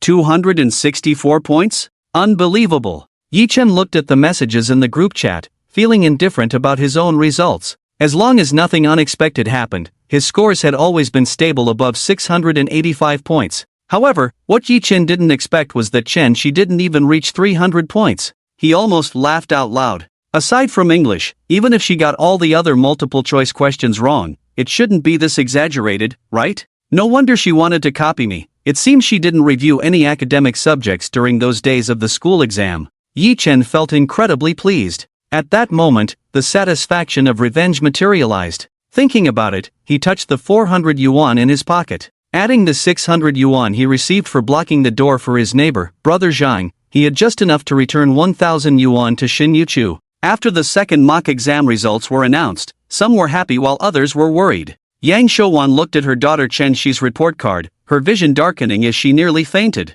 She suppressed her inner anger, her voice trembling. Shi, before the exam, I promised you that if your total score was 20 points higher than last time, I would buy you concert tickets. But you scored a whole 100 points lower than the first mock exam, coming in last in the grade. Are you trying to make me die of anger? Hearing her mother's furious tone, Chen Shi's eyes turned red, and she burst into tears. The more she cried, the more aggrieved she felt. Whoa, this is all Yi Chen's fault. If it weren't for Yi Chen, I wouldn't have scored so low. Whoa, all because of Yi Chen? Yang Shouwan saw her daughter crying so hard, and her anger dissipated somewhat. She furrowed her brows, puzzled. Shi, stop crying for a moment and tell me, why is it all Yi Chen's fault that you didn't do well? Seeing her mother's anger fade a bit, Chen Shi not only didn't calm down but cried even more pitifully. She even cried to the point of being out of breath. Now, whenever Yang Shouwan heard Yi Chen's name, her daughter seemed even more aggrieved, and her remaining anger completely vanished. She sensed that there was something more to the story behind her daughter's poor performance.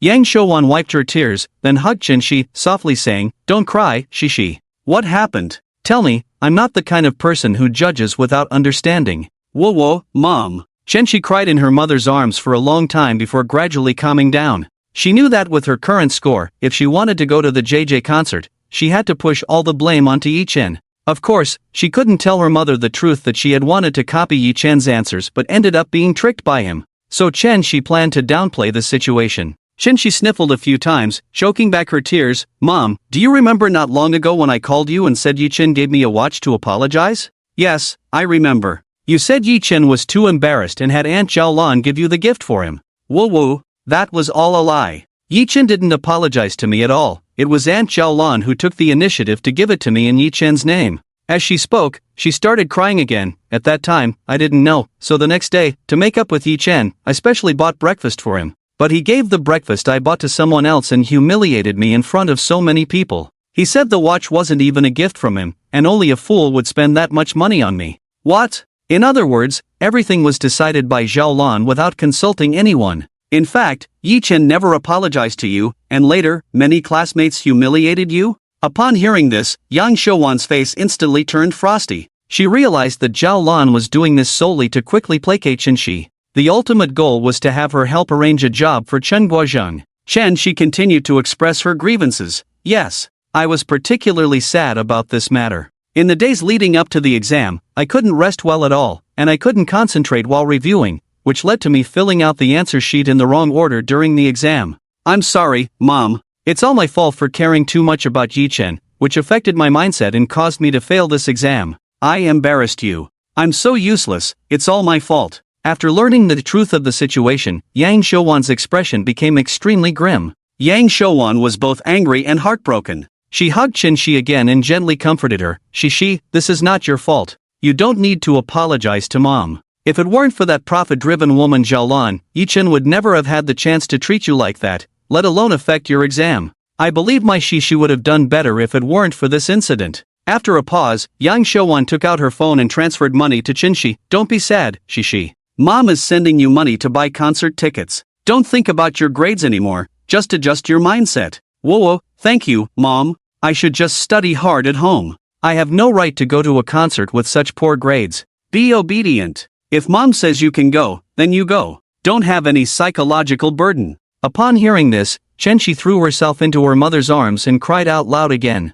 But inside, she was filled with joy at the thought of being able to attend the concert. Yang Shouwan's eyes were full of indulgence as she patted her daughter's back, but then her expression turned to one of disgust. Moreover, this matter is not over. I will definitely make Yi Chen's family give an explanation for his continuous actions and attitude that made you angry. They must know that my daughter Yang Shouwan is not so easy to bully. After calming her daughter's emotions, Yang Shouwan clenched her phone and went outside, dialing Zhao Lan's number. As soon as the call connected, Zhao Lan's tone was flattering. Hello? Director Yang, I heard from my Chun Mo that the second mock exam results are out. She should have done quite well this time, right? Yang Shouwan sneered. Ha, thanks to you and Yi Chen, my daughter came in last in her grade. Last? Oh, congratulations, Director Yang. I didn't expect Shi, an art student, to actually come in first in her academic subjects. Wait, last? Zhao Lan's breath caught, and it took her a moment to realize that Yang Shouwan was talking about coming in last. Thanks to her and Yi Chen? What on earth happened? Yang Shouwan's tone was extremely cold. What else could it be? Zhao Lan, you really are something. To get me to arrange a job for your husband quickly, you actually dared to apologize to Shi on Yi Chen's behalf. What do you take my daughter for? This, Director Yang, let me explain. This is a misunderstanding. No need to explain. In any case, I can't arrange your husband's job. Also, Yi Chen did not apologize to Shi last time, and later, he publicly humiliated her by using your unilateral decision to apologize on his behalf. This incident caused my Shi to be in a daze before the exam, leading her to fill out the answer sheet incorrectly and come in last in her grade. If you still want to maintain a good relationship with our Chen family, you should immediately bring Yi Chen to apologize to Shi in person. Otherwise, let's just pretend our two families don't know each other from now on. Director Yang, Beep. Zhao Lan wanted to argue, but the other party hung up the phone directly. She stood there in a daze for a long time, and when she came to her senses, anger instantly filled her heart. Yi Chen, you jinx. Are you trying to ruin our family? Zhao Lan's face turned red with anger as she stomped her feet. She absolutely could not lose her good relationship with the Chen family, otherwise, her husband's job would be completely uncertain, and in the future, many backdoor connections would be impossible to seek help from Yang Shouwan. Chen Mo, who was playing a game nearby, looked up, clearly displeased. Mom, what are you going crazy about again? It's so noisy. Zhao Lan yanked off Chen Mo's headphones and shouted frantically, play.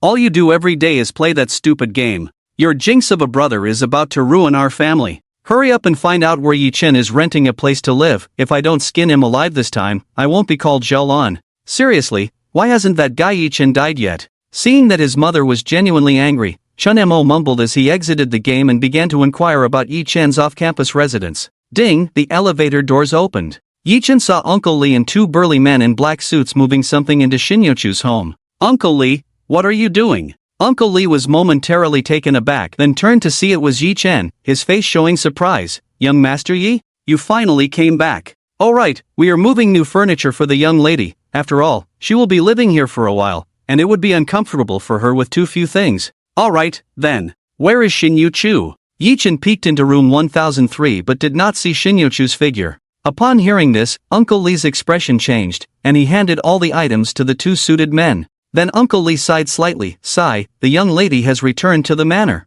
Returned to the manor? That's nothing to sigh about, is it? Yi-Chen noticed Uncle Lee's odd behavior and pressed. Uncle Lee, is there something you want to say? The young lady doesn't want me to say, but... Sigh, young Master Yi, let me speak frankly with you. Did you promise the young lady to play games together before your break? Yes, I've been working part-time during the day these past few days, only coming back at this time. Yesterday evening, I came back and even went to find Shin-Yuchu, but no one was home. Part-time? Part-time? Uncle Lee was taken aback to hear that Yi-Chen had been working part-time during the day, then he forced a bitter smile. Seeing this, Yi-Chen furrowed his brows. Uncle Lee, has something happened to her? No, young Master Yi, you can rest assured, with me here, the young lady won't get into any trouble. The main thing is, you probably didn't tell the young lady that you would be working part-time during the day, right? Since yesterday, the young lady has been waiting for you to come find her to play games as soon as she woke up in the morning. By the afternoon, you still hadn't contacted her. Until it was time for her to return to the manor, she was still waiting for you to come and play games with her.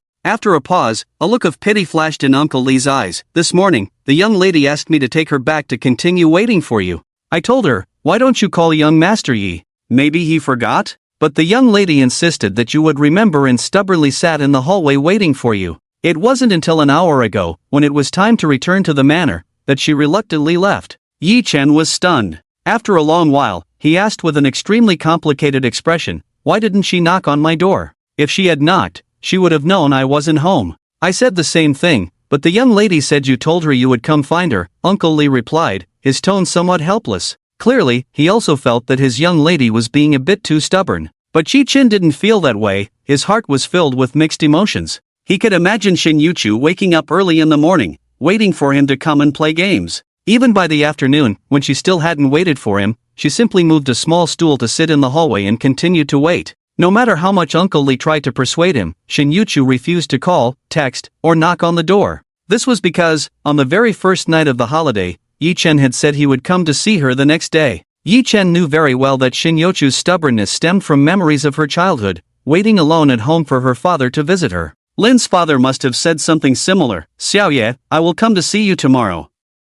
So, her father must have broken his promise back then. But she doesn't think I would break my promise. After sorting through this logic, Yi-Chen suddenly felt a pang of guilt. He had never considered that such a simple promise would weigh so heavily on Shin-Yuchu. She wasn't thinking about playing games, she just wanted to be with him. Uncle Lee, when will Shin-Yuchu come back to stay here tomorrow? I'm sorry, young Master Yi, but I can't say for sure. The master and the second madam are staying at the manor these days, and when the young lady can leave the manor depends entirely on when the master and madam go out. Okay, I understand. Yi-Chen nodded, said goodbye to Uncle Lee, and returned home. After showering, cooking, and scrolling through short videos, Yi-Chen found himself somewhat distracted by everything he did at home. After thinking for a while, he immediately took out his phone and sent a message to Shin-Yuchu. I'm sorry, I didn't get a chance to tell you that I've been out working part-time since morning these past 2 days and only returned home in the evening. I haven't forgotten about our plan to play games together. On the first night, I came home and knocked on your door, but you weren't there. This afternoon, I ran into Uncle Lee, and he told me you've been waiting for me these past 2 days. I just found out that you only stay here during the day and go back to the manor at night. If possible, will you come back to stay tomorrow? I don't have part-time work tomorrow and can spend the whole day playing games with you. After sending the message, Yi-Chen stared at the chat box. 10 minutes. 30 minutes. 1 hour. Shin-Yuchu still hadn't replied. Hiss. Could she be angry? From Shin-Yuchu's perspective, Yi-Chen had indeed stood her up. Yi-Chen felt an indescribable sensation in his heart. That night, he tossed and turned in bed, not knowing what time he finally fell asleep. Knock, knock, knock. Knock, knock, knock. Knock, knock, knock. The next morning, Yi-Chen was awakened by a series of urgent knocks on the door. He sat up abruptly, his first reaction being, Shin-Yuchu was back. But as he regained his composure, he immediately thought it couldn't possibly be Shin-Yuchu, because Shin-Yuchu would never knock so rudely. So,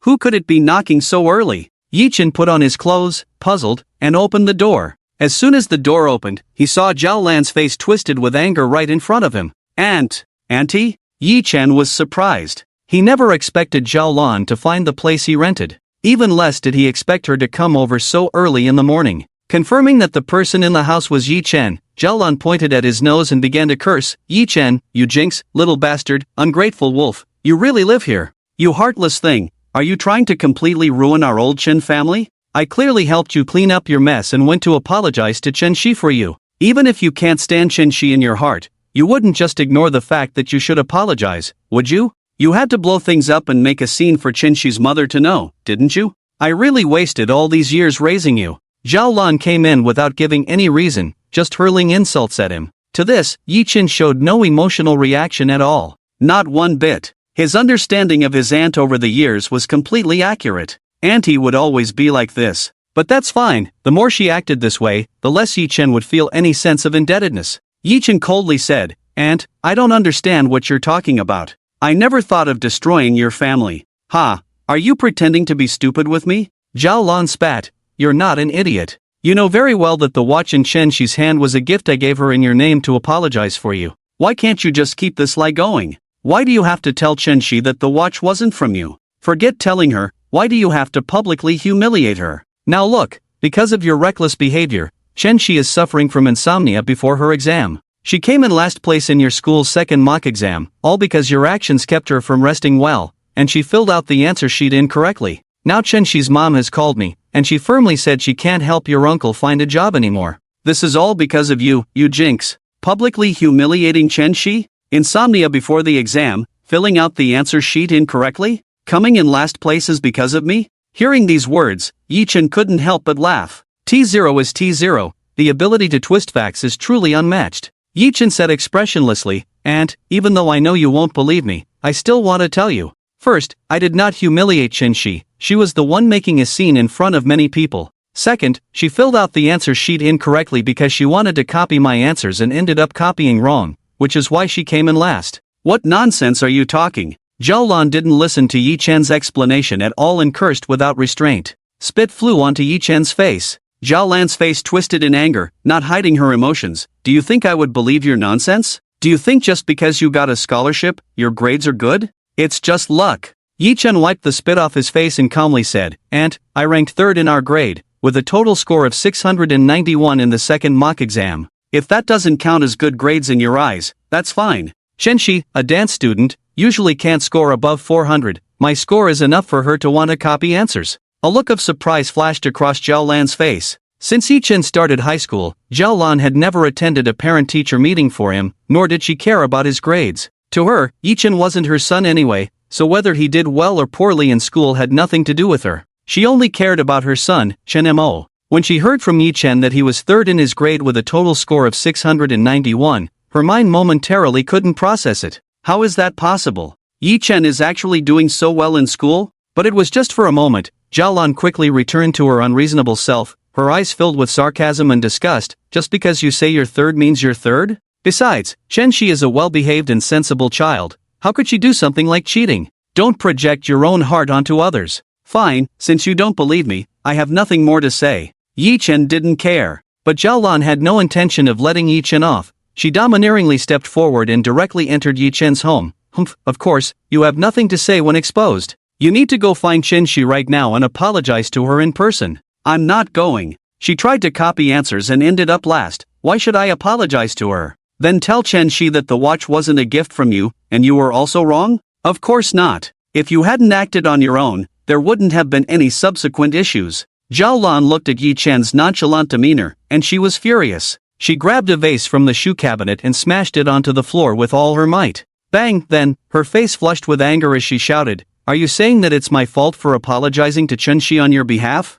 I'll tell you, today you have to apologize to Chen Shi no matter what you say, or else don't even think about coming home again. Yi Chen raised his head and glanced at the camera not far away that Zhao Lan was unaware of, feeling secretly pleased, but still smiled calmly and said, Home? Aunt, I haven't had a home for a long time. The home you speak of is just your family's home. When have you ever treated me as family? Yi Chen's retort struck at her soul. Zhao Lan was momentarily speechless. She never expected Yi Chen to be so straightforward. You! Forget it, say whatever you want. But now you've angered Chen Shi's mother, and you must resolve this. As long as you settle this matter, you can do whatever you want from now on, even if you end up dead outside like your late parents, I won't care. Aunt, I think you still don't understand. Why do you think I would agree to apologize to Chen Shi and her mother? Yi Chen sometimes really wanted to laugh. He couldn't understand how people like Chen Shi and Zhao Lan thought. They clearly had no reason, so why did they always act so self-righteous? Why? Just because I raised you, this ingrate, for 13 years.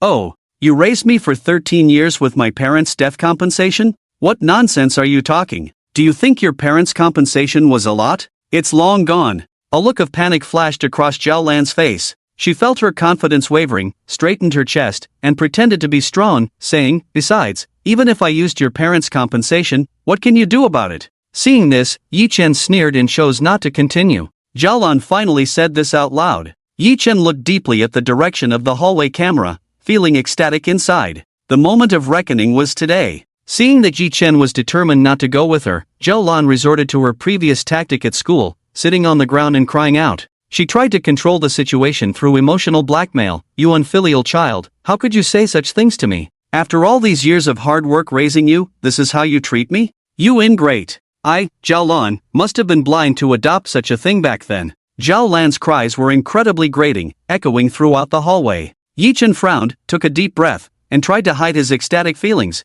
deliberately saying calmly, "Aunt, is it really necessary for you to act like this? You know very well that the fault isn't mine, yet you still insist that I apologize to Chen Shi. You just want to arrange a good job for uncle, and if you could be honest with me, maybe I would agree to go with you, but you insist on piling on baseless accusations." Zhao Lan, however, was relentless, continuing to cry loudly, "I don't care, I say you're guilty, so you're guilty. If you don't go apologize with me today, then I'm not leaving." What nonsense reasoning, I won't listen. Yi Chen narrowed his eyes. Good, sounds nice, keep talking. After all, this is all evidence. He knew that today Zhao Lan was determined to be shameless to the end. Thus, he quietly took out his phone and entered the 3 digits 110. At the same time, he messaged Lawyer Wan to move the long-planned reckoning moment up to today. "Aunt, since you're being so unreasonable, I have no choice but to call the police." "Go ahead, call. When the police come, let them judge and see what kind of ingrate you are." Whoa, my life is so hard. Yi Chen no longer hesitated and prepared to dial the number. Just as he was about to press the button, Shin Yochu's voice interrupted his action. "It's just a job position. I can help arrange it for Yi Chen's uncle. Don't make things difficult for Yi Chen anymore." The tall and slender Shin Yochu stepped out of the elevator. Her eyes, clear and cold like icy water, glanced at the shattered vase on the floor, and a hint of anger flashed between her brows. She approached Yi Chen, gently tugged at his shirt, and gave him a reassuring look. "I'll help you. Lin School Beauty, how come you?" Yi Chen looked at Shin Yochu in surprise. Facing Yi Chen, Shin Yochu's lips curled slightly as she chuckled. "Didn't we agree? Let's play Forest Fire and Ice together." But this time, I don't plan to endure it any longer. The evidence is sufficient. She's just a vampire, there's no need to compromise with her. As Yi Chen spoke, he coldly looked at Zhao Lan and dialed the police, explaining the situation on the other end of the line. He then raised his eyes to the camera installed in the corner of the hallway, his gaze thoughtful. This surveillance footage would become the ultimate weapon. At this moment, Zhao Lan also reacted, her tone very displeased. "Little girl, it's you again? I didn't say much last time at school. But a girl eavesdropping, isn't that a sign of poor upbringing from your parents?" "Sorry, Auntie, I didn't mean to overhear your conversation with Yi Chen, but I live right across from Yi Chen's house and happened to hear you talking when I got home," Shin Yuchu said, glancing in the direction of room 1003. Upon hearing this, Zhao Lan's face showed a look of surprise. Clearly, she hadn't expected Shin Yuchu to live across from Yi Chen's house, so it seemed like a coincidence after all. But Zhao Lan still snorted coldly. "In that case, you should hurry back. What are you doing here? Last time you meddled was one thing, but this time it's our family matter. Do you really want to interfere?" "Auntie, I have no right to meddle in Yi Chen's family matters, but as Yi Chen's friend, I just want to offer help within my means." "Help? What can a student like you provide us? It's really a joke." Zhao Lan rolled her eyes, her tone filled with sharp sarcasm and ruthless mockery. In response, Yi Chen's anger had already ignited within him. He grabbed Shin Yochu's arm and lowered his voice. "You should go back first. I'll handle this myself. Once the police come and sort this out, I'll come find you. You can't solve this alone, I'm going with you." Shin Yuchu raised her delicate brows, her tone firm and unquestionable. Yi Chen felt warmth in his heart. Before he could say anything else, she looked up at Zhao Lan. "Auntie, the reason you're making things difficult for Yi Chen is simply to help your husband find a job and force him to apologize to others. But your approach is really inappropriate. Yi Chen has no obligation to do this for you." Zhao Lan's expression was disdainful. "Humph, what do you know, you little brat? If it weren't for Yi Chen, my husband would have been arranged for a job with a monthly salary of 7,000 by now. Besides, I'm Yi Chen's aunt, his current guardian, he has an obligation to help me. After a pause, Zhao Lan continued, forget it, I don't want to waste time talking to you. My husband is Chen Guozheng. If you have the ability, arrange a job for him, otherwise stop meddling here. Auntie, your request is unreasonable. Yi Chen shouldn't be responsible for your husband's job. Moreover, it's wrong to pressure him like this, Shin Yuchu said with righteous indignation. Zhao Lan sneered, little girl, don't just talk without action. If you really have the ability, arrange a good job for my husband, otherwise, stop interfering here. I'll say it up front, if you can't do it, disappear from my sight and stop meddling in our family matters, it's really annoying. Shin Yuchu frowned, she hadn't expected Zhao Lan to be so unreasonable, distorting all common sense. At this moment, Yi Chen stepped forward and protected Shin Yuchu behind him. You don't need to say too much to this vampire, she won't know she's wrong. Yi Chen coldly glanced at Zhao Lan, tearing off the facade. First, I will absolutely not go with you to apologize to Chen Shi.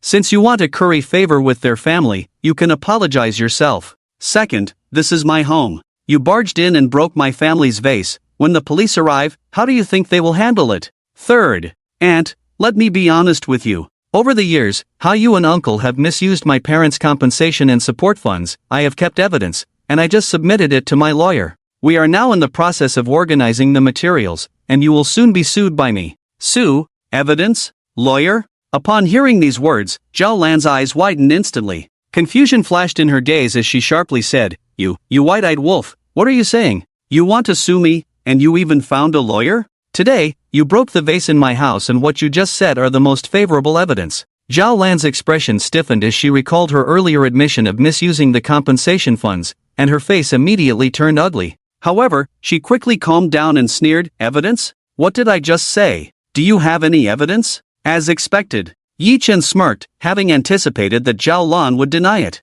He then pointed to the camera in the corner behind Zhao Lan, squinting and smiling, that camera is connected to my phone, everything you just did and said has been recorded. Zhao Lan turned around. Shocked to find a camera behind her, directly facing where she was standing, terror finally appeared on her face. Damn, this kid Yi Chen, he had guessed that this day would come. You.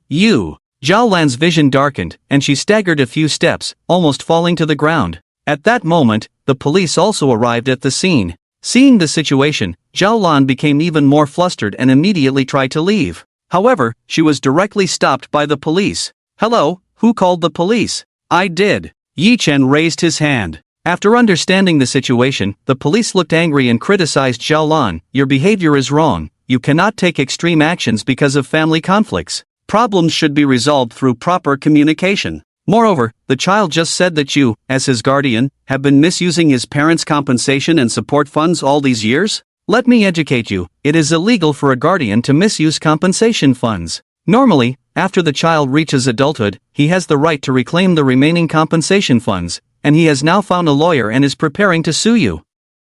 The more Zhao Lan listened, the worse her expression became. It seemed everything Yi Chen said was true. Although Zhao Lan was unwilling in her heart, she did not dare to be too arrogant in front of the police. The earlier arrogance had completely vanished. Apart from glaring at Yi Chen, she didn't dare to say a word. Zhao Lan's eyes darted around, pretending to repent as she said to the police, Okay, I understand. I will talk to him properly now. Thank you for your hard work, you can leave. I'm sorry, given your earlier behavior and the strong desire of the caller, you cannot stay here for the time being. If you insist on staying, even if you are his guardian, he has the right to expel you. Zhao Lan clenched her fists, wishing she could tear Yi Chen apart. But now, feeling helpless, she could only glare at Yi Chen and say, Fine, this time you're lucky. But this matter is not over, just wait for me. After saying that, Zhao Lan turned to leave. Yi Chen looked at Zhao Lan coldly and said, Of course it's not over. I will sue you and reclaim the compensation. Aunt, retribution will eventually come, see you in court.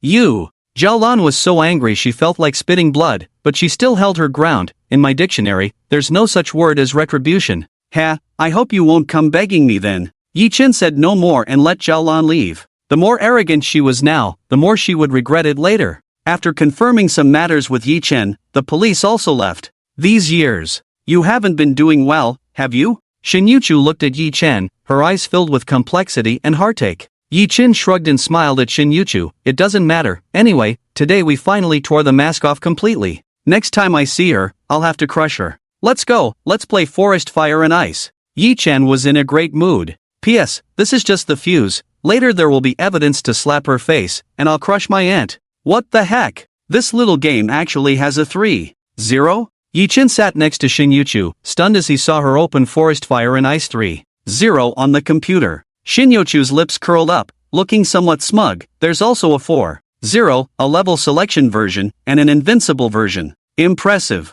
Having already played 2 versions, Yi-Chen's skills were now top-notch. He and Shin Yuchu worked together seamlessly, rarely encountering levels that would get them stuck for long. Halfway through the game, Yi-Chen took out the 1,000 yuan he had prepared earlier. Lin School Beauty, this is the 1,000 yuan I owe you. You've been working part-time these past 2 days just to pay me back? Shin Yuchu showed a rare look of surprise. Ah, Yi-Chen, you big fool, I didn't mean for you to really pay me back. Yi-Chen ignored her inner thoughts and nodded, replying, well, actually I only earned 400 yuan in 2 days, the rest is my previous money. Oh. Shin Yuchu didn't show much emotion and turned her attention back to the game. Seeing her like this, Yi-Chen thought for a moment but couldn't help but say, Lin School Beauty, why don't you just not let my uncle work there? He might really cause you trouble. It won't be a problem, that's my family's factory anyway. Yi-Chen was stunned for 2 seconds. What the heck? Your family's factory? That's the Jindong Group's factory. Could it be that your dad is Lin Jindong?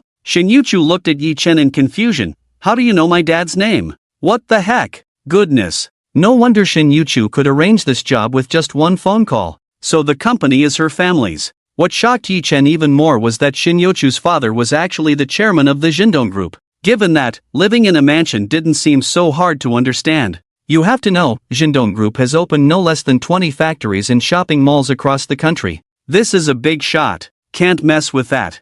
Alright, I'll give you that. But don't be so stubborn in the future. You'd rather sit on a little stool in the hallway waiting for me than send me a message. Shin Yuchu turned her head, her little face tense and serious. I didn't sit on a little stool in the hallway. But Uncle Lee told me yesterday. I was clearly sitting in the stairwell, pitifully waiting for you. Woo-woo, I'm so pitiful, I don't even have a little stool. Since I'm this pitiful, from now on, Yi-Chen should definitely tell me in advance about whatever he's doing. Shin Yuchu, you really are a little clever girl. Yi-Chen heard her thoughts and exclaimed fraud. She's acting again. How does this woman manage to lie so effortlessly? Yi-Chen, slow down, don't go too fast, there's water there. Ah, is it there? I'm going for it. Ha! Yi-Chen let out a long breath, his flushed face gradually returning to normal. Shin Yuchu's expression couldn't hide her excitement. The final challenge required controlling the fire baby to sprint, and failing would result in falling into a water pit and dying. After 5 failures, he finally succeeded. It wasn't easy. The Forest Ice and Fire 3-0 level had more challenges than the previous 2 versions, and Yi-Chen and Shin Yuchu spent an entire day to complete it. They were so engrossed that they even ordered takeout for lunch. Yi-Chen glanced at the clock on the wall. May 3, 1745, Lin School Flower, it's time to go to school for evening self-study. Today, we will change seats. Shin Yuchu's eyes slightly lowered, and the corners of her mouth lifted. Little Yi-Chen is first. He picks the seat first, I'm second, I can be his deskmate no matter what.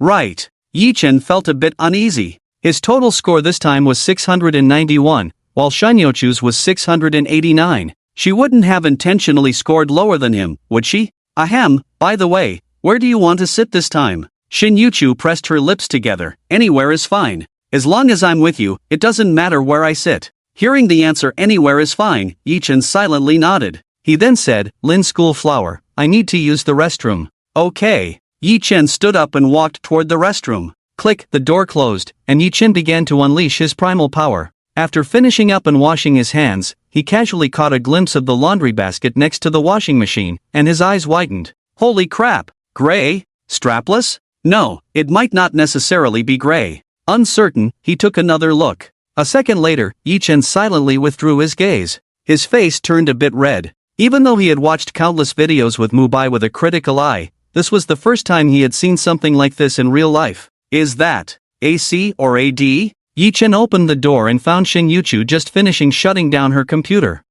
Lin School Flower, I'm heading back now, I'll just go to school by myself later, bye. Wait. Shin Yuchu just opened her mouth when Yi-Chen had already dashed out the door. She stood there, confused, mumbling to herself. What's going on? Why is Yi-Chen's face so red? Shin Yuchu walked into the restroom with a puzzled heart, and the next second she turned bright red. The laundry basket contained the bra she had changed out of after her shower yesterday and hadn't had time to wash. Thinking of Yi Chen's strange attitude just now, she immediately understood what was going on. Ah! The blush on her cheeks quickly spread to her ears and neck. This is really bad. It's so bad. At 6:30 in the afternoon, Yi Chen arrived at the classroom. Most of the students in the classroom looked very excited, all anticipating that after self-study, the old class would start changing seats. Ajo, I've taken care of everything. I just asked everyone. No one will fight me for the seat next to you. Xiong Kai said excitedly. Haha, really? That's great. Yi Chen chuckled twice. He knew that Xiong Kai had most likely completely overlooked Shin Yuchu.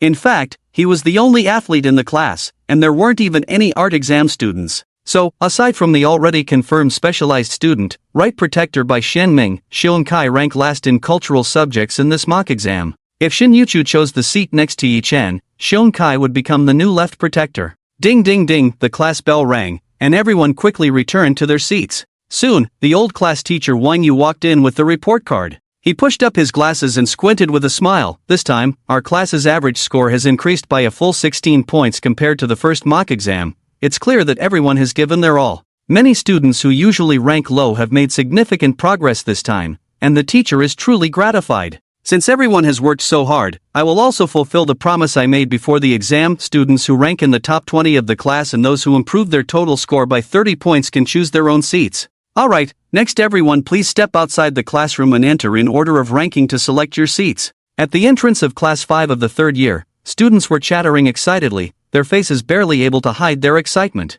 The homeroom teacher stood at the podium, first glancing at the score sheet in hand, then shouted to those outside the classroom, Yi Chen, you are first in the class again, come in and choose your seat.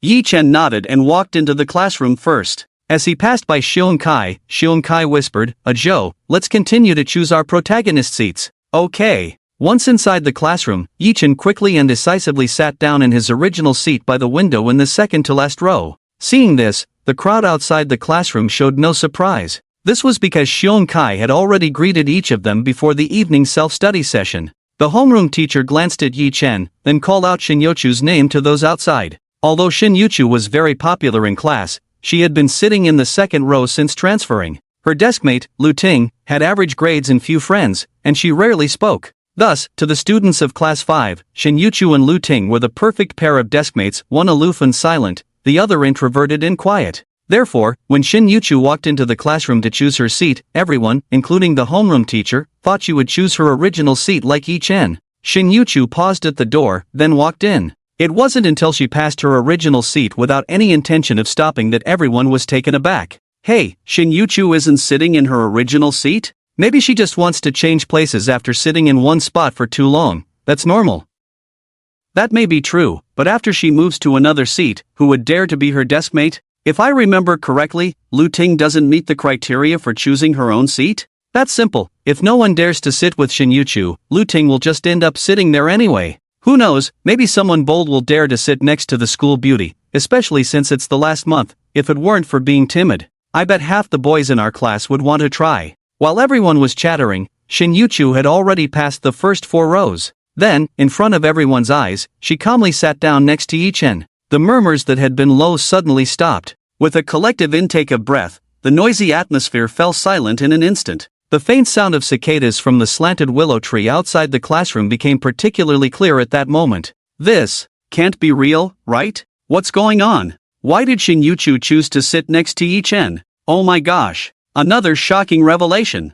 I remember a few days ago, a small group said they saw Shin Yuchu and Yi Chen eating at the same table in the cafeteria. I thought that was just nonsense. Shin Yuchu and Yi Chen, who usually seem so far apart, are now deskmates? Whoa, what a missed opportunity. I was just thinking that since the school beauty isn't sitting in her original spot, I could take advantage of that and brag about sitting next to her in college. Seeing Shin Yuchu genuinely sitting next to Yi Chen, the people waiting outside the classroom erupted in excitement, engaging in heated discussions. Only Xiong Kai stood frozen in place, his heart that had been hanging in suspense finally sinking completely.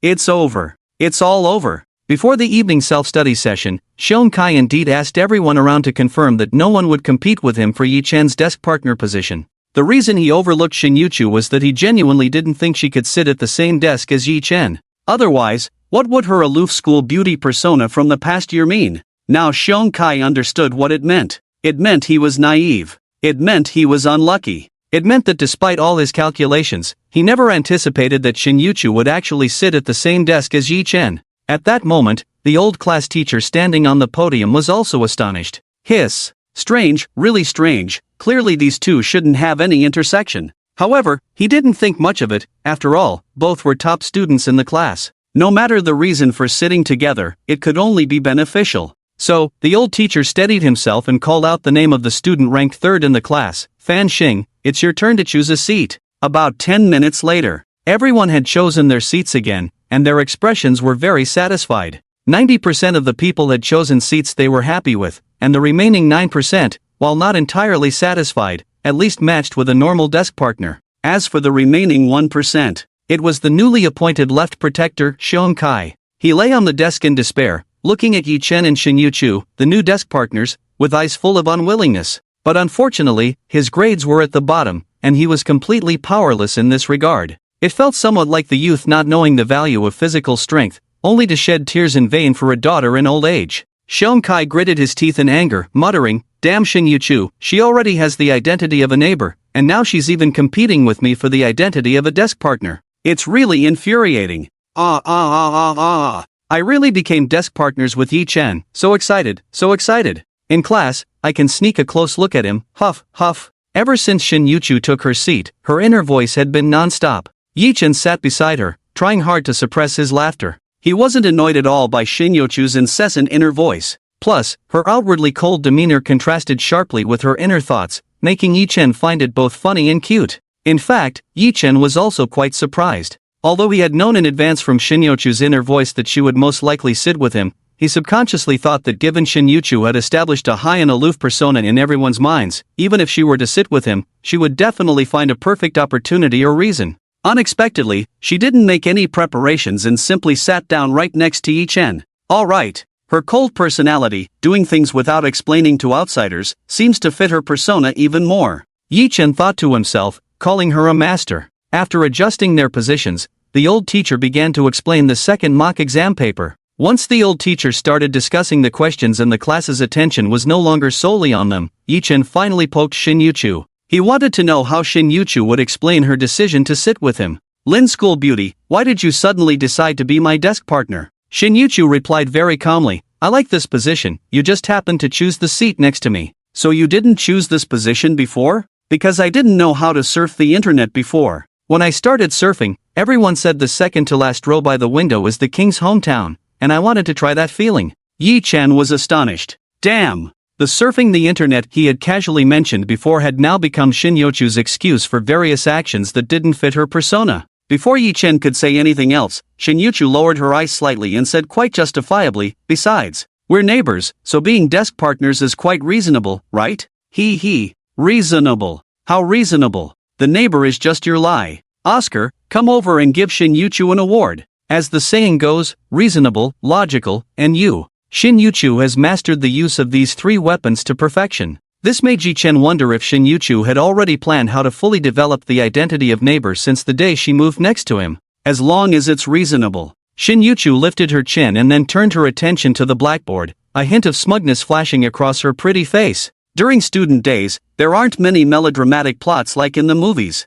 There are no stories of students who don't study for 3 years and then suddenly ace the college entrance exam in the last month. Instead, it's more about boys and girls who, after chatting a bit too closely, become the subject of gossip that spreads throughout the campus during breaks. So, Shin Yuchu's decision to sit next to Yi Chen quickly spread throughout the entire senior year during a break in evening study. Have you heard? In class 5 of senior year, Shin Yuchu actively chose to sit next to a boy. Is that true? Who's the boy? The boy is also a top student. It's Yi Chen, who always ranks in the top 5 in our grade. He even got second place in the recent mock exam. Oh my god, my grandma, my socks, my coat. What kind of divine plot is this? Two high-achieving beauties actually sitting together. Oh no, could these two be secretly dating, planning to get into the same university together? Impossible. Shin Yuchu is not only a high-achieving beauty but also a rich girl. To date her, one must not only be excellent but also match her social status. Hearing her classmates discussing this matter, Jiang Ming trembled with anger.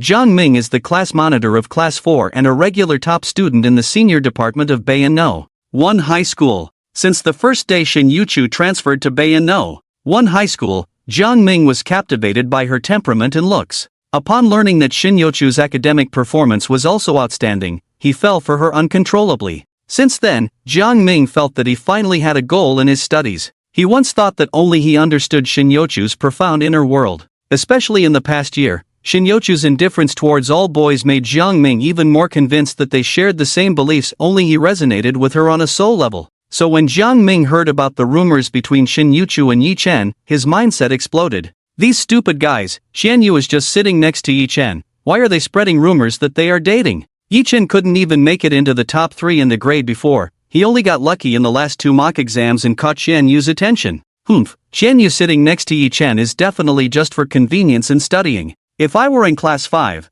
what would Yi Chen have to do with it? A look of hatred flashed across Jiang Ming's face. Ding ding ding, the class bell rang, and hearing his classmates still chattering about this matter, Jiang Ming was furious. Relying on his position as class monitor, he walked up to the podium and shouted angrily, "Are you all deaf? The class bell has rung. What nonsense are you still talking about instead of studying? Have you memorized all the biology points, or have you learned all the English words? Each of you, scoring so low. Don't you feel ashamed for dragging down the class average? I get first place every time and I'm not as proud as you." Everyone on the podium fell silent, but some students who couldn't stand Jiang Ming quietly mocked him. "What are you showing off for? Just because you're the top of the grade, you think you're the best in the city? Ha, who doesn't know that the class monitor likes Lin the school beauty? Now everyone is talking about Lin and Yi Chen being deskmates. He's getting anxious, it's really hilarious." Standing on the stage, Jiang Ming heard the whispers from below and felt his face flush with anger. He attributed all of this to Yi Chen, clenching his fists in rage. "Yi Chen, you just wait for me." On the first day back to school after the Labor Day holiday, the atmosphere on campus was completely different from before. All the students preparing for the college entrance examination knew that they were now in the final month countdown.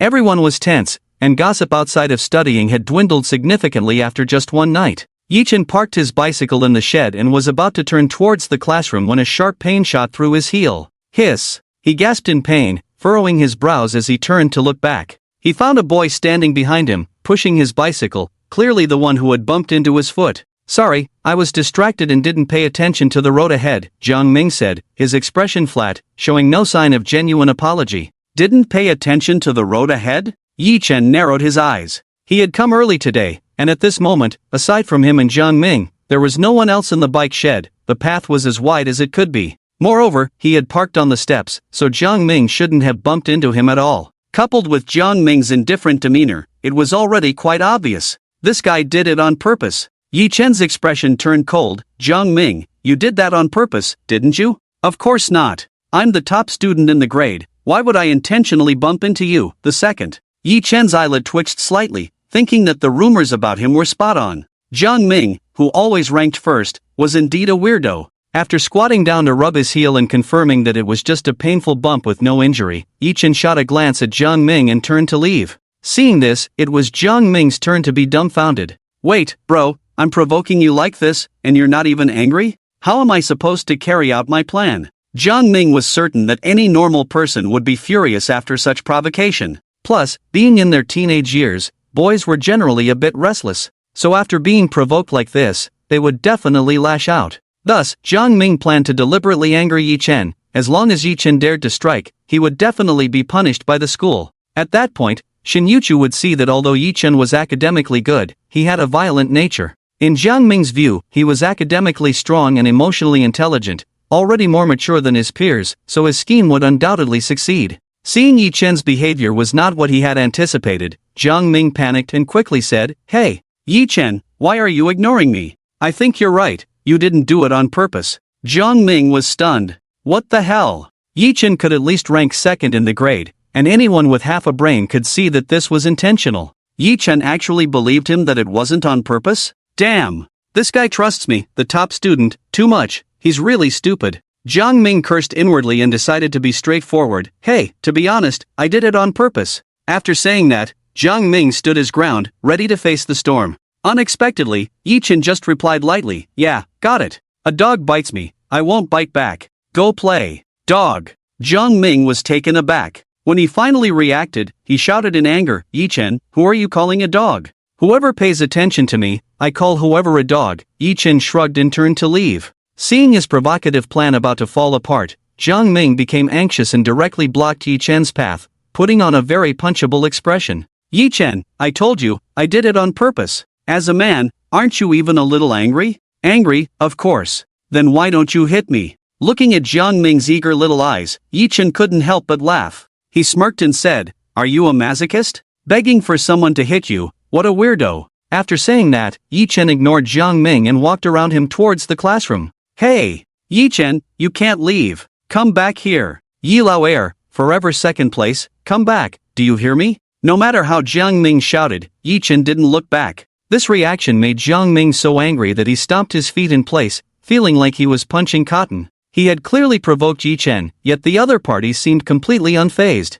As Yi-chen came out of the bike shed, he couldn't help but smirk. While in the shed, Jiang Ming had been glancing towards the direction of the camera. It was obvious that Jiang Ming was deliberately provoking him, hoping that Yi-chen would lose his temper and hit him, which would be caught on camera. If it weren't for the surveillance, Yi-chen would have really liked to give Jiang Ming a punch to let him taste it. His expression just now was truly asking for it. Tisk, forget it, punches are too expensive these days. Watching him rage in frustration is quite satisfying. But it's really strange, I have no grievances with Jiang Ming, the top student in our grade. Why is he trying to pull this kind of trick on me? Yi-chen thought as he went upstairs to the classroom. As soon as he entered, he saw the massive figure of Xiong Kai slumped in a seat under the podium. Yi-chen was taken aback and instinctively asked, Xiong Kai, what are you doing sitting here? If I don't sit here, where else can I sit? My home was stolen by that scheming woman Yu-chu. Xiong Kai turned around, his expression almost in tears. Yi-chen chuckled, oh,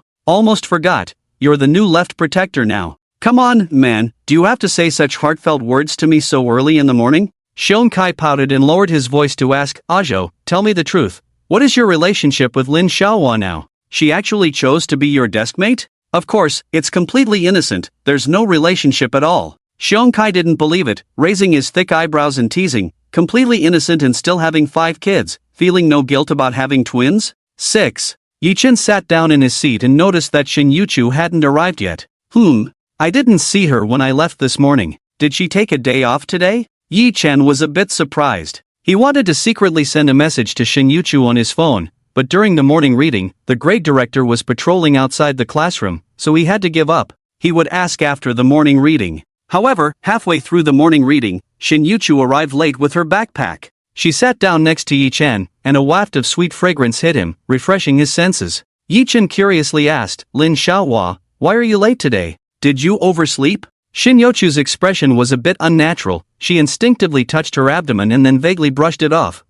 I woke up late. Whoa, annoying period. It hurt so much when I woke up this morning that I couldn't get up at all. Damn. I really want to punch it and let it know who's the master of this body. Hearing Yu-chu's inner thoughts, Yi-chen suddenly realized. So it was her period. Yi-chen calmly picked up his water cup to get some water. After a while, he handed the cup filled with hot water to Yu-chu. Cough, I originally wanted to get some water to drink but accidentally filled it with boiling water. It would be a waste to pour it out, so you can warm your stomach with it? Afraid Yu-chu would misunderstand, Yi-chen added, it'll cool down later, and I still want to drink it. Yu-chu's deep eyes flashed with surprise, and a hint of crimson appeared on her delicate face. How did you know? I saw you rubbing your lower abdomen just now. Yu-chu was astonished. She didn't expect Yi-chen to observe so closely. She stared at Yi-chen for a long while, her eyes flickering incessantly. Clearly, he brought the hot water specifically for me, why won't he admit it? TCH. We're just good neighbors, it's perfectly reasonable to bring hot water.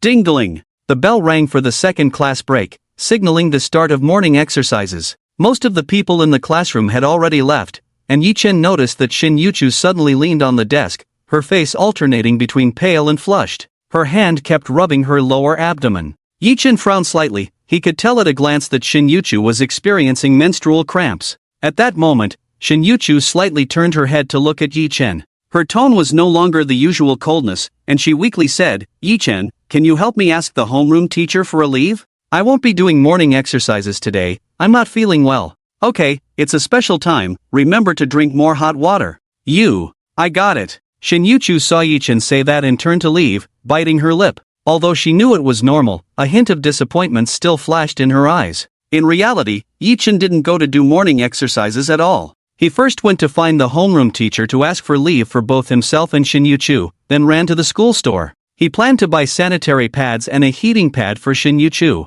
I just happened to see online that a heating pad on the sacral area can quickly relieve menstrual cramps. After buying the items, Yi-chan quickly ran back to the classroom. Just as he returned to the 4th floor where the classroom was located, he bumped into a hurried girl around the corner. Ouch, that hurts. She fell onto the ground, cursing as she got up. You really? Can't you watch where you're going? Ha! Yi-chan! When she saw that the person in front of her was Yi-chan, her face was filled with surprise. Then, she caught a glimpse of the heating pad and sanitary pads in Yi-chan's hands, and her eyes lit up. Earlier, Chen-shi had rushed to the bathroom and asked her best friend Su Miao to help her buy sanitary pads. Now, seeing Yi-chen appear in front of her, Chen-shi instinctively thought that Su Miao must have run into Yi-chen on the way and asked him to bring them. Although they had had unpleasant encounters twice before, now that Yi-chen was willing to bring her sanitary pads despite the strange looks from others at school, Chen-shi felt that all of Yi-chen's previous actions didn't seem so excessive anymore. Because he was willing to bring me sanitary pads. Chen-shi covered her lower abdomen, joyfully saying, Miao Miao sent you, right? Alright, just give me the stuff. Since you were willing to buy me sanitary pads today, I forgive you for what happened before. Forgive me? Who gave you the right to forgive me? Yi-chan raised an eyebrow, instinctively looking down at the sanitary pads in his hand. What a coincidence. Chen-shi also had her period. What are you still standing there for? Hurry up and give it to me. Seeing Yi-chan standing still and not speaking, Chen-shi pouted in displeasure. Yi-chan struggled to suppress a laugh. He really couldn't understand why, despite his terrible attitude towards Chen-shi the last 2 times, she could always find a unique angle to self-strategize. Yi-chan dug at his ear and said, You keep babbling about all sorts of nonsense. Who told you these sanitary pads were bought for you? Chen-shi's smile instantly froze, her expression bewildered. Yi-chan, what do you mean? These sanitary pads weren't sent by Su Miao for you to give to me? Of course, why would I buy this for you if I had nothing to do? Dreaming so early in the morning, really ridiculous. Chen-shi looked at Yi-chan in disbelief, doubting whether she had misheard. Yi-chan, are you cursing at me? If you think it's not dirty enough, I can say more. Yi-chan's expression was calm as he said this, his disdain for Chen-shi evident in his eyes. Chen-shi wanted to say something more, but soon felt a warm rush in her lower abdomen, and her face changed dramatically. Oh no! It's going to leak! Chen-shi bit her lip, her face slightly flushed. Yi-chan, are you crazy? Don't joke with me at this time, I'm in a hurry, quickly give me the sanitary napkin. Yi-chan noticed Chen-shi's embarrassment and chuckled. I know you're in a hurry, but don't rush. If you insist on being anxious, then I have nothing to be anxious about, because I know what you're anxious about, but unfortunately, I haven't been anxious from the beginning to the end. After saying that, Yi-chan bypassed Chen-shi and walked straight to the classroom. Chen-shi wanted to reach out and grab Yi-chan, but the warm rush in her lower abdomen made her afraid to make any big movements. She could only watch helplessly as Yi-chan took the pack of sanitary napkins and walked towards the classroom.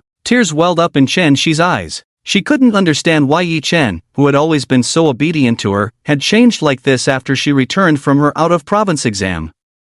Could it be because of Shin Yu-chu? Suddenly, Chen-shi remembered the rumors that had circulated during the break of last night's evening study, that Shin Yu-chu had taken the initiative to sit at the same desk as Yi-chan. She bit her lip in anger. Yi-chan, you scumbag. You've clearly had a crush on me for so many years, yet you turned around and fell for Lin. Oh no, it's going to leak. Chen-shi's chest rose and fell, the warm rush in her lower abdomen becoming increasingly intense, her eyes flashing with panic. She couldn't think of anything else and hurried into the girls' restroom. Yi-chen returned to the classroom and found Shin Yu-chu still slumped over her desk, her expression still pained. She was already sweating coldly from her forehead due to the pain. Hearing footsteps in the classroom, Shin Yu-chu instinctively looked up and was very surprised to see Yi-chen.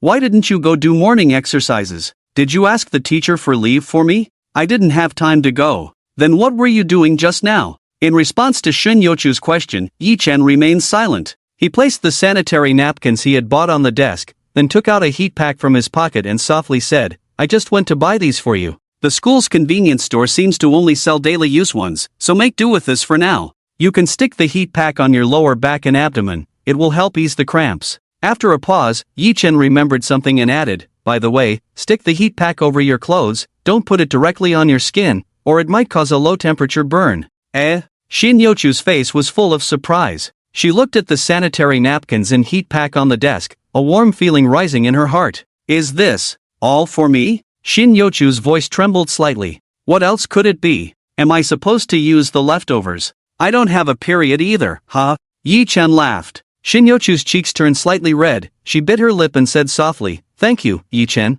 You're welcome. Where's your water cup? I'll get you some hot water." "It's fine, I can." Shin Yochu was about to refuse, but Yi Chen had already seen her water cup on the windowsill with her left hand. So, without further ado, he took the cup and went to the water dispenser to get her hot water. After filling the cup and placing it back on the desk, Yi Chen imitated Shin Yochu's manner and squinted with a smile. "Neighbor, getting water, reasonable." Shin Yochu was slightly taken aback, her face turning red as she lowered her head.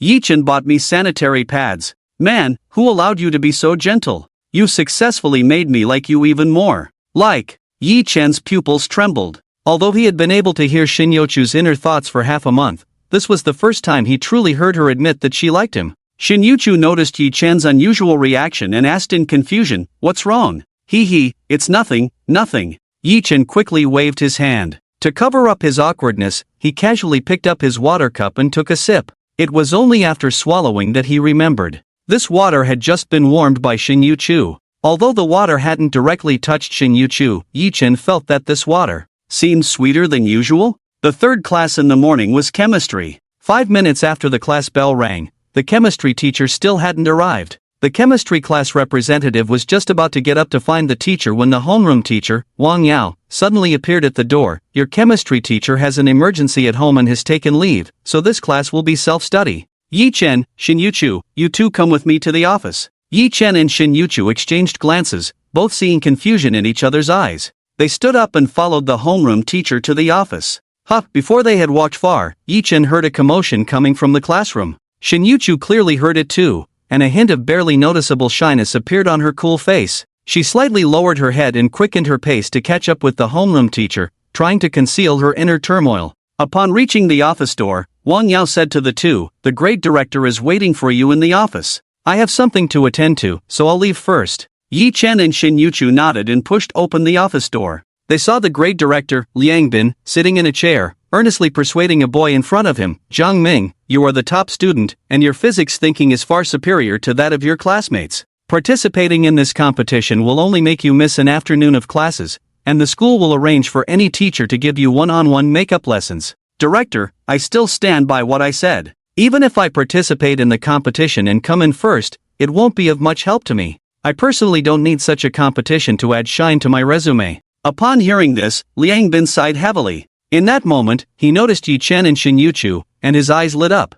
"Oh, Yi Chen and Chen, you are here. Come in, come in." Then, Liang Bin said to Jiang Ming, "Alright, Jiang Ming, since you really refuse to participate, I won't force you. I'll give your spot to Yi Chen and Shin Yochu." "What? Shin Yochu? She's participating too?" Jiang Ming was taken aback. He quickly adjusted his glasses, changing his previously impatient expression to a serious one. "Director Liang, I suddenly feel that as a member of Bayan No. 1 High School, and especially as the top student in the senior class, I, Jiang Ming, have an unshirkable responsibility to participate in this physics competition." Liang Bin was 53 years old this year. His greatest dream in life was to see an authentic Sichuan opera face-changing performance. Unexpectedly, on this ordinary day, Liang Bin witnessed Jiang Ming's lightning-fast change of heart. Just a second ago, Jiang Ming had firmly refused, and the next second he was claiming he had an unshirkable responsibility. Fast. Really fast. Liang Bin wiped the sweat from his forehead and said, "Jiang Ming, are you sure you want to participate? You just refused, and now you want to join. This makes it hard for the teacher to gauge your intentions." "Don't worry, director, I, Jiang Ming, am a man of my word." Jiang Ming adjusted his glasses again, picked up a pen, and quickly filled out the registration form for the physics competition. When the grade director Liang Bin saw the registration form being handed over, a glimmer of joy finally flashed in his eyes. He then turned to Yi Chen and Shin Yochu. "Yi Chen, Shen Yu, the situation is just as you heard earlier. The province is holding a dual-person physics competition, and our school has been allocated a spot in a group. Because the competition questions are somewhat difficult, the school decided to give one of the 2 spots to Jiang Ming. After all, he is ranked first in the grade every time this past year." After a pause, Liang Bin rubbed his nose and smiled wryly. As for the second spot, we plan to select someone based on their physics score from the second mock exam. But as you just saw, Jiang Ming feels that participating would interfere with his exam preparation, so he is unwilling to join. I thought it would be good for you two to participate together, but now, Jiang Ming has filled out the registration form, leaving only one spot. Yichen scored 92 in the second mock physics exam, ranking second in the entire grade, while Shin Yuchu scored 91, ranking third, so how about Yichen goes? Upon hearing this, Jiang Ming was instantly dumbfounded. He had only been focused on Shin Yuchu earlier and completely overlooked Yichen beside her. Now, hearing the department head say this, he realized that Yichen was also here. What the hell? Wasn't it said that Shin Yuchu would be my partner? How did it turn into Yichen and me participating? Jiang Ming hurriedly said, Director, you can't let Yichen participate. As soon as he spoke, he attracted Liang Bin's puzzled gaze. Jiang Ming realized he had overreacted, cleared his throat, and explained, Ahem, Director, it's like this. I personally think that since it's a dual-person physics competition, the pairing should be a boy and a girl. This way, when faced with tricky problems in the competition, we can analyze them from different perspectives, which is beneficial for solving the problems. After a pause, Jiang Ming continued to explain, of course, the most important thing is that Lin's physics scores are more stable. Looking at the past few exams, Lin's physics scores have been higher than Yichen's. So I prefer to have Lin participate with me in the physics competition, which would increase our chances of winning. Yichen's average level still can't compare to Lin's. Listening to Jiang Ming's serious speech, Yichen narrowed his eyes. He suddenly understood why Jiang Ming had deliberately provoked him in the shed that morning. Goodness. So this guy likes Shin Yuchu? When Yichen was still sitting next to Xiong Kai, he had heard Xiong Kai mention that Jiang Ming, the top student, had feelings for Shin Yuchu. But at that time, Yichen thought that someone like Jiang Ming, who was all about studying, wouldn't have any interest in girls during high school. Now it seems, TSK. Most likely, he heard that Shin Yuchu was my deskmate and got jealous, so he deliberately provoked me. Yichen thought to himself. Combining Jiang Ming's reaction upon seeing Shin Yuchu, he believed his speculation was absolutely correct. After Jiang Ming finished explaining, he smiled at Shin Yuchu. Lin, I believe that if we participate together in this dual-person physics competition, we will definitely win. However, Shin Yuchu merely glanced at Jiang Ming indifferently and did not respond. Jiang Ming didn't feel awkward, instead, he became even more excited. I really like this indifferent attitude. At this moment, Liang Bin was thoughtfully stroking his chin, carefully considering the reasons Jiang Ming had given. Finally, he nodded slowly. That makes some sense. In that case, Xianyu, what do you think? Alright, since this is a provincial competition, as long as we can win, the organizers will issue professional certificates. These types of certificates can give you an advantage when your mentors choose students in related majors after you enter university. They are quite valuable. Hearing Liang Bin say this, Yichen realized that the significance of this competition should not be underestimated. If the certificate didn't hold any value, the school would definitely not have chosen top students like them to participate. Because their college entrance examination scores were highly anticipated by the school hoped that these top students would dedicate all their time to preparing for the exam, so how could they be willing to let them take time off to participate in competitions? At this moment, Jiang Ming raised an eyebrow at Yichen, looking quite pleased. How about you and Shin Yuchu being deskmates? What if you deliberately ignored me this morning? Now Shin Yuchu is going to join me for the physics competition, and we'll team up to win awards and achieve our future. However, Yichen merely glanced at him with indifference, showing no emotion. First in the grade? Childish. Alright, Director, then it's settled. For this physics pair competition, it will be me and Lin classmate participating. Don't worry, However, before Jiang Ming could finish his sentence, he was abruptly interrupted by Shin Yuchu. Who gave you the right to make decisions for me? Shin Yuchu frowned slightly, her cold tone laced with displeasure. She looked at Liang Bin and said flatly, Teacher, I don't want to participate in this competition. What's wrong with this guy? He just looked at Yichen with that provocative gaze? Who wants to participate in the pair competition with you? If I'm going to participate, it'll be with Yichen. Yichen was surprised. He didn't expect Shin Yuchu to have noticed Jiang Ming's expression as well. Liang Bin felt a cold sweat trickle down his forehead. He never anticipated Shin Yuchu would be so firm and clear in her stance. He didn't dare to advise Shin Yuchu like he did with Jiang Ming. The Lin family's status was something a mere department head like him couldn't provoke. Once Shin Yuchu had refused, not even Liang Bin, let alone the principal, would dare to suggest it a second time. Upon hearing Shin Yuchu's refusal to participate, Jiang Ming felt utterly heartbroken. This isn't right. It's completely wrong. How could Shin Yuchu not want to join him for the competition? Jiang Ming looked at Shin Yuchu in confusion, nervously adjusting his glasses, and hurriedly asked, how could that be? Lin classmate, why wouldn't you want to team up with me for this physics competition? We are the same kind of people. We should resonate on a learning level. Participating in this competition will help us understand each other better. Yi Chen, oh, Shin Yuchu? Liang Bin? Jiang Ming's words left the three in front of him in stunned silence. Such niche wording. Every word he said was in Chinese, so why couldn't they understand it when put together? Once Yi Chen processed it, he got goosebumps. Damn, is this what a true zero-frame start feels like? Shin Yuchu looked at Jiang Ming with a strange expression, and after a long silence, she finally asked in confusion, do I know you? Why you don't know me? Jiang Ming was dumbfounded. How could that be? How could Shin Yuchu not know him? In the entire Bayan no. One high school, only he and she were of the same kind, resonating with each other. He refused to give up, forcing a smile. I'm Jiang Ming, the top of the grade. How could you not know me? You sit with Yi Chen because he scored second in this mock exam. If I were in your class, you would definitely choose to sit with me, right? Sorry, I really don't know you. Ha! Is this person crazy? How strange, I sit with Yi Chen because he is Yi Chen. Why would I want to sit with you? Who do you think you are? After a pause, Shin Yuchu added, I definitely wouldn't sit with you.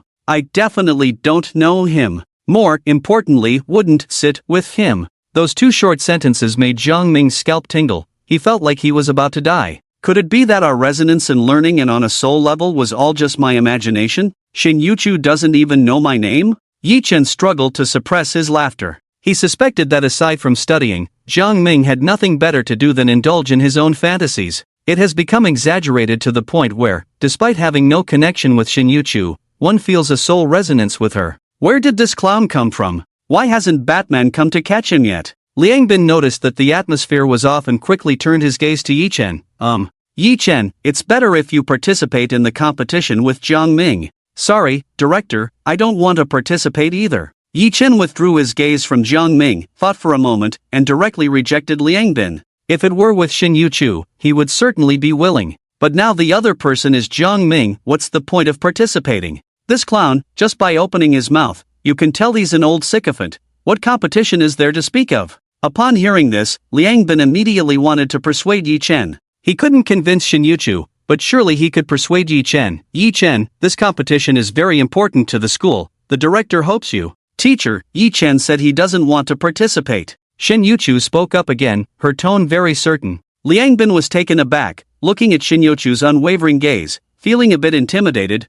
Well, okay, I understand. I'll ask other students then. Meanwhile, Jiang Ming, hearing Shin Yuchu speak up for Yi Chen, felt his heart shatter once more. But he was unwilling to lose face in front of Yi Chen, so he said to Liang Bin, Director Liang, since they don't want to participate, then I won't participate either. Nonsense, you're just making trouble. Liang Bin slammed the table in anger. He glared at Jiang Ming and sternly reprimanded, one moment you want to participate, the next you don't. You've already filled out the registration form, and now you say you want to withdraw? What do you take me for? What do you take the school's rules for? Jiang Ming was taken aback. This isn't right. Shin Yuchu and Yi Chen both refused, yet the director's attitude was still so good. Why did it turn into a rage when it came to me? Jiang Ming stammered, I understand, director. Liang Bin took a couple of deep breaths before turning to Shin Yuchu and Yi Chen. Alright, since both of you are unwilling to participate in the competition, you can go back to class.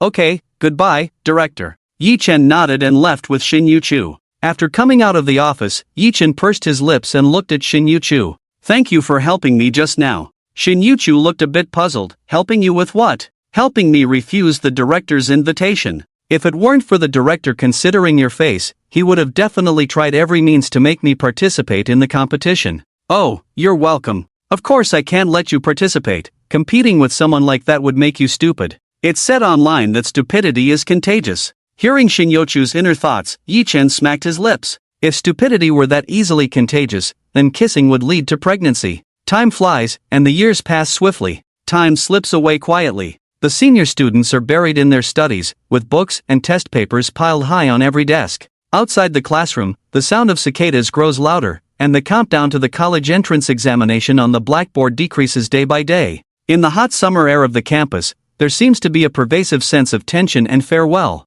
Everyone feels that the cicadas this summer are noisier than in any previous year. The wildly growing branches and leaves outside the classroom cannot block the bright sunlight. On this day, there are 10 days left until the college entrance examination. The last physical education class for Class 5 of the senior year was changed to a self-study class. At 11 o'clock in the sweltering weather, many people couldn't stand it and lay on their desks, fast asleep. As class was about to end, the homeroom teacher walked into the classroom. He knocked on the blackboard to wake the sleeping students, then cleared his throat and announced, "This afternoon, we will be taking graduation photos, so after school at noon, everyone should tidy up their appearance quickly. In the afternoon, we will wear class uniforms for the group photo. Girls, today I'm making an exception and allowing you to wear makeup at school, but don't overdo it. After all, at your age, purity and cuteness are the main themes. Besides, every girl in our class is beautiful, even without makeup. You all look amazing. As for the boys, you little rascals, don't you usually love to style your hair? After lunch, old one, will fund a trip to the barbershop for all of you to get the coolest hairstyles, so the girls in class can see that you all have potential." There was a hint of reluctance in the teacher's words as he rubbed his nose and continued, "This is our last group photo at school, so I hope everyone can present their best selves for the picture, leaving behind the most beautiful memories of youth." Upon hearing this, many students' eyes glistened with unshed tears. The 3 years seemed to flash before their eyes, with all the amusing incidents in class vividly recalled. Some began to quietly discuss the details of the photo, while others silently organized the books on their desks. At that moment, the sound of cicadas seemed to soften, as if providing a soundtrack for this precious time. Yi Chen had experienced more sorrowful farewells than this, so he didn't feel as melancholic as most of his classmates. Youth, after all, is a series of relentless encounters and missed opportunities. Thus, he propped his chin on his hand, turned to his deskmate Shin Yuchu, and smiled, "Lin Schoolflower, are you going to wear makeup at noon?" Shin Yuchu blinked, her usual cool demeanor absent. She stared directly into Yi Chan's eyes and softly said, "Then, are you going to come home with me to do my makeup?" Summer is the sweetness of orange-flavored lollipops, the youthful breath carried away by the wind. Shin Yuchu sat on the back seat of Yi Chan's bicycle as they wove through various alleys. This was the route Yi Chen often took to ride home. It was less busy and more convenient than the main road. Every person they passed in the alley couldn't help but turn their heads to look at them. The two of them were simply too stunning, resembling the lead characters in a youth drama. Sitting on the back seat, Shin Yuchu noticed beads of sweat forming on Yi Chen's forehead and quietly asked, "Yi Chen, am I heavy?" "Of course not. I guess you weigh around 100 pounds, pretty light."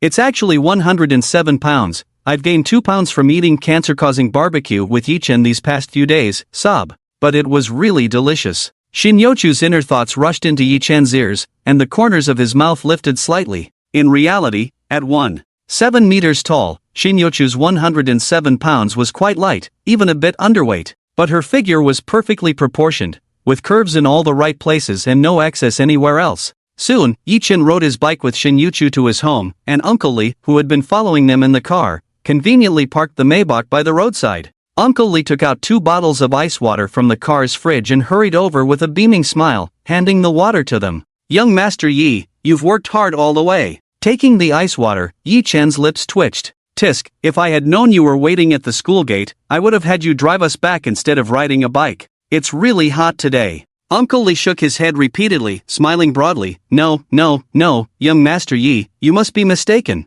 I just happened to run into you and the young lady on the road. I definitely wasn't waiting at the school gate." Yi Chen chuckled and took a deep look at Shin Yuchu beside him. She simply picked up the water bottle, tilted her long, fair neck, and took a sip. Then she turned and headed straight for the elevator, as if she truly knew nothing. Yi Chen finished the bottle of mineral water in one go and was about to take the nearby elevator when Uncle Lee called out to him. "What's wrong, Uncle Lee?" Hey, young Master Yi, later when we go to school, I'll trouble you to ride the bike and take the young lady over. I have a few things to take care of here." Aren't you Lin's exclusive driver? What other matters could you have?" Uncle Lee coughed lightly. "Ahem, it's true that I'm the exclusive driver, but occasionally I have some important matters to handle. I really appreciate your help, young Master Yi." Alright, I understand." Yi Chen didn't think much of it and turned to take the elevator upstairs. Watching Yi Chen's departing figure, Li Nian quickly drove the Maybach to a hidden spot, finally letting out a sigh of relief.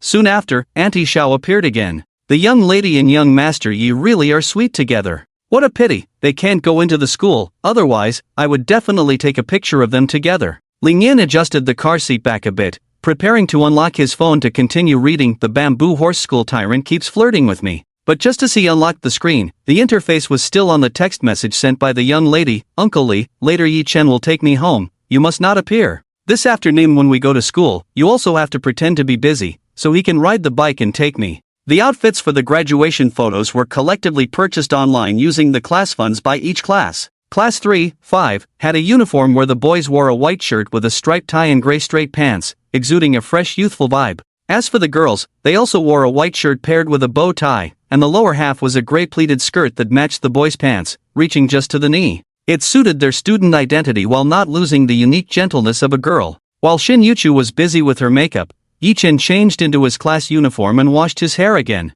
He styled his hair with gel and pomade. In the meantime, Xiong Kai called. Ajo, our old class teacher spent a fortune to take all the boys in our class to the barbershop for styling today. Where are you? I just finished, and I feel like I've transformed into Wu Yanzu. You guys go ahead, I'm doing it myself at home. I don't trust Tony at the school gate at all. Ajo, you're being foolish. The only chance to get a freebie from the old class teacher, and you let it slip so easily. Alright, I won't talk to you anymore. I need to go get another meal out of the old class teacher. After hanging up, Yi Chen quickly got himself ready. TSK. The techniques learned from short videos aren't bad at all. Standing in front of the mirror and admiring himself, Yi Chen was quite satisfied. He planned to knock on Shin Yuchu's door to ask if she was ready. Just as he knocked, the door opened, and at the same moment, Shin Yuchu from room 1003 also opened her door. In that instant, Yi Chen was stunned. Shin Yuchu was already beautiful enough, but with her light makeup, her exquisite features were even more pronounced. The white shirt fit perfectly on her, and the buttons at the collar seemed unable to fasten due to her ample chest, revealing delicate collarbones that exuded an indescribable sensual charm. Her long, straight legs were bare, glistening under the sunlight, and the hem of her skirt swayed lightly. She pressed her cherry lips together, as vibrant as petals, her eyes filled with anticipation as she looked at Yi Chen. Yi Chen, do I look good? You look good. Super good. Yi Chen said from the heart, his eyes filled with amazement. Previously, Shin Yuchu either wore a school uniform at school or very loose clothes at home. This made Yi Chen never realize that her figure was exaggerated to such an extent. Not even seeing her toes, she was already a stunning beauty. Hearing Yi Chen's compliment, Shin Yuchu smiled sweetly. Thank you. She appeared calm, but inside, she felt as if struck by a bolt of lightning. Yi Chen is so handsome. This broad shoulder, this tight waist, I can't even imagine what he hides beneath his clothes. I wonder if Yi Chen has abs. Hiss, I really want to touch them. Shin Yuchu's inner thoughts made Yi Chen's face flush, and his expression became a bit unnatural.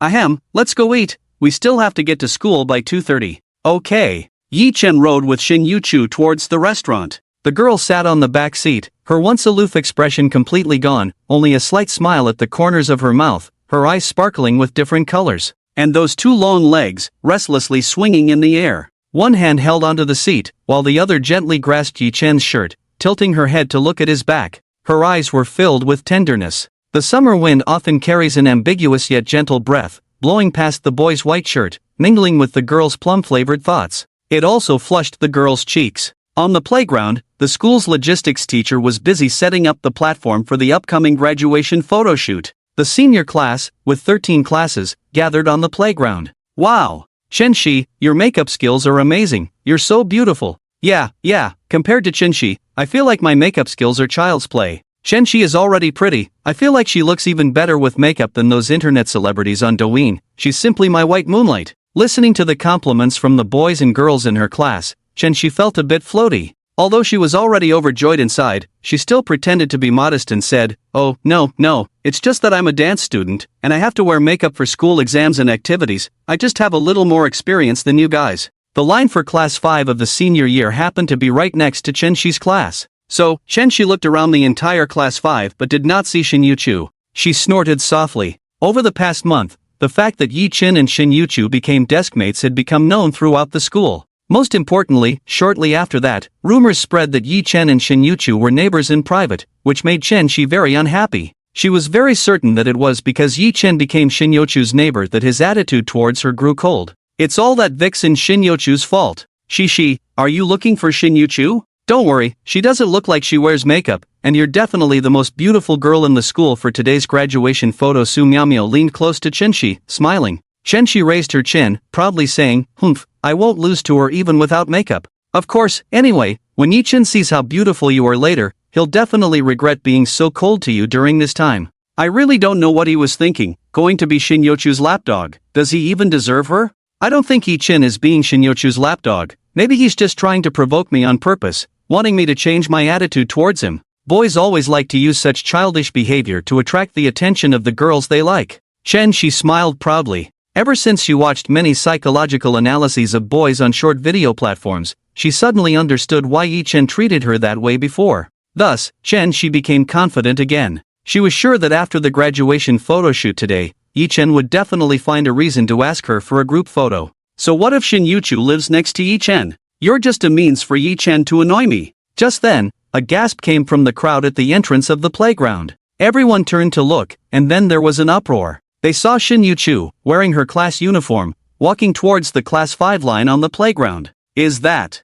Shinyochu? Oh my! It really is Shinyochu. She's a bit too beautiful, isn't she? White shirt, pleated skirt, little white shoes. Is this the destructive power of the white moonlight? I'm dying. It's so beautiful. Dude, wake up, there's no white moonlight, it's just your fantasy before you die. It has to be Lin, the school beauty. Compared to her, Chenxi is like the difference between an internet celebrity and a star. Most of the people on the playground had their eyes glued to Shinyochu, as if under a spell, unable to look away. The light that had gathered around Chenxi suddenly dimmed at that moment. She stared blankly at Shinyochu. Just as she had guessed earlier, Shinyochu didn't really know how to put on makeup. She only wore a very light touch of it. But even so, she was breathtakingly beautiful. A complex emotion surged in Chenxi's heart: jealousy, disappointment, and an indescribable sense of defeat. She had thought she could easily overshadow Shinyochu today, but now standing in front of her, she felt like an ugly duckling. Shinyochu and Yichen were getting closer, and Chenxi could feel the gazes of those around her shifting from her to Shinyochu.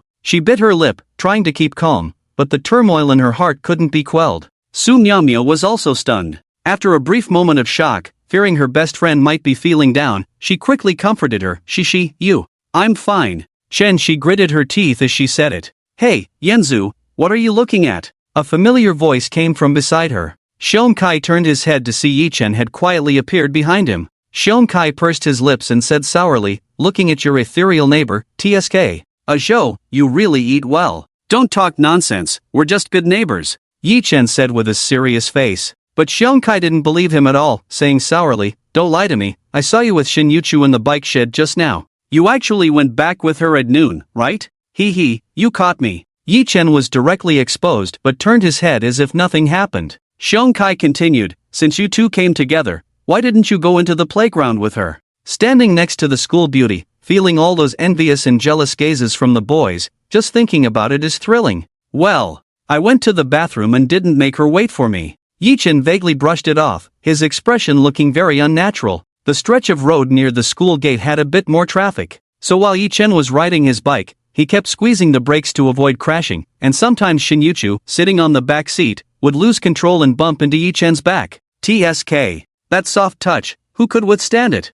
So, as soon as Yichen parked his bike in the shed, he let Shinyochu go to the playground first. He then bent over and hurried into the bathroom to wash his face with cold water. Soon, the platform for taking graduation photos was set up. The order for taking photos was from Class 1 to Class 13 in sequence. The classes that hadn't taken their turn sat in the shade of the playground waiting. Shinyochu sat alone under a tree. Although this was the shadiest spot and the coolest place around, the other students in the class felt too shy to get too close to her because Shinyochu's cold and stunning aura was just too powerful. But as Shinyochu's neighbor and deskmate, Yichen had no psychological burden at all. He patted his butt and sat down next to Shinyochu. Shinyochu had no reservations about Yichen either. She naturally leaned against the tree. Her full chest and proud curves stretched the shirt tightly, as if every button was under immense pressure, ready to pop open at any moment. Shinyochu didn't notice Yichen's constant swallowing. She looked at the blue sky and suddenly said, Yichen, a sparrow just flew by. Yichen was momentarily stunned and instinctively replied,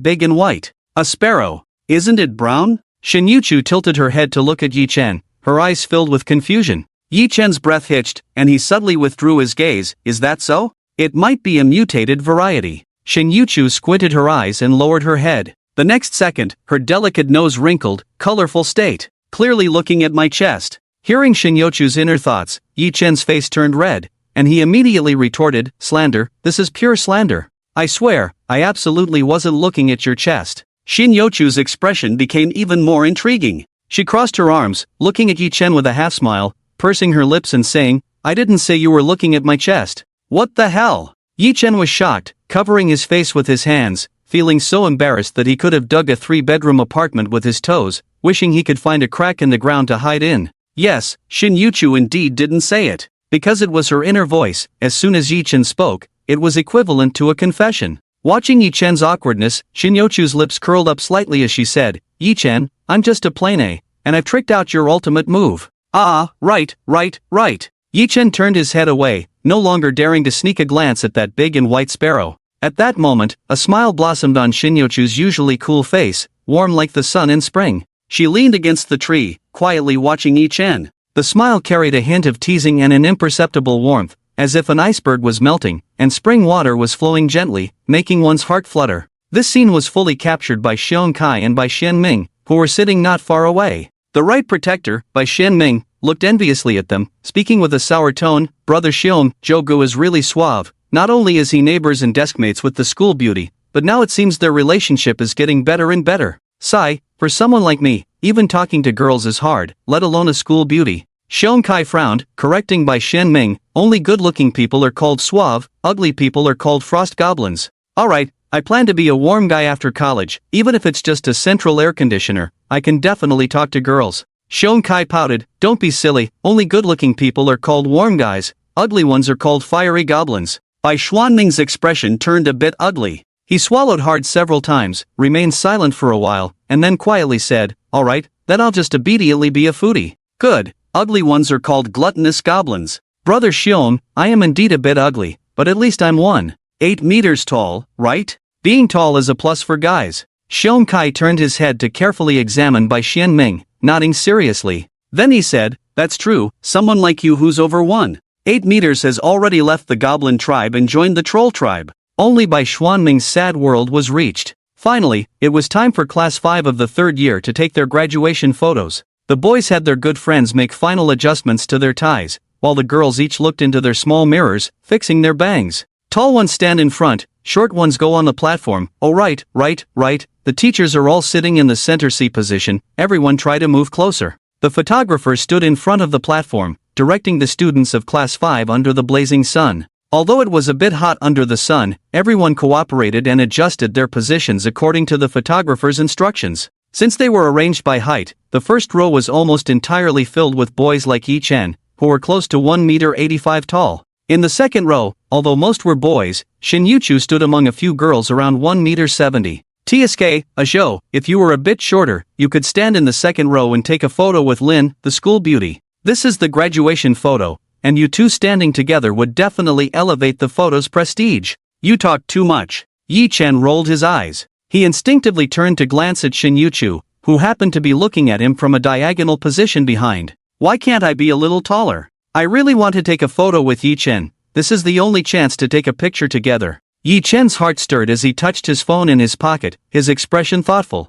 Not long after, under the photographer's direction, everyone's positions were adjusted. The teachers sat in the central C position, their faces beaming with satisfaction, while the students wore smiles unique to youth. The sunlight bathed everyone, as if draping them in a layer of golden brilliance. The photographer continuously adjusted angles, searching for the best shot. "Okay, everyone keep smiling, and don't move around. When I count to 123, everyone shout cheese together." The photographer's voice echoed in the air. "Youth never fades, and the young are always in their prime. Come on, 1, 2, 3, cheese." Click. With the camera shutter pressed, a flash of white light burst forth. On this hot summer day, the youth of Class 3-5 was captured alongside the blazing sun, radiant and dazzling. In the photo, a girl gazed softly towards the lower right, her eyes deep and affectionate. Interestingly, the boy happened to turn his head to look at his upper left. Their gaze met, like a brilliant firework frozen in the galaxy. This was a limited edition of summer. After taking the class photo, everyone hurriedly stepped down from the platform to make room for the next class.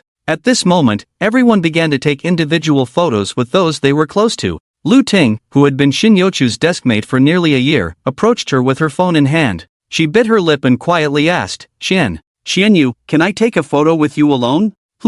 Seeing Shin Yochu's surprise, Lu Ting's face turned red, and she quickly explained, we're graduating soon, and since we've been deskmates for almost a year, I want to capture this moment. Okay. After receiving the affirmative, Lu Ting appeared very excited. She quickly took out her phone and squeezed in next to Shin Yuchu for a photo. Yi Chen happened to see this scene and was equally surprised. He didn't expect Lu Ting, usually a shy girl, to be the only one brave enough to approach Shin Yuchu for a photo. After taking the photo, Shin Yuchu narrowed her beautiful eyes. I also want to take a photo with Yi Chen. It could be used as a phone wallpaper, but using the excuse of being neighbors and deskmates again would seem too deliberate, right? Standing still in thought for a while, Shin Yuchu seemed to make a certain decision. She took out her phone and walked over to the class monitor, Zhang Wanqing. Class monitor, I want to take a photo with you. Zhang Wanqing was quite taken aback. No way? Usually, Shin Yuchu, the aloof and wealthy beauty, hardly spoke a few words in class, and she actually took the initiative to ask for a photo?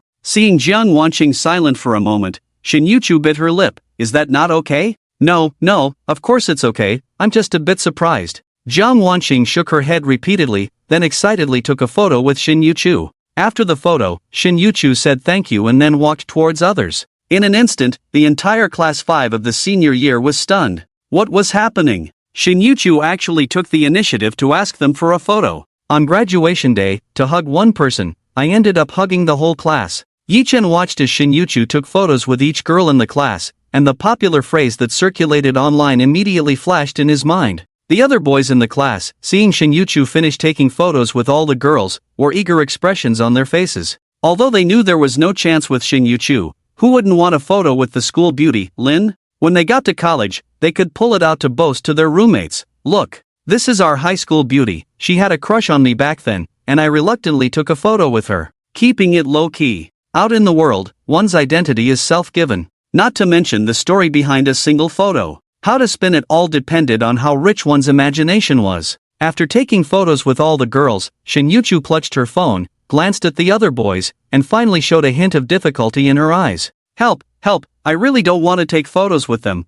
It's so weird. This is for a photo with Yi Chen, and I've already completed half of the plan. Shin Yuchu, you can do it. Then let's choose Bai Xianming first, he's a member of the Zhouyue faction. Shin Yuchu's inner voice floated into Yi Chen's ear. Immediately, Shin Yuchu stepped towards Bai Xianming, who was still immersed in the sorrow of being called a goblin and a troll by Xiongkai. Seeing Shin Yuchu actually walk towards him first, his eyes instantly filled with light. There's a chance, Shin Yuchu, and I have a chance. Unexpectedly, the next second, Yi Chen suddenly appeared and blocked Shin Yuchu. Lin School Beauty, let's go find the old teacher for a photo, shall we? After all, we are the first and second in the class. It would be too inconsiderate for us, as top students, not to take a photo with the old teacher. Shin Yuchu was momentarily stunned, then her eyes brightened. Deskmate, you're right. Bai Xianming watched in disbelief as Yi Chen intercepted Shin Yuchu, completely dumbfounded. A chance? Indeed a chance. Tonight the circus has my show. Yi Chen led Shin Yuchu to find the old teacher, who had just finished taking a photo with Xiongkai.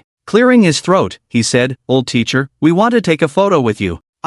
Sure, come on. I thought you two wouldn't like taking photos with your personalities. Wang Yang was momentarily taken aback, then his face broke into a smile. Yi Chen stood between the two, raised his phone, and said, we're about to take it. Say cheese together. Click. After taking 2 photos, the results weren't very good. Wang Yang, who taught math and pursued perfection, frowned at the photos and said, Yi Chen, your photography skills are lacking. Yi Chen was very surprised, deleted the 2 bad photos, and then lamented, really? Then teacher, you take the photo. I heard your hobby is capturing scenery with your camera. You must be much more professional than me. Of course. Hearing Yi Chen's compliment, Wang Yang's mouth instantly curled up. He waved his hand and said to Yi Chen and Shin Yuchu, Come, you two get a bit closer, let me show you my skills. Yi Chen squinted and smiled, turning to Shin Yuchu and said, Lin School Beauty, let's watch the old teacher show his skills.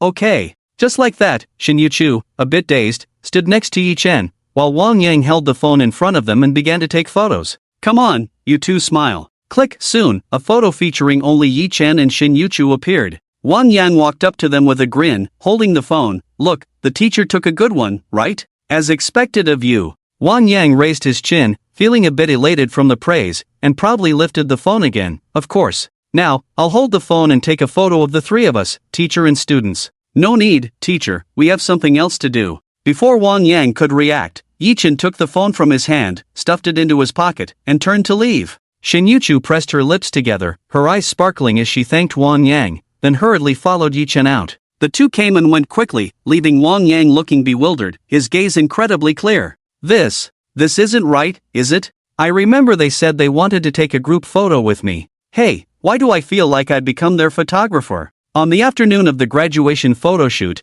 there were pairs of students taking pictures in almost every corner of the campus. Even though they were violating the school rule against using phones in the teaching building, the teachers and school leaders pretended not to see, because they all knew that the students wanted to capture all their high school memories. Of course, during evening self-study, no one dared to take out their phones again. The head of the department loved to catch those who, after school activities, openly took out their phones to play. Strange, hasn't she come back from her leave yet? During evening self-study, Yichin glanced at the empty seat beside him and couldn't help but murmur. Ever since he sent the group photo of the two of them to Shin-Yuchu in the afternoon, she had immediately asked for leave to leave school. At that moment, in a photo development shop in Bayan City, Shin-Yuchu coldly handed the photos to the staff. Print 100 copies of these 3 photos. Just these 3? Yes. The staff was a bit stunned but still followed the request. Beside them, Lin Yan was very curious. In the afternoon, the young lady had called him urgently, asking him to hurry to the school to pick her up. Lin Yan thought something serious had happened, so without a word, he brought 2 bodyguards and sped to the entrance of the first high school. When he saw the young lady, she simply said she wanted to go to the best photo development shop in Bayan. Miss, what photos do you want to develop? Shin-Yuchu lifted her chin, unable to suppress a smile at the corners of her mouth, her eyes shimmering with excitement. Good neighbor photos, good neighbor photos? Lin Yan and the 2 bodyguards behind him were a bit confused, and the 3 of them dared to lean closer to the photo development machine. Just then, a developed photo was spat out from the machine. Hiss! The 2 bodyguards took a deep breath and exchanged glances, realizing that their pupils were shaking. It's over, the young lady actually took photos alone with a boy. If the master finds out, wouldn't he kill that kid in the photo? Only Lin Yan, upon seeing it, instantly broke into a smile. So sweet, so very sweet. I'm in good health, and this is raising my blood sugar. Miss and young Master Yi, sweeter than the school tyrant always teases me. June 5, 5 p.m. The fan in the classroom was clanging as it turned, blending with the cicadas chirping on the willow trees outside, as if playing a unique pre-exam battle anthem. There were 10 minutes left until class ended. After writing the last word on the blackboard, the old class teacher gently set down the chalk and turned to look at the students below. Alright, the last class of high school ends here. When you go home after school, you can consider it a farewell to your high school life. Tomorrow, come to confirm for the college entrance examination, and the day after tomorrow, we will face the final battle of the college entrance examination. It's like playing a game, starting from zero, accumulating equipment and skill points step by step. The day after tomorrow is the time to face the big boss. The old class teacher said with a smile to everyone below, and everyone sat up straight, their eyes filled with reluctance. Yichin glanced at his deskmate Shin-Yuchu and noticed a hint of sadness in her eyes as well. After a pause, the old class teacher's eyes were slightly red, and he continued with emotion, "From today onwards, you are no longer the worst class in my eyes, but you all know very well that I hope you can become better adults. I am shallow in knowledge, and although I have given you everything I have, I am still at a loss. I wish everyone a bright future, and that your efforts will not be in vain. In short, it has been my great fortune to know all of you. Thank you for your companionship over the past 3 years." After saying this, the old class teacher walked to the center of the podium and bowed deeply to the students below. There was a moment of silence in the classroom, as if time had frozen at that moment. But just a moment later, someone started clapping, and soon the classroom was filled with thunderous applause. The Right Protector, by Shin Ming, stood up abruptly and choked out, "Old Wang, you are the best teacher in our hearts, and we will never forget you." With him speaking first, more voices followed, all choked with emotion. "Old class teacher, we will definitely work hard for the college entrance examination. We won't let class 3, 5, down, and we won't let you down. Thank you, Teacher Wang, for your guidance over the past 3 years." Everyone spoke one after another, and almost all the girls began to cry. Most of the boys, who cared about their image, turned their heads away and quietly wiped their tears. The old class teacher straightened up, smiled at everyone, his eyes glistening with tears. "Students, the college entrance examination is not the end, but a new beginning. No matter where you go in the future, remember the days we fought together, remember our warm family. The old class teacher's voice trembled, but it was filled with strength. He then pushed up his glasses and wiped his tears, his voice hoarse as he said, all right, there are still a few minutes left in class, you all read your books, and I'll take a look at you. The atmosphere in the classroom was both warm and sorrowful. Everyone knew that this might be the last time they gathered together in this way. They silently tidied up their desks, tears shimmering in their eyes. At this moment, Shin Yuchu handed Yi Chen a tissue and said lightly, wipe your tears? Yi Chen stubbornly replied, I didn't cry. Then look up and talk to me. Humph, little Yi Chen's mouth is really tough, tears are almost dripping on the ground. Yi Chen turned his head away, his nose feeling very sour. He refused to look up, afraid that Shin Yuchu would see that his eyes were also red. Ding-a-ling-a-ling, soon, the bell for the last class rang as expected. Everyone, with their backpacks and books in hand, took one last reluctant look at their classmates they had spent 3 whole years with before leaving in silence. The summer encounter ends with a summer farewell. Will you remember tomorrow, the diary you wrote yesterday? Will you still think of the you who used to cry easily? I only remembered you, my deskmate. When I accidentally flipped through old photos, who marries the sentimental you, who reads your diary? The school broadcast played the song My Deskmate. Countless people walked back and forth, constantly looking back at the teaching building, their eyes somewhat blank. Since they had to move books back, Shin Yuchu suggested to Yi Chen last night that he should not ride his bike today and should take the bus home with her. As Yi Chen and Shin Yuchu walked towards the school gate, they heard this song playing, and their steps paused involuntarily. Suddenly, Shin Yuchu turned her head and said, Yi Chen, our exam rooms are next to each other. Ha, yes, what a coincidence, I didn't expect us to be neighbors for the college entrance examination.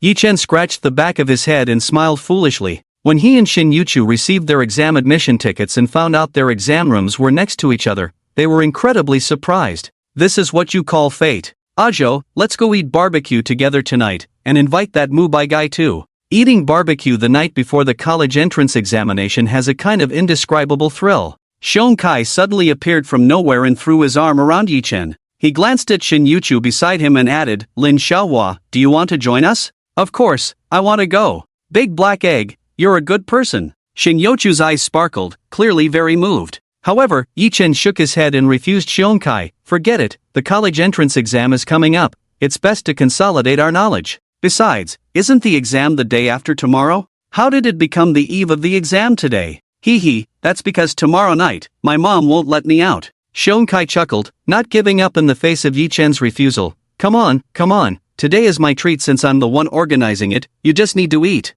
I really can't go. Seeing Yi Chen refuse again, Shon Kai took a deep breath, pulled out 50 yuan from his pocket, and boldly declared, as long as you agree to go, I, your adopted son, am willing to offer my loyalty to my adoptive father. Yi Chen's expression changed, and he said seriously, do you think you can do whatever you want just because you have a little money? Haha, let me tell you. Of course, no problem. Yi Chen very doggedly accepted the money, then turned to Shin Yuchu beside him with a grin, Lin Xiaohua, let's go, someone is treating us. Shon Kai's mouth twitched. Damn, so shameless. Shon Kai first patted his backpack behind him, then said to the two, then let's meet at the second factory night market later, I'll go back and drop off my backpack, it's too heavy. After Shon Kai left, Yi Chen happily stuffed the 50 yuan into his pocket. Let's go, Lin Xiaohua, don't keep Uncle Li waiting. Yi Chen, does that mean you'll do whatever Shon Kai asks as long as you can get free money? Of course, who doesn't like free stuff? It doesn't matter if it's Shon Kai or anyone else. Yi Chen said with a raised eyebrow. Who would turn down money? However, upon hearing his answer, Shin Yuchu narrowed her eyes and stared at Yi Chen for several seconds. Suddenly, the corners of her mouth lifted slightly, and a glimmer of excitement sparkled in her eyes. Yi Chen, I also have some money. After Yi Chen and Shin Yuchu had put away their things, Uncle Li drove them to the second factory night market. The night market was very close to Shon Kai's house. As soon as they got out of the car, they saw Shon Kai waving at them with Mubai beside him. Over here, over here. Yi Chen introduced Shin Yuchu, this is Mubai, a good buddy of mine and Shon Kai. Mubai, this is Shin Yuchu, my neighbor. When the four met, Mubai was instantly captivated by Shin Yuchu's beauty. Although Shon Kai had mentioned that Zhou Ji's deskmate would be joining them for dinner, Mubai instinctively thought she might just be an ordinary classmate. Seeing Shin Yuchu, Mubai was momentarily stunned. A girl? And such a beautiful one? After a brief pause, he quickly spoke up, hello, sister-in-law. Yi Chen's expression froze instantly. Shon Kai was also dumbfounded. What the hell, is Mubai really that eager to make progress? So good at addressing her? In a panic, Yichin quickly reached out and slapped the back of Mubai's head. Don't call her that. Her name is Shin-Yuchu. I already said she's my neighbor. At most she's just a deskmate, sister-in-law. Oh, bro, I understand. He immediately apologized to Shin-Yuchu. Sorry, sister-in-law, I spoke too hastily. Damn, can you just shut up? Yichin covered Mubai's mouth and hurriedly pulled Shionkai and Mubai towards the night market stalls. Watching the backs of the three, Shin-Yuchu smiled slightly, the breeze causing her skirt to sway. In the dim night, she was breathtakingly beautiful. Zhou Gang adds a new member. The four found a barbecue stall to sit down, and Shionkai handed over the menu. Zhou, Xiaobai, Lin Xiaohua, you three can order whatever you want. Yichin waved his hand. I can eat anything, let them order. Mubai waved his hand. Me too, let sister-in-law order. Shin-Yuchu nodded. I'll order. Seeing this scene, Shionkai couldn't help but smile, secretly giving Mubai a thumbs up under the table. Yichin watched as Shin-Yuchu ordered a lot of skewers, then coldly handed the completed menu back to the waiter, resuming his formal posture. Suddenly, he felt a tightness in his chest, as if he was struggling to breathe. Soon, the skewers were brought to the table by the waiter. During the meal, Shionkai, the chatterbox, kept the conversation lively with Yichin and Mubai. The three of them got so caught up in their conversation that they hardly paid attention to eating. No one noticed that Shin-Yuchu, sitting next to Yichin, was nibbling on the skewers. The speed of her eating increased, and her little eyes grew more and more delighted. When the three finally realized they hadn't eaten and looked down, they found that there were hardly any skewers left. Shionkai widened his eyes in disbelief. Wait, where did the skewers go? Shin-Yuchu paused for a moment, quietly putting down the skewer she had just picked up and wiping her mouth with a napkin. Mubai pouted. Jogu, you're not playing fair, stealing bites while talking. Exactly, Zhou, that's so sneaky. Hearing this, Yichin was shocked. No, I didn't eat anything. Shin-Yuchu fell silent for a moment, turned to Yichin, and frowned. Yichin, why won't you admit you ate so many skewers? Yichin was dumbfounded. Just as he was about to argue, he noticed the skewers' metal sticks neatly arranged in front of him. What the hell? Who put all the metal sticks on my plate? So you admit this is your plate now? Shin-Yuchu raised her eyebrows slightly. Since you're so hungry, let's order some more. Yichin stared in disbelief. He clearly remembered chatting excitedly with Shionkai and Mubai just now. Although he had eaten a few skewers along the way, there was no way he had eaten this many. So where did all these metal sticks in his plate come from? Thinking this, Yichin suddenly turned to look at Shin-Yuchu. The latter was gazing off into the distance, looking as innocent as could be. Since they had to visit the exam venue and take an English listening test before the college entrance examination the next day, the four planned to head back at 9 o'clock. Soon, a black Maybach S680 stopped by the street of the second factory night market, instantly attracting a crowd's attention. Under everyone's gaze, Yichin and Shin-Yuchu got in and left in a grand manner, amidst the envious and jealous looks of the crowd. Mubai's eyes sparkled, and after a while, he said to Shionkai, Bro, didn't Jogu say he wouldn't date after being rejected by the class monitor in middle school? How come? Shionkai sneered. Date? That dog said they are just good neighbors, nothing romantic. If it's not dating, then why didn't Shin-Yuchu refute when I called her sister-in-law just now? Shionkai was taken aback. Damn, it really seems to be the case. At first, he thought Shin-Yuchu ignored Mubai calling her sister-in-law because she was naturally aloof and didn't care. But thinking back, Mubai had called her sister-in-law more than once during the meal, and Shin-Yuchu hadn't refuted it. So, Xiaobai, you blind fool, seems like you've discovered something. Then it's over. Will Jogu still come to work part-time with me? Sister-in-law's family has a Maybach. Jogu won't even need to try. Shionkai pondered for a long time, finally saying quietly, I think he will work harder. Why? Because if he doesn't put in the effort, if he slacks off even a little, he'll have to go back to being a live-in son-in-law. Damn, I'm really envious. Back home, Yichin took a shower and planned to review some books. There was only one day left until the college entrance examination. Thinking of this, Yichin suddenly remembered he had forgotten something very important. He opened his phone and pulled up the surveillance footage from the camera he had installed in the hallway a long time ago, finding the day a month ago when Zhao Lan had made a scene at the door. Yichin extracted all the videos of Zhao Lan's appearance and sent them to Lawyer Wan. After doing this, just as Yichin was about to take out his books to study, he suddenly received a new message on QQ. Yichin, can you fix a water pipe? It seems like the pipe in my bathroom is broken. The pipe is broken? Yichin was taken aback, replied that he would be there soon, and then took his toolbox to knock on Shin-Yuchu's door. During the 3 years he lived alone in high school, in order to save money, Yichin had fixed light bulbs, windows, water pipes, and appliances, so he had quite a collection of repair skills. Ding dong, Yi-chan pressed the doorbell. The doorbell rang once, and the door quickly opened. The pipe is.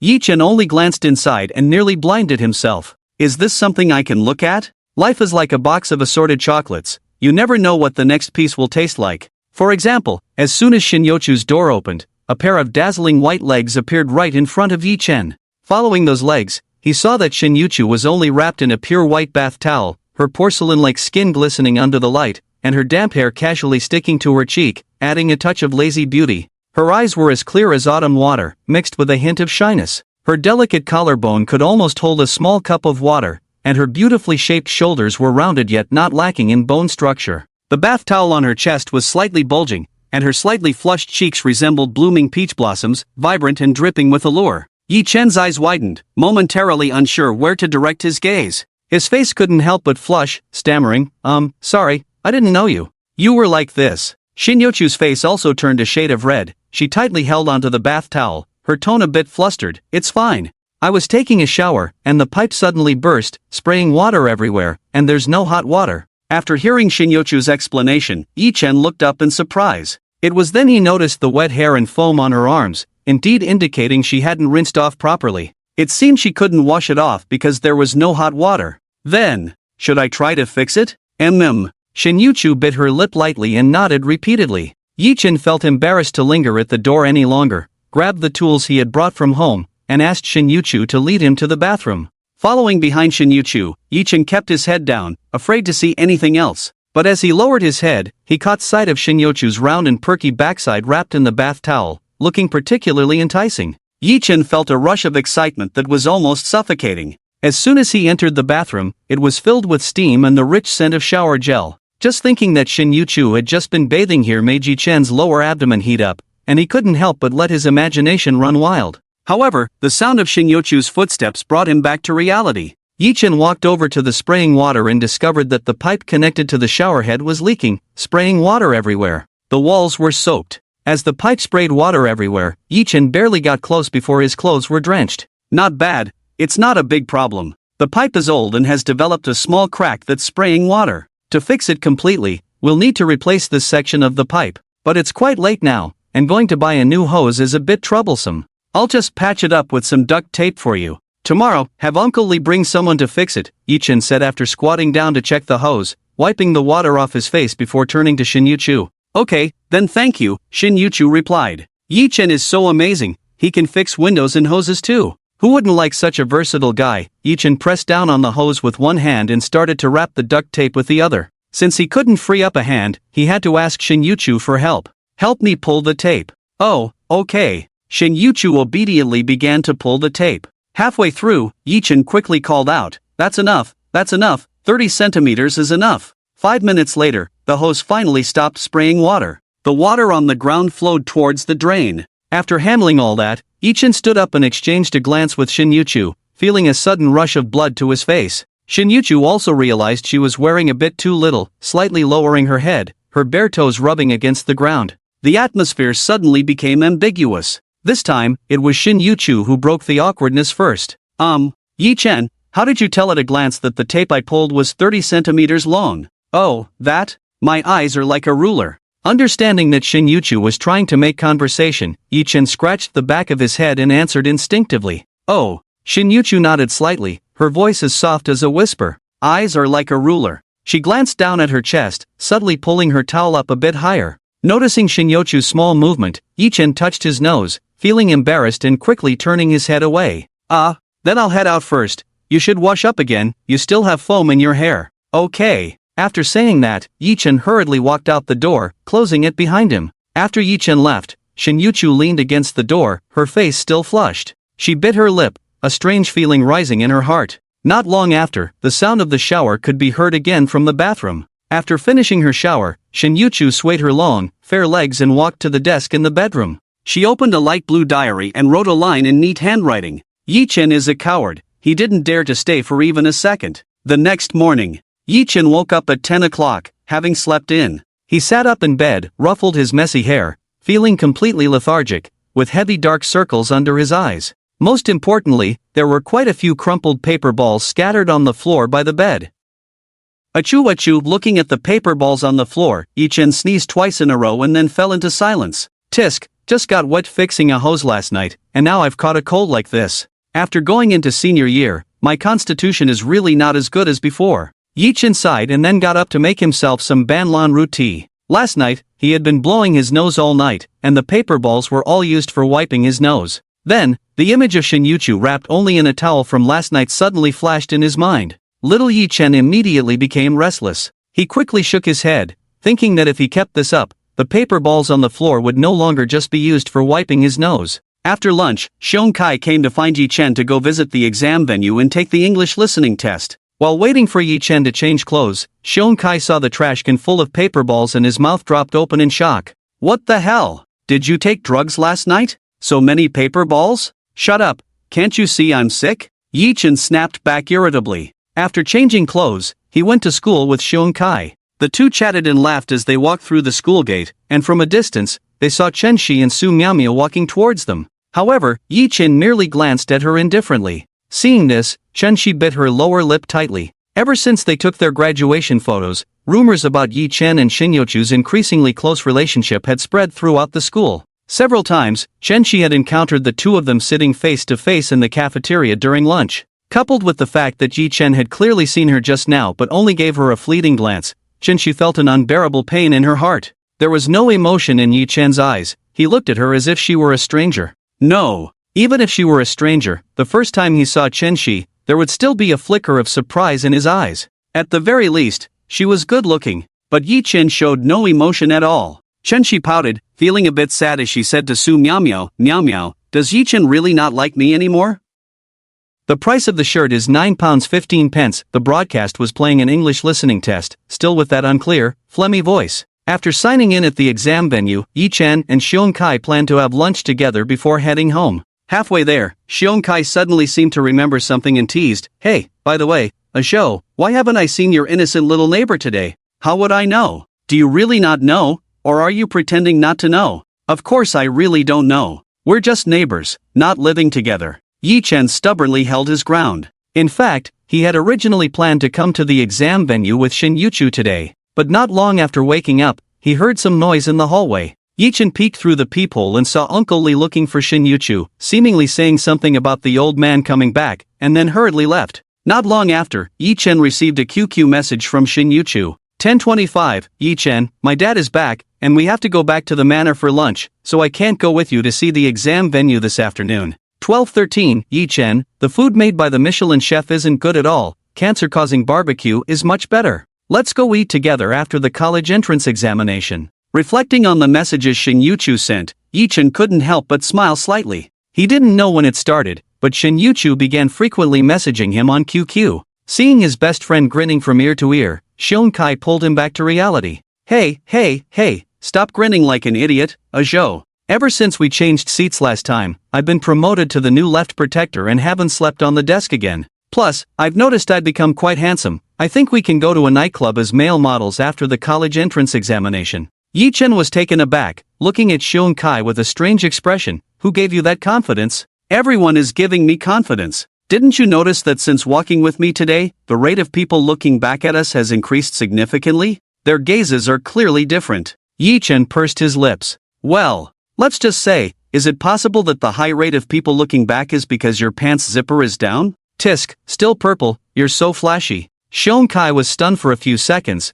then looked down. Damn it! Having gotten used to wearing school uniforms, he finally wore his own jeans today, and he forgot to zip them up right after using the restroom. The two of them joked around and then parted ways at the intersection on their bicycles. Zhou, good luck on the college entrance examination tomorrow. Good luck! Tomorrow, we will shine. June 7, 2018. In the 19th exam room of Bayan No. 1 High School, the moment the official exam bell rang, Yi-Chen picked up his pen and began to answer the questions. In the exam room, only the sound of pen tips scratching the paper could be heard. Occasionally, there was the sound of pages turning. Many candidates frown in distress when faced with difficult questions, and a few candidates with poor mental states even shed tears on the spot due to being unable to recall a small piece of knowledge under pressure. But Yi-Chen wrote the questions at lightning speed. If he couldn't think of an answer within 2 minutes, he would choose to give up immediately, so there was hardly any pause. Ding-ling-a-ling, the exam has ended. please stop answering, all candidates. As the final bell for the English exam rang, Yi Chen, who had finished his paper 20 minutes earlier, finally let out a long sigh. His high school life was completely over. Once the invigilators collected the papers and answer sheets, everyone began to leave the examination room. Not just on Yi Chen's floor, but all the floors with candidates in the school were cheering. We're free, finally free. 3 years, a full 3 years. Do you know how I got through these 3 years? Whoa, it feels so damn good. The college entrance exam is finally over. From today on, the only thing that can restrain me is the Constitution. Nothing else can hold me back. 10 times a day, as long as I don't faint, I won't stop. Countless people were celebrating in the school, but there were also many who were quietly crying. As everyone recalled how hard they had worked to reach this point over the past 3 years, tears welled up in their eyes. They had finally made it through. Through the cheering crowd, Yi Chen saw Shin Yuchu walking out from the adjacent examination room. She stood quietly in the middle of the corridor, a faint smile on her face. Yi Chen waved his arm at Shin Yuchu and walked over to her. How did you do? I performed normally. The English exam was the easiest. I still had 40 minutes left after finishing. I wrote your name a lot on the draft paper after filling out the answer sheet, hee. Yi Chen squinted at Shin Yuchu. Standing in the bustling corridor, she still wore that cool expression, as if saying, I'm so aloof. Clearly, she looked like she was at absolute zero, but inside, how could she be so much like a lovesick girl? Yi Chen, I'm hungry, Shin Yuchu suddenly said. Then let's go eat fried chicken. There's a new fried chicken place near our neighborhood. Shin Yuchu narrowed her eyes, looking displeased. But you promised to take me for barbecue yesterday. That stuff is cancer-causing if you eat too much. Let's change it up a bit. Yi Chen, I want to get a little cancer. Looking at the cold-faced Shin Yuchu, Yi Chen doubted whether he had misheard. Hey, this time it wasn't just a thought. What you said doesn't match your aloof persona. Yi Chen stared at Shin Yuchu for a long time, confirming that what she had just said was indeed spoken aloud, not just her inner voice, and his expression became quite interesting. Alright, then let's go for barbecue, but this time you mustn't secretly throw the skewers into my plate after you're done. Okay. I'll still throw them this time. Cece, how did you do? Su Miao Miao asked as soon as Chun Shi arrived after waiting at the school gate. I performed normally. Sigh. Chen Shi replied, looking very downcast. Seeing this, Su Miao Miao frowned. That's good. But why do I feel like you're not happy? After finishing the paper, I just sat there in a daze. I recalled how Yi Chen had treated me well before, and he has good external conditions too. He studies well, is tall, and is somewhat handsome. Among my suitors, it seems there's no one with better hard conditions than him. So what you mean is, now that the college entrance exam is over, I want to try dating. Yi Chen is pretty good, and I plan to give him a chance. Su Miao Miao was stunned. Su Miao Miao was shocked. Su Miao Miao agreed. Great, Cece. I actually always thought Yi Chen was pretty good. Although he hasn't been nice to you lately, you said before that he was getting close to Shin Yuchu to attract your attention. Now that you directly tell him you're willing to try dating, he will definitely drop Shin Yuchu and come running to you. It's time to let Shin Yuchu know that she's just a tool. Chen Shi nodded calmly. Just then, Su Miao Miao suddenly exclaimed excitedly, Shishi, look, isn't that Yi Chen and Shin Yuchu up ahead? It really is. Perfect. Let's let Shin Yuchu know that she's not as good as me. After saying that, Chen Shi tidied her loose hair and walked towards Yi Chen. Yi Chen and Shin Yuchu had just arrived at the school gate when they bumped into the two troublemakers, Chen Shi and Su Miao Miao. In an instant, Yi Chen's brows furrowed. With these two around, something must be up. Sure enough, before Yi Chen could react, Chen Shi casually glanced at Shin Yuchu beside him and then raised her chin. How did you do on your exam? Very well. That's good. Now I can rest assured. By the way, I did quite well too. My academic and art exam scores should allow me to apply for similar programs as you. After finishing, Chen Shi confidently tossed her hair. Why is this bad woman here again? I want to go eat carcinogenic barbecue with Yi Chen now. And for some inexplicable reason, who cares about how well you did on your exam?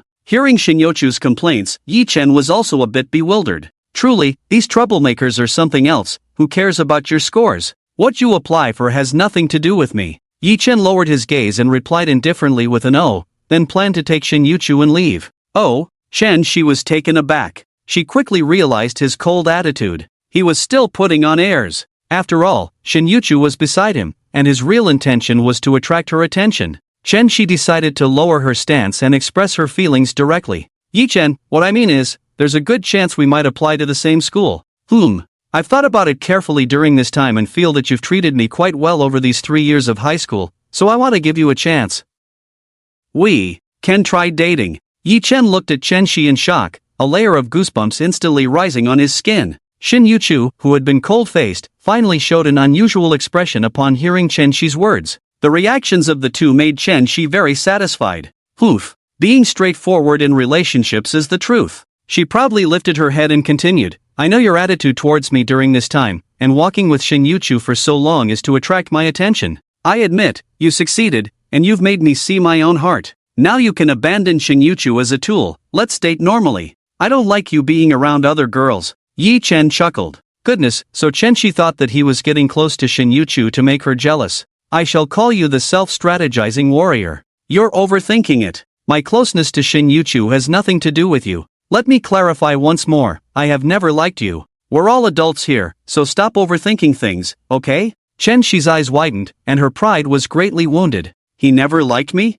Impossible. This absolutely cannot be. If Yi Chen never liked me, then why was he so nice to me before? Yi Chen, I've already taken the initiative to ask you out. Why are you still being stubborn? I can clearly tell you, you don't need to secretly have a crush on me anymore. You can openly express your feelings. After a pause, Chen Shi continued, if you don't like me, then why did you help me move all my luggage to the girls' dormitory at the beginning of freshman year? Because my aunt wanted to curry favor with your family, so she asked me to be nice to you at school. For the sake of my living expenses, I had to do it. Then at the freshman sports meet, when I finished running and had low blood sugar, why did you buy me candy? Because my aunt wanted to curry favor with your family. In my second year of high school, I participated in a dance competition for the first time. I didn't do well and cried for the whole afternoon. Why did you skip evening study to comfort me? It's still because my aunt wants to curry favor with your family. Then in the first half of my senior year, I didn't eat breakfast to lose weight, and it was you who bought breakfast for me every day and urged me to eat. Was that also because of your aunt? Yi Chen shook his head. Oh, that was indeed not because of her. Chen Shi stamped her foot, her eyes suddenly brightening. See, I told you, you like me. Ahem, mainly because your mom found out about it somehow. She privately approached me and slipped me 1,000 yuan, asking me to find a way to make you eat breakfast every day. I didn't want to agree, but she offered too much. So, I was just a tool. Chen Shi was about to explode with anger. Yi Chen, if it weren't for your aunt, would you still do these things? Of course, unless I'm crazy. If it weren't for my living expenses. Don't even talk about me doing these things. Do you think a poor student like you has any right to associate with a top student like me? Yi Chen looked at Chen Shi with disdain. It was like the attitude of Erlangshan towards his nephew. If you weren't my nephew, you'd have to call my dog Sun God when you see it. After taking exams all day and not eating much at noon, Yi Chen was now extremely hungry. To quickly go eat with Shin Yuchu, he immediately thought of pulling Shin Yuchu to bypass Chen Shi and Su Miao Miao. However, he was stopped by Chen Shi, whose expression was twisted with shame and anger as she spread her arms to block him. Yi Chen, I'll give you one last chance. Leave Shin Yuchu immediately and be with me. I can dance, I'm good looking, and my family is well off. Why do you have to cling to Shin Yuchu? Why do you think Shin Yuchu is not as good looking as you or doesn't have a better family background? Chen Shi was momentarily speechless, realizing in her panic that she had completely forgotten that Shin Yuchu was picked up and dropped off by luxury cars worth millions every day. In comparison, her own family could only be considered middle class, which indeed paled in comparison to the Lin family. Seeing that she had no advantages at all, tears suddenly shimmered in Chen Shi's eyes. So what if that's the case? Yi Chen, you don't even have parents. What makes you think you deserve Shin Yuchu? You can get close to her just because she happens to be your neighbor. To put it in your words, if she weren't coincidentally your neighbor, what right do you have to associate with Shin Yuchu? If I were you, I definitely wouldn't cling to her. This time, before Yi Chen could speak, Shin Yuchu pursed her lips and said coldly, this classmate, you misunderstood. Yi Chen, did you hear that? Shin Yuchu said you misunderstood. Can you see your own identity? You're just neighbors. Chen Shi excitedly interrupted Shin Yuchu, her face flushed and her neck thick as she shouted at Yi Chen. As a result, her actions displeased Shin Yuchu. This bad woman, why does she like to interrupt others? Shin Yuchu narrowed her eyes, her voice unusually raised a few notches. This classmate, I haven't finished speaking. What I mean is you misunderstood. It's not Yi Chen clinging to me, to be precise, it's me clinging to Yi Chen. I moved next to him for Yi Chen. I cling to him, I moved next to him for Yi Chen. Chen Shi's mouth slightly opened, her head buzzing. She was completely dumbfounded. She had thought Yi Chen would find an excuse to retort, but she never expected Shin Yuchu would take the initiative to speak up for him. The high-cold school beauty, known throughout the school for being aloof and unapproachable, actually said she was the one who actively clung to a boy? What a joke! Even if Yi-Chen privately communicated with Shin Yu-Chu, allowing her to be angry with him, it wouldn't be possible for her to take this step, right? Could it be that Yi-Chen and Shin Yu-Chu's relationship is not just that of ordinary classmates and neighbors? After a long pause, Chen-Shi looked at Shin Yu-Chu with an extremely complex expression.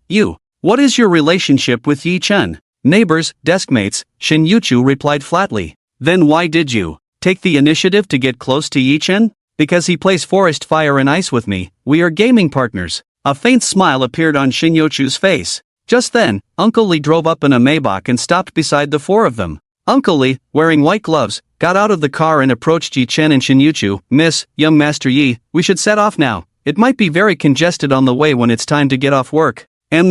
Shin Yu-Chu nodded gently. Yi-Chen, I'm very hungry. Let's eat. Yi-Chen was momentarily stunned and got into the car with Shin Yu-Chu. He was overjoyed. He thought he had already done enough to crush Chen-Shi, but he didn't expect Shin Yu-Chu to step up and speak for him. Damn, there are still experts. This is a heart-wrenching kill. Sitting in the Lin family's Maybach in front of the two exceptional girls, Chen-Shi and Su Miao Miao, Yi-Chen felt like the years of bending over had finally straightened up. TSK, the internet does not deceive me. Indeed, one cannot possess both a Maybach and inferiority. Virum. After Shin Yu-Chu and Yi-Chen settled in, Uncle Lee stepped on the gas. The Maybach's engine let out a low rumble, and the car drove off. At the school gate, only Chen-Shi and Su Miao Miao were left. Chen-Shi remained silent for a long time before struggling to speak. Miao Miao, Forest Fire and Ice. What is that? It seems to be a two-player computer minigame? I saw my cousin play it at his house, Su Miao Miao replied, a bit dazed. If she understood correctly, Shin Yu-Chu and Yi-Chen just teamed up? Just a two-player minigame, and it can make Shin Yu-Chu do this for Yi-Chen? She felt despondent. Moreover, just now, Shin Yu-Chu referred to her as this classmate, as if she didn't even remember her name. How ironic is that? Meanwhile, Su Miao Miao pursed her lips and thought for a long time, feeling that this was completely unreasonable. How could the Lin family's young lady, who was picked up and dropped off by a Maybach, be swayed by a two-player minigame? In the end, she cautiously concluded, is it possible, just a possibility, that the game is just an excuse? Perhaps Shin Yu-Chu did this because she likes Yi-Chen? She likes Yi-Chen? What a joke! Chen-Shi stared blankly in the direction the Maybach had disappeared, lost in thought for a long time. A gentle breeze blew, and her loose hair stuck to her cheek, her eyes filled with endless astonishment and helplessness. If that's the case, what does it have to do with her? Shin Yu-Chu not only has the E but also the billions. What does Chen-Shi have? Approachability? Miss, young Master Yi, my timing just now was pretty good, right? In the car, Uncle Lee asked with a smile. Shin Yu-Chu merely responded with a soft her gaze drifting out the window. Yi-Chen just told the bad woman to behave. But he has never said that to me, so sad QAQ. Yi-Chen coughed violently, trying to ease the awkwardness by joining in on Uncle Lee's conversation. Uncle Lee, as a driver, you have quite a lot of work. Is it essential for a driver to learn to pick the right moment to tease passers-by? Young Master Yi flatters me, but I learned all this from novels. Yi-Chen instinctively asked, what novels? The bamboo horse school bully keeps flirting with me, confessing to my childhood sweetheart. She refused. Why are you crying while I pursue the school beauty? Urban super medical immortal, ultimate all-round soldier king, master comes down the mountain, specializing in beating the son of destiny, and Yi-Chen was left dumbfounded. Goodness, they were all web novels. Regretting Flo and Crooked Mouth Dragon King, as expected of you, Uncle Lee. Soon, Uncle Lee drove to the night market. Yi-Chen and Shin Yu-Chu got out of the car and walked directly into the night market, instantly attracting many surprised glances. After all, Bayan is a first-tier city, so luxury cars are no longer a novelty. However, most people generally believe that wealthy individuals dine in various high-end restaurant private rooms. Therefore, seeing a Maybach S680, a $1 million luxury car, in the night market, along with a dedicated driver wearing white gloves, was quite astonishing. Yi-Chen and Shin Yu-Chu chose a spot to sit down and directly ordered 30 skewers of grilled meat, 30 skewers of grilled tendons, as well as grilled fish and 2 cold dishes. Alright, let's start with this much. Yi-Chen handed the menu back to the waiter. Just as the waiter was about to leave, Shin Yu-Chu squinted her eyes and suddenly said, add 2 skewers of grilled kidneys. Yi-Chen? Waiter! The waiter's pupils shook, and after reacting, he looked at Yi-Chen with an I understand expression before addressing Shin Yu-Chu. Alright, miss. The waiter left, and Yi-Chen squinted at Shin Yu-Chu. You want to eat grilled kidneys? If I don't eat, you eat. Shin Yuchu pursed her lips and silently said, I saw online that everyone says it's good for guys to eat grilled kidneys. I'm in great health, I won't eat. You need to tell that waiter right now to cancel the kidneys. Why? Shin Yuchu looked a bit confused. Seeing the innocent and bewildered look on her face, Yi-chen realized. This girl had only half-surfed the internet. She knew that eating kidneys was good for health but didn't know what it was specifically good for in guys. However, he certainly couldn't explain that directly to Shin Yuchu, could he? Ahem, just don't worry about it, I won't eat. You eat, be good. Yi-chen raised an eyebrow, feeling that something was off. Was it because Shin Yuchu was becoming increasingly bold? After all, just a few days ago, she only dared to whisper her thoughts in her heart, but now she was saying them out loud. After they finished eating, the table was littered with empty metal skewers. Yi-chen clearly felt a bit heated in his lower back. At that moment, the elusive Uncle Lee appeared again. Miss, the servant just called. Since you didn't return home for dinner, the master is a bit unhappy. If you don't go back to stay tonight. Oh, got it. Shin Yuchu's expression changed, her tone displeased. Seeing this, Yi-chen tactfully said, then I'll just head back by myself later. You and Uncle Lee can go back to the manor. It's fine, I'll take you home first. Really, no need. It's not far from home, I can just stroll back. Shin Yuchu raised her chin, half smiling, and said, be good, I'll take you home first. Be good? Yi-chen's pupils suddenly constricted. He finally understood why he felt something was off earlier. It turned out Shin Yuchu still remembered that he had called Chen she be good at the school gate. This was not being good at all. It was clearly sarcastic. In the end, Yi-chen was still driven back by Uncle Lee. Before Shin Yuchu left, she rolled down the car window and chuckled, Yi-chen, see you tomorrow, be good. Staring at the taillights of the Maybach, Yi-chen stood there for a while before turning to take the elevator back home. It had been over a month since he had been neighbors with Shin Yuchu. From the very beginning, the two of them were just ordinary classmates, but now they have become deskmates and good neighbors. Studying, eating, and playing games together has become the norm. The most important thing is that when Yi-chen first became neighbors with Shin Yuchu, he could frequently hear her inner thoughts, which contrasted sharply with her aloof persona. However, as they grew more familiar, although he could still hear her thoughts, Yi-chen noticed that the frequency of hearing them was clearly less than before. Ha! Yi-chen opened the door and flopped onto the sofa. Now that the college entrance examination was over, he had completely bid farewell to his high school life. Not long ago, he had a complete falling out with Xiaolan, and his living expenses were completely cut off. If he wanted to be independent now, he had to start making money quickly. Of course, there's one more important thing. Yi-chen squinted his eyes and then opened WeChat, scrolling to find the contact labeled Wandong. Lawyer 1, I have finished the college entrance examination. According to what we discussed earlier, I can sue Xiaolan now. Wandong replied almost instantly. No problem. The surveillance video you sent me last time will be the most favorable evidence. Additionally, I have almost organized all the evidence you have saved over the years.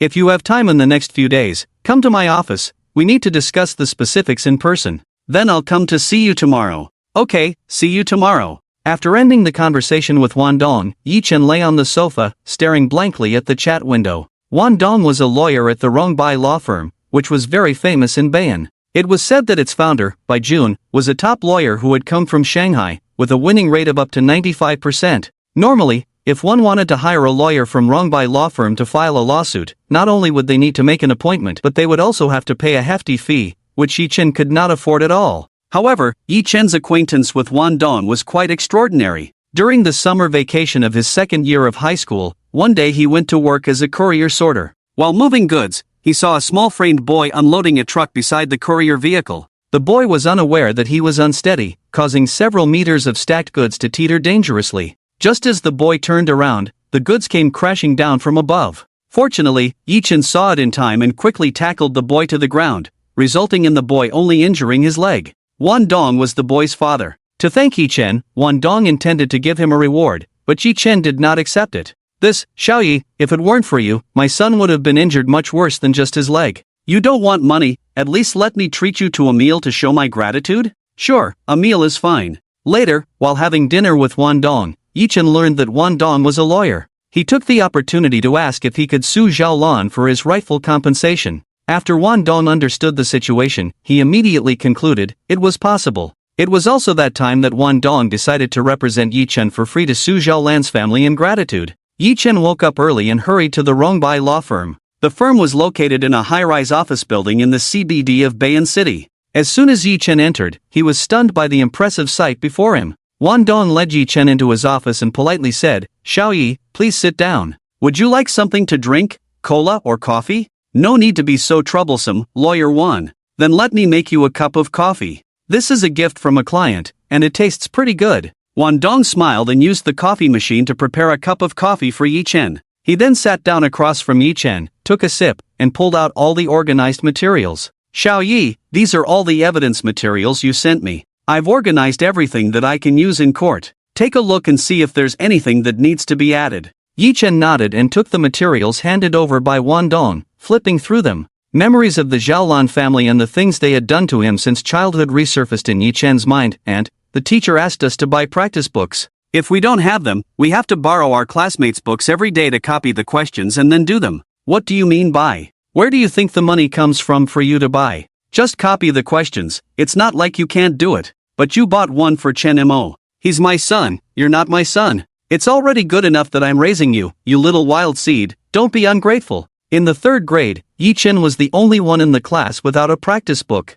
He borrowed his deskmate's book and copied questions for an entire year. That year, Yi Chen developed handwriting that was more beautiful than his peers. "Aunt, I fell down after school and scraped my knee. It's bleeding a lot and it hurts so much. Can you take me to the hospital? Every day, where are your eyes? You can fall just walking, useless. Just rinse it with water, it's not a big deal. Your brother has a stomachache, I'm taking him to the clinic. Hurry up and get out of the way. Aunt, I'm not delaying you and Chen Mo. Can you give me some money? I can go to the hospital by myself. Do you want me to slap you? Do you think money grows on trees in my house? But you and uncle took my parents' compensation money. I just want a little to see my injury. How much is the compensation money? Besides, don't you need money to live in my house? Staying in a hotel outside costs over 100 a day. I feed you and house you, isn't that at least 300 a day? Do the math, how long do you think your parents' compensation money will last you?" At the age of 10, Yi Chen didn't go to the hospital in time to bandage his leg injury,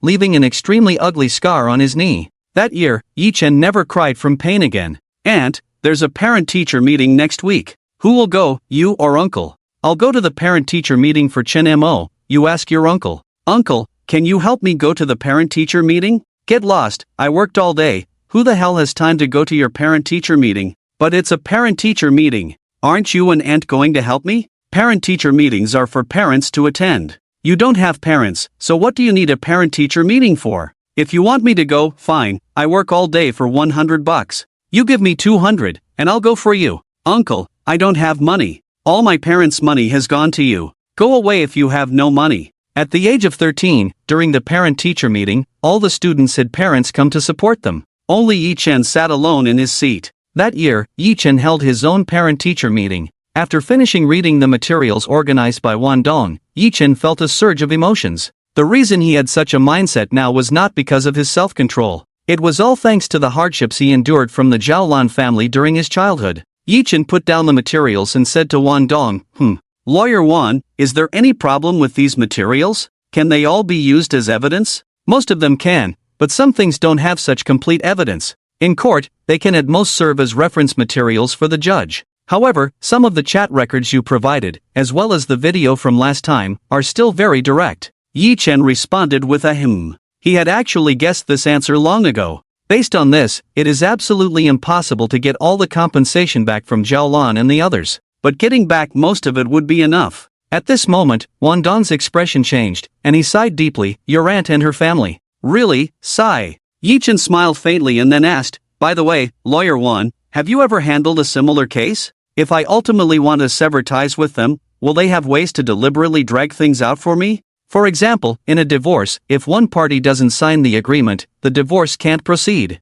Won Dong shook his head. "No, divorce and your situation are completely different. If you want to cut ties with them, at most they can only condemn you morally. But, Xiao Yi, are you sure you want to do this? Although they have treated you poorly, they are your only blood relatives." "I'm sure. Lawyer Won, you said it yourself, they can only condemn me morally. But what if I have no morals?" Yi Chen squinted and smiled. He had long since lost any regrets about the Zhao family. So, letting go of personal integrity, enjoying a life without morals, refusing to engage in mental exhaustion, and going crazy when something happens. No morals? Won Dong was taken aback for a moment, then laughed. Well, that's very simple. Congratulations, Xiao Yi, you will enjoy the pleasures that a life without morals brings. Yi Chen chatted with Won Dong for a while until Won Dong received a phone call, and then he stood up to say goodbye. Xiao Yi, at the latest by tomorrow, I will draft a lawyer's letter to your aunt. No, to Zhao Lan and the others. Perhaps, upon seeing the lawyer's letter,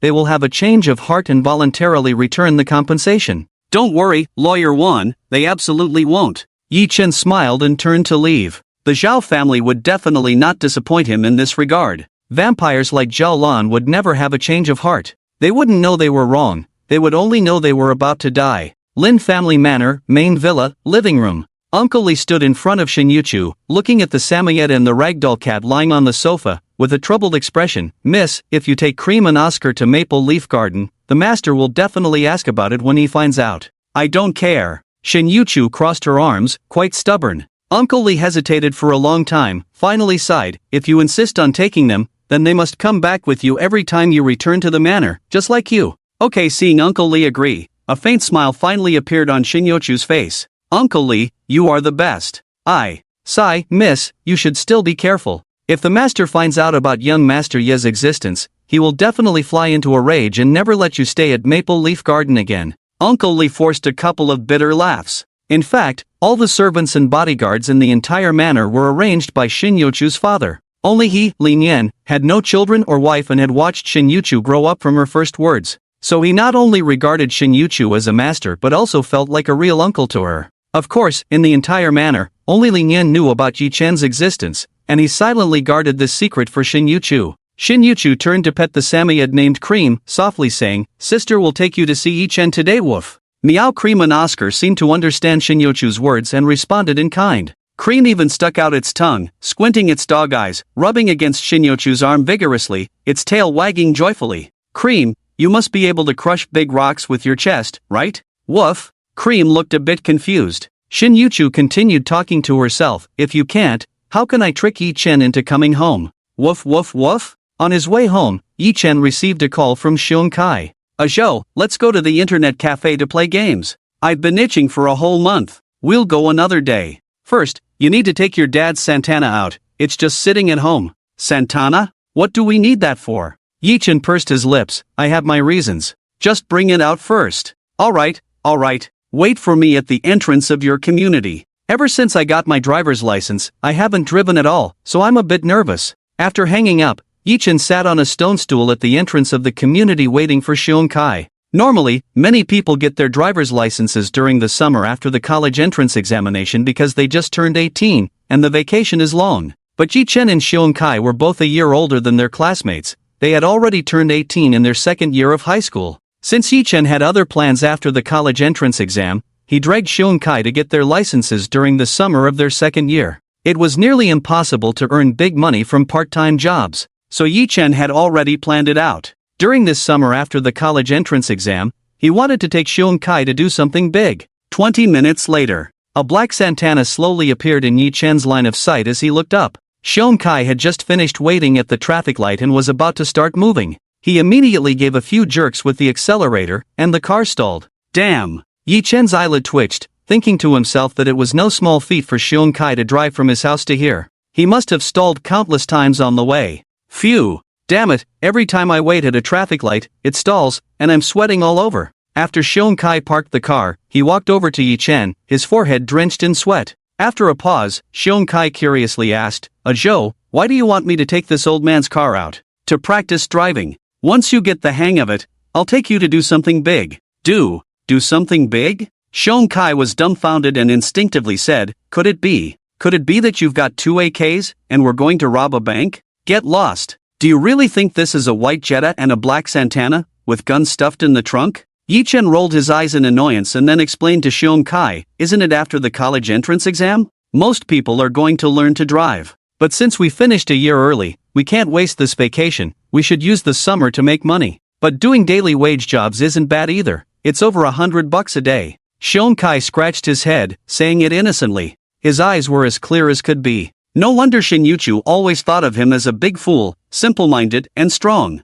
Even if you can make over $100 a day from daily wage jobs, it's really tiring. A few days is fine, but if you do that for the entire summer, forget about Ultraman, even Ultraman's father would have to stop. Besides, I already said I want to take you to do something big. Even if you work every day, at most you'll make just over 4,000 in a month. Yi Chen patiently explained to Xiong Kai. But after hearing this, Xiong Kai frowned. He glanced at the Santana he drove over and hesitated before speaking. Zhou, I get what you mean now. You want to use the car for this big thing, right? You want me to take my dad's car out so we can practice? Exactly. So your ultimate plan is to start a business, right? Right. Upon hearing this, Xiong Kai couldn't help but smile wryly. Zhou, I may not be as good as you in studies, but I can see that it's already 2018. We're just fresh high school graduates with no money and no skills. Starting a business is a dead end. What can we even start? Zhou, if I were you, I'd better give up on this idea early. I know you're short on money, so if you really want to make some,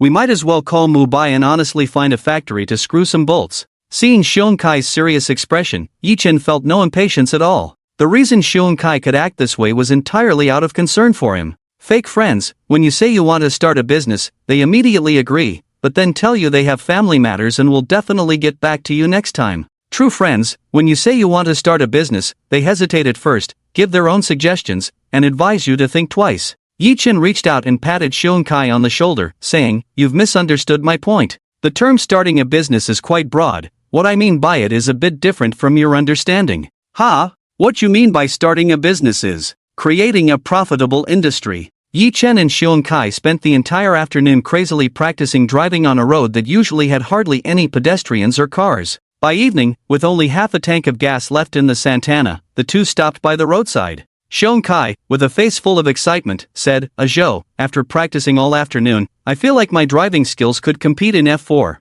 What position did you sleep in last night?" "Flat on my back." "But why are you asking this?" Yi Chen pouted, "I just want to know what position you sleep in to have such dreams." Xiong Kai drove the Santana and dropped Yi Chen off at his community. Just before getting out of the car, Xiong Kai suddenly spoke up. "Zhou, now that the college entrance exams are over, how do you plan to face your aunt and their family?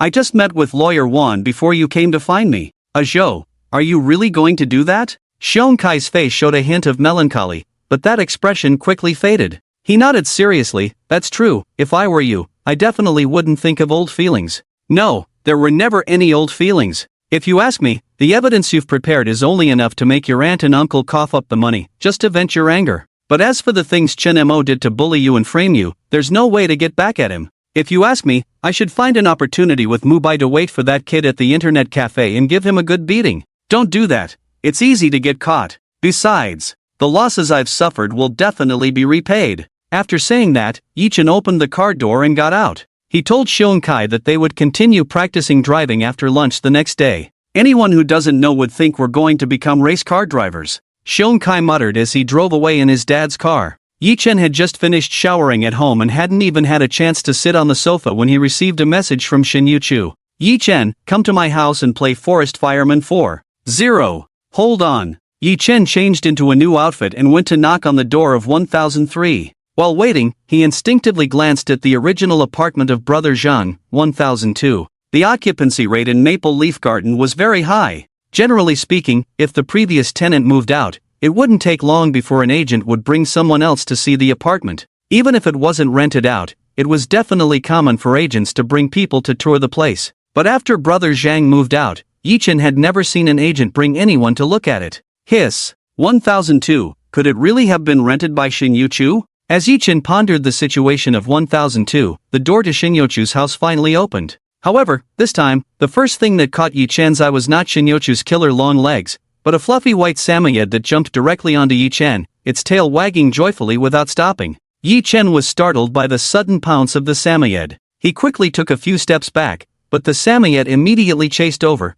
panting and rubbing against his legs. At that moment, Shin Yu-chu, dressed in a pure white t-shirt and black shorts, walked out of the house. She squatted down and smiled as she patted the samoyed's head. Then she looked up at Yi Chen. "Nayo seems to really like you. Usually, it doesn't show this much affection for the household staff. Nayo actually likes Yi Chen this much. Humph, no wonder she's my sister, just like me." Yi Chen was very surprised. "You even have a dog?" "Yeah, Nayo has been with me for 3 years, and I also have a ragdoll cat named Oscar." Meow as she spoke, a ragdoll cat with a dazed expression peeked out from behind the door. It was much more timid than the samoyed. Yi Chen walked into Shinyochu's house and looked around. The layout was still familiar, just with more dog and cat supplies. I thought you wouldn't like these. I didn't expect you to have both a dog and a cat. They can accompany me unconditionally, Shinyochu said lightly. She then turned to the balcony to pull the curtains and casually turned off all the lights. The room instantly plunged into darkness. Yi Chen froze for a moment, his heart began to race.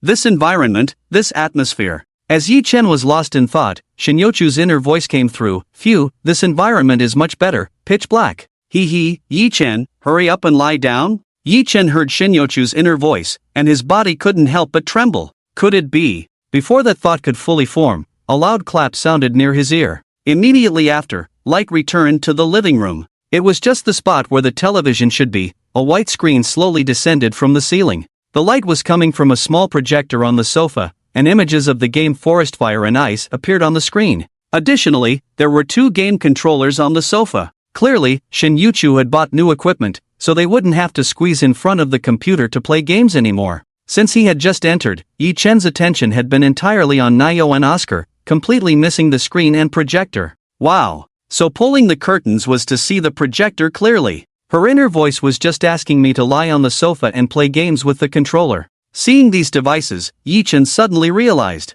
He couldn't help but blush. He often said that he and Shinyochu were pure and innocent neighbors. Yet just a moment ago, when the lights went out, he had actually entertained some improper thoughts. Bah! What a sin! Shinyochu pursed her lips and said to Yi Chen, "This is the new equipment I had Uncle Lee help me buy. We can lie on the sofa and play games with the controllers." Oh.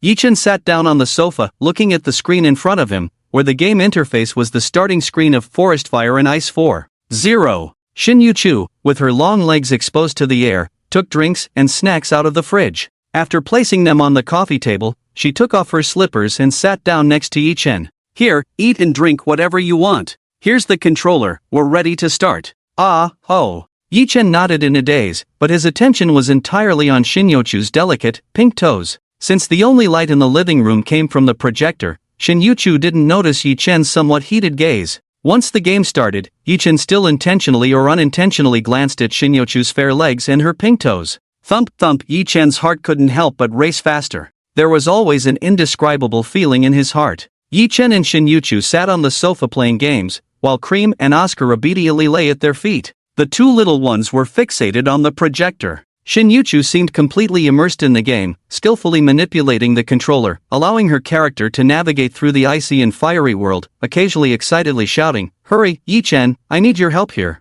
Only then did Yi Chen snap back to reality, trying hard to focus on the game screen, but his gaze couldn't help but drift towards Shinyochu. The sofa in Shinyochu's house wasn't very big, so sitting close together made the distance between them quite small. As the air conditioning blew, Shinyochu's hair lightly brushed against Yi Chen's cheek, and the faint fragrance wafted into his nose, causing his heart to skip a beat. It was truly tantalizing. At that moment, Shinyochu stared at the screen, her delicate brows slightly furrowed. "Yi Chen, come over here, you need to turn on this switch. You just passed by it, didn't you see? I'm going to turn it on now." "Yi Chen, why do you feel like your reactions are slower today? You've already died twice." "Well, maybe it's because I switched controllers? I'm a bit unaccustomed. You can't even jump over this." "Yi Chen, idiot. Oh, sorry, I'll pay attention next time." "Yi Chen, are my feet not that white?" "Of course, they're pink and tender, so you can't really describe them as white." Hiss. Yi Chen's body instantly stiffened,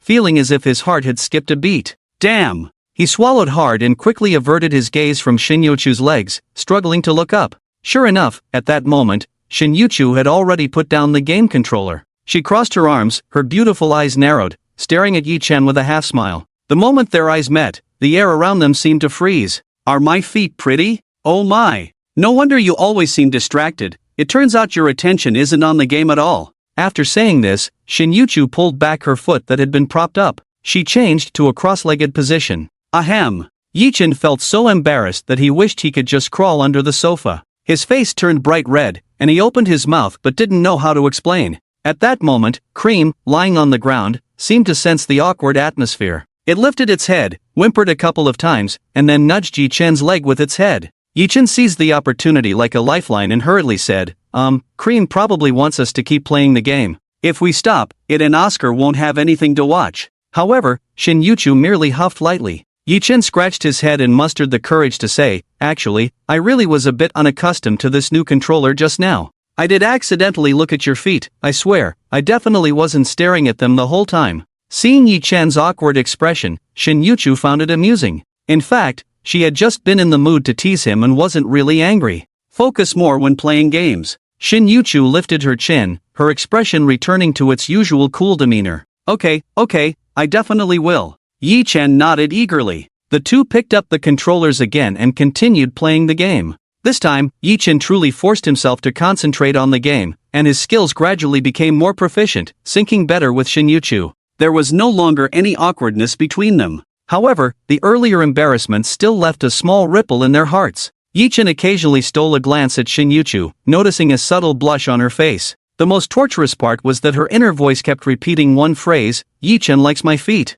Yi Chen likes my feet. Yi Chen likes my feet." By the time Yi Chen and Shin Yuchu completed the game Forest Fire and Iceman 4.0, it was already past 11 at night. Due to the earlier little incident, for the next few hours, whenever Yi Chen made a mistake in the game and Fireboy died once, Shin Yuchu would mutter in her heart, "Sajo, you're peeking at my feet again, you foot-watching maniac QAQ." However, this was just Shin Yuchu's inner voice, and Yi Chen couldn't possibly tell her, "Hey, I can hear your inner voice, so please stop calling me a foot-watching maniac, okay?" Thus, Yi Chen could only suffer in silence, unable to express his frustration at being tormented by Shin Yuchu's thoughts of him as a foot-watching maniac. On the contrary, Shin Yuchu felt that today had been a thoroughly enjoyable two-player game. She turned on the living room lights again, holding a cat toy in her hand, squatting barefoot on the floor to feed Oscar. Then she looked up, her eyes sparkling, and said to Yi Chen, "Yi Chen, let's play again tomorrow, play again? I remember there are only 4 versions of Forest Fire and Iceman, right? The other versions like the Invincible version or Level Selection version are not much different from the first 4,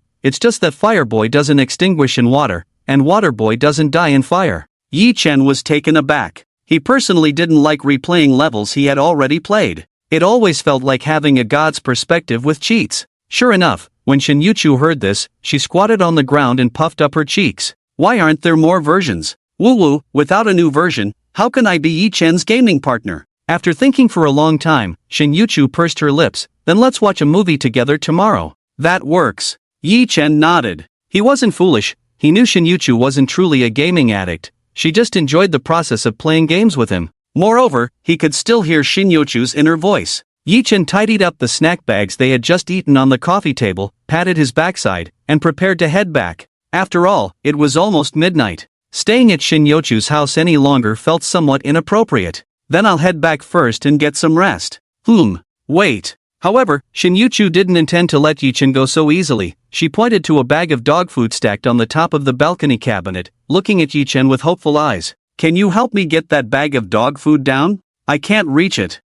Sure." Yi Chen didn't think much of it and walked over to the balcony cabinet to grab the dog food. To be honest, that bag of dog food was indeed quite heavy, and placed so high up. Even if Shin Yuchu brought a stool over, she might not be able to get it down safely. Standing on the stool could easily lead to a fall. Shin Yuchu stood behind Yi Chen, and when she saw him take it down, the corners of her mouth lifted slightly. "Thank you. No need to be polite, we're neighbors," Yi Chen replied. As Shin Yuchu opened the new bag of dog food to put some in Cream's bowl, Yi Chen noticed a sky blue notebook on her computer desk, alongside the keyboard and mouse.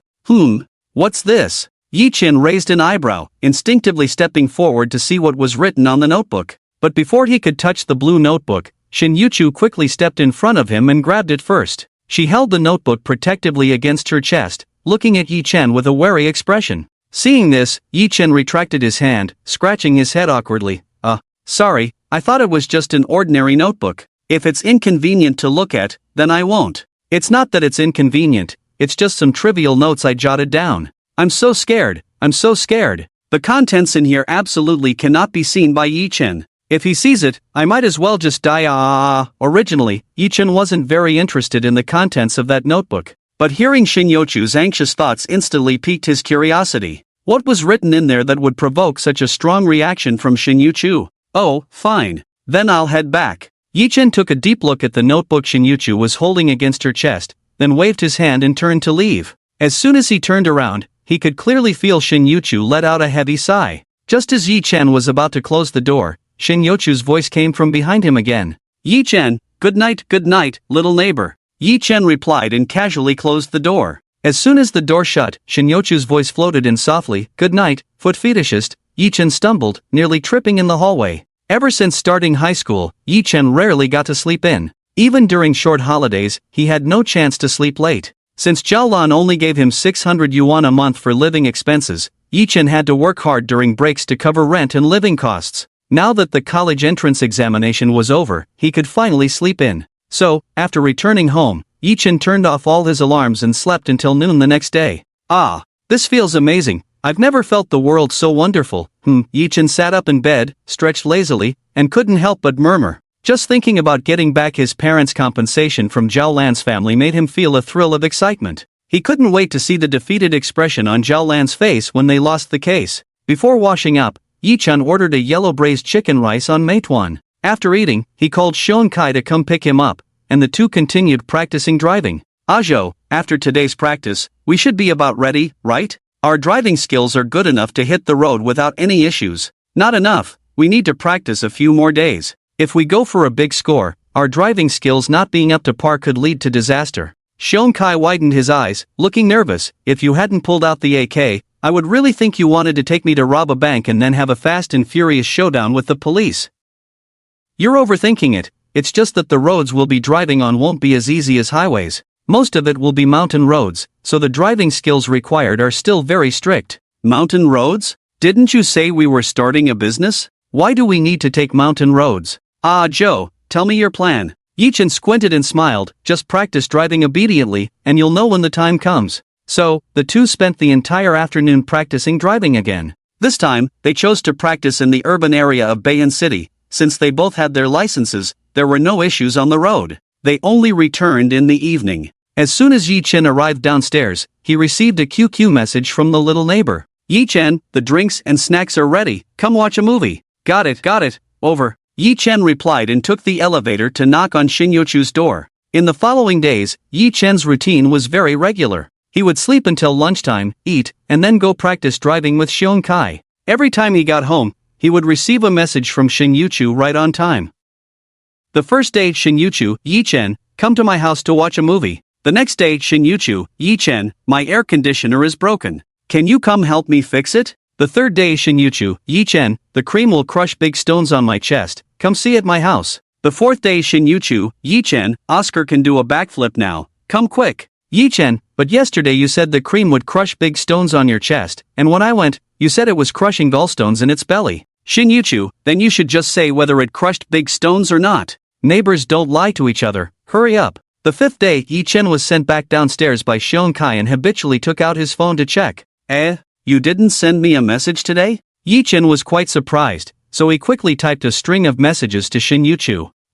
No excuses today, right?" As a result, just a second later, the other party replied. It was as if she had anticipated what Yi-chen would say. "Yi-chen, I knew you wanted to play with me, otherwise why would you take the initiative to message me? Hurry up." Yi-chen was shocked. "Oh no, she's coming for me." Looking at the almost instant reply in the chat box with Shinyochu, Yi-chen couldn't help but wonder if she had been waiting in front of her phone all along. It wasn't realistic for her to be staring at the chat box all day, so the only explanation was that Shinyochu knew what time he came home every day. Thinking of this, Yi-chen suddenly looked up at the upper floor. Although both Yi-chen and Shinyochu lived on the 10th floor, Yi-chen's eyesight of 5.0 was no joke. He immediately saw that at Shinyochu's balcony window, a head was clearly poking out.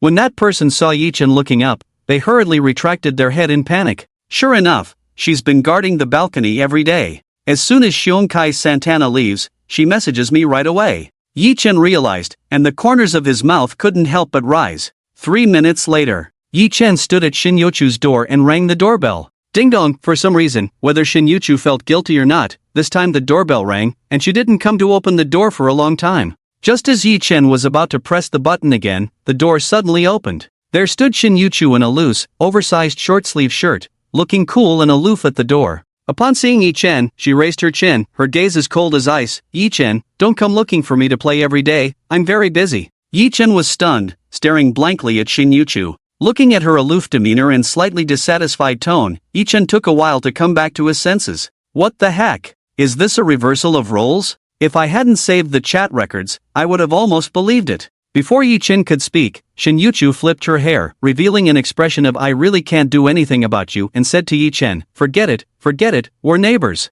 If you like to play with me so much, just come in. Hee, you're really something." The corners of Yi Chen's mouth twitched as he followed Shin Yuchu into her house. After spending these days together, the relationship between the cream and Oscar with Yi Chen had also improved. Even the very shy Oscar would jump into Yi Chen's arms as soon as he saw him, squinting his eyes and licking his hand with his tongue. While Yi Chen was petting Oscar's head, he looked towards the balcony. He noticed that the screen window in the middle was not closed tightly, clearly indicating that someone had just been standing there. So, Yi Chen pointed at the loosely closed screen window and asked, "Little neighbor, do you stand on the balcony every day at this time to sneak a peek at whether I've been sent back by Shion Kai?" "I haven't." Shin Yuchu immediately shook her head, justifying herself. Yi Chen squinted his eyes, "But I just saw someone standing on the balcony downstairs. And every day at this time, you send me a message on the dot. It's hard to believe you aren't peeking at me from the balcony." Seeing her act of spying about to be exposed, Shin Yuchu quickly thought of something and pointed at the cream-colored dog lying at her feet. "Yi Chen, you saw it wrong.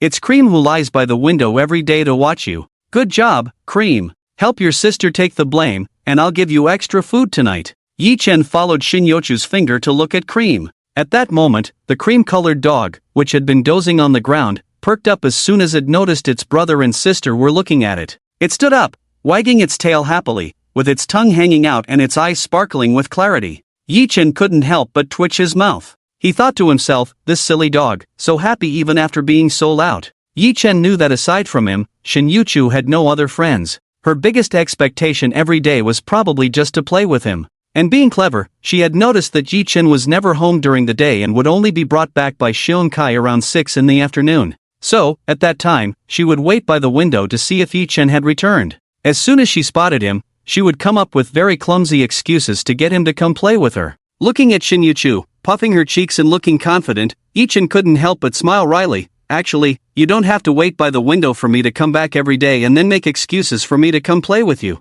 Shin Yuchu was slightly taken aback, her confident expression disappearing in an instant. Her eyes dimmed, and she bit her lip, saying softly, "I understand. I will look for you less in the future." "You misunderstood. What I mean is, if you want to find me, you can just say it directly, no need to beat around the bush. I have to practice driving with Shion Kai during the day, but I'm free at home in the evening, so you can come find me anytime." Shin Yuchu's eyes instantly lit up. At this moment, Yi Chen changed the subject and continued, "But I really can't spare time in the afternoon. If you're really bored, you can sign up for a driving school like other students who have finished their college entrance exams. You can practice driving in the afternoon, and by the time you're done, I should be about to go home too, so you won't have to spend the whole afternoon waiting for me at home doing nothing." "I'm not doing nothing. I'm very busy." Shin Yuchu pouted, turning her head to the other side. However, despite saying that, she had already made up her mind to ask Uncle Lee to take her to sign up for a driving school tomorrow. In fact, when Yi Chen went to practice driving with Shion Kai the next day, Shin Yuchu had already figured it out from Uncle Lee.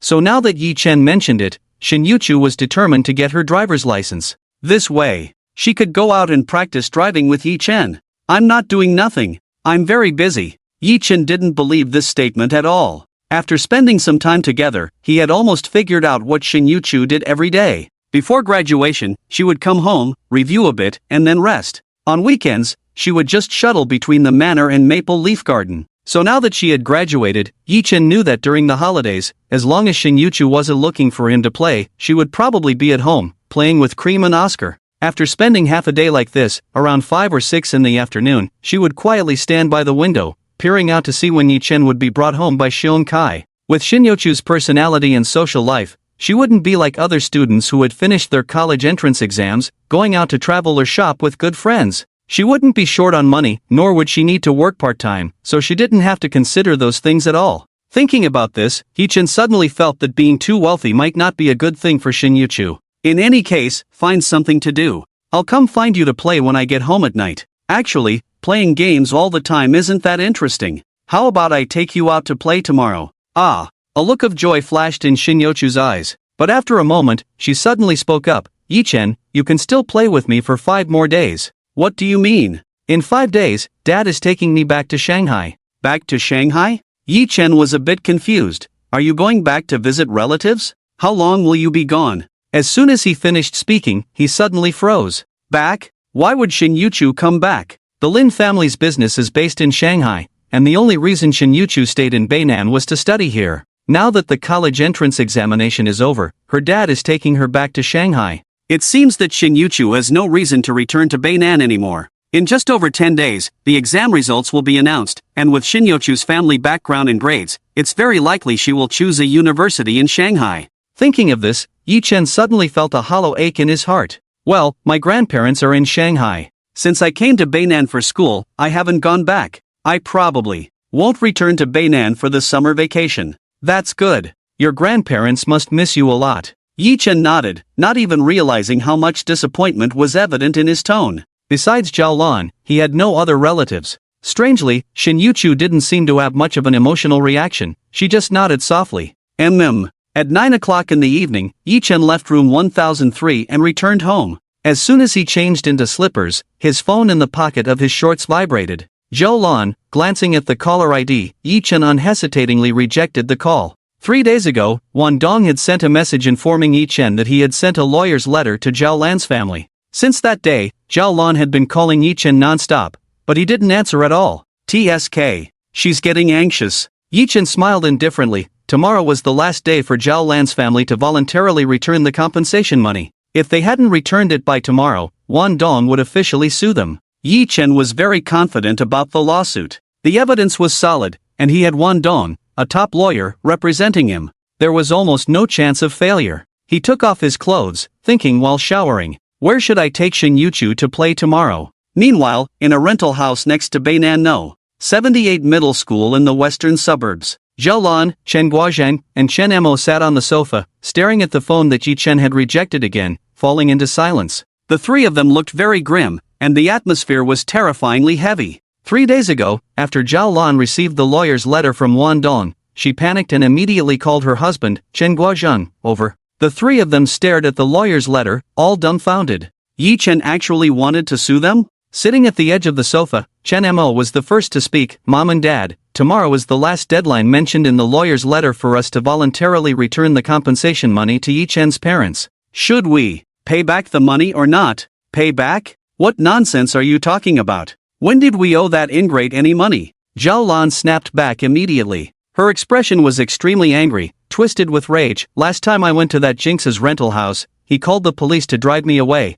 and at that time, he mentioned suing me to get back his dead parents' compensation money. I thought this Jinx was just going through a rebellious phase, trying to annoy me on purpose, but I didn't expect he actually meant it. Chen Guozhang lit a cigarette and looked at Zhao Lan. We raised him for so many years, and in the end, he actually wants to sue me. What a damn misfortune. Zhao Lan, look at your nephew. Not only does he not know how to repay kindness, but he also repays kindness with enmity. What do you mean by that, Chen? That broom star is suing us, definitely holding a grudge against you for how you treated him when he was a child. Every time you got drunk, you would hit and scold him. Otherwise, how could he possibly sue us? Hat, do you think you're some kind of good person? If it weren't for knowing that Yi Chen's parents' death compensation and settlement amount to several $100,000, would you have adopted Yi Chen? You're his own aunt, isn't it only natural to adopt him? But I don't feel like you've treated him as your own nephew all these years. Besides, to curry favor with Yang Shouwan's family, you must have sent Yi Chen to be a lackey for Yang Shouwan's daughter, right?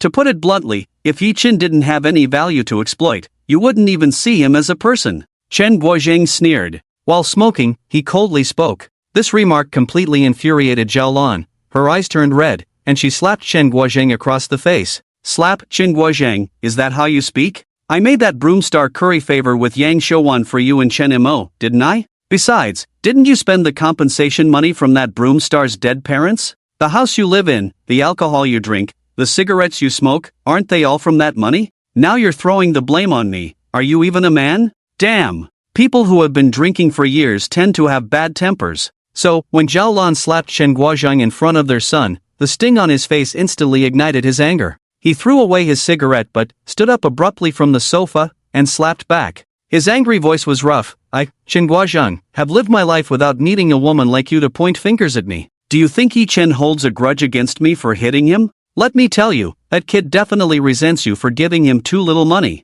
If you weren't so greedy and gave him a bit more pocket money each month, we wouldn't have come to this point. That money itself isn't even yours, and you're still so greedy. I admit I'm not good to Yi Chen, after all, he's not my own nephew. If he were my own nephew, I would never treat him like this. What about you? Yi Chen is your own nephew, not only do you not treat him like a person, but you also keep shouting about your dead sister and brother-in-law. You're really not a decent person. Chen Guozhang and Zhao Lan started fighting fiercely. They openly revealed their past wrongdoings towards Yi Chen without any concealment. Seeing his parents about to start a fight, Chen Mo quickly stood up and said, "Mom, Dad, what are you doing? We're a family of 3, why are you fighting over a useless Yi Chen?" Hearing their son speak, Zhao Lan and Chen Guozhang finally calmed down a bit. Seeing this, Chen Mo continued, "Mom, Dad, we just received a lawyer's letter, it's not a court judgment. Besides, if that useless one wants to sue, let him sue. What reason does he have to sue us? It's just that our family hasn't treated him well and has given him too little pocket money each month, but so what?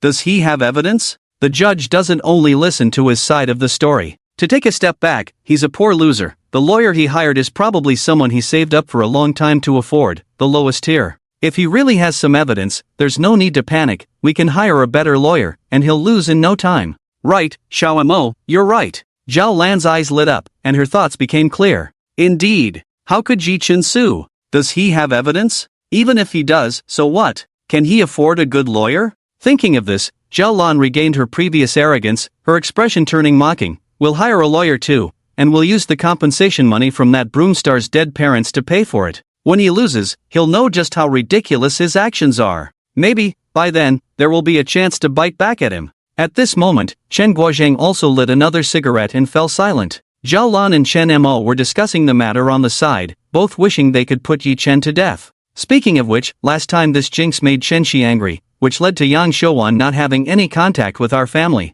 After winning this lawsuit, we can at least give Yang Shouwan an explanation. A faint smile appeared on Zhao Lan's face. Since Yi Chen had reported to the police before, she couldn't find him to force him to apologize to Yang Shouwan with her. But now, with the opportunity to go to court, perhaps she could use this to reconcile with Yang Shouwan's family. It's really a case of mountains and rivers turning into a dead end, only to find a new village in the dark. Zhao Lan felt very relaxed. Yi Chen, you won't answer the phone? You will regret it soon. The next morning, Uncle Li drove the black Maybach S680 and slowly stopped at the entrance of the Chunfeng driving school. Uncle Li hesitated and turned to look at Xin Yuchu. "Miss, do you really want to learn to drive?"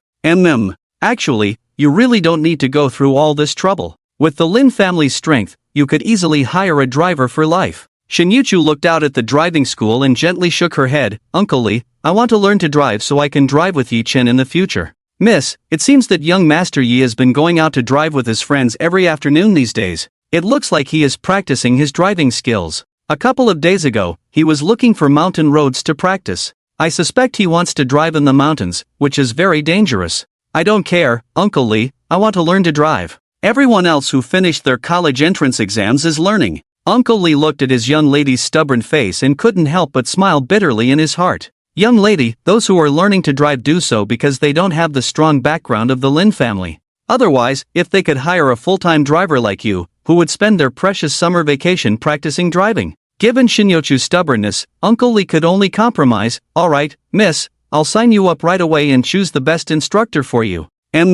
Then, Uncle Li took Shin Yuchu into the driving school. While Shin Yuchu was handling the paperwork, Uncle Li found the principal's office and directly introduced himself. 5 minutes later, a man around 35 years old, with dark skin, walked into the principal's office. The principal immediately introduced him to Lin Yan. "Mr. Li, this is our best instructor at Chunfeng Driving School, Coach Chang Maoyun."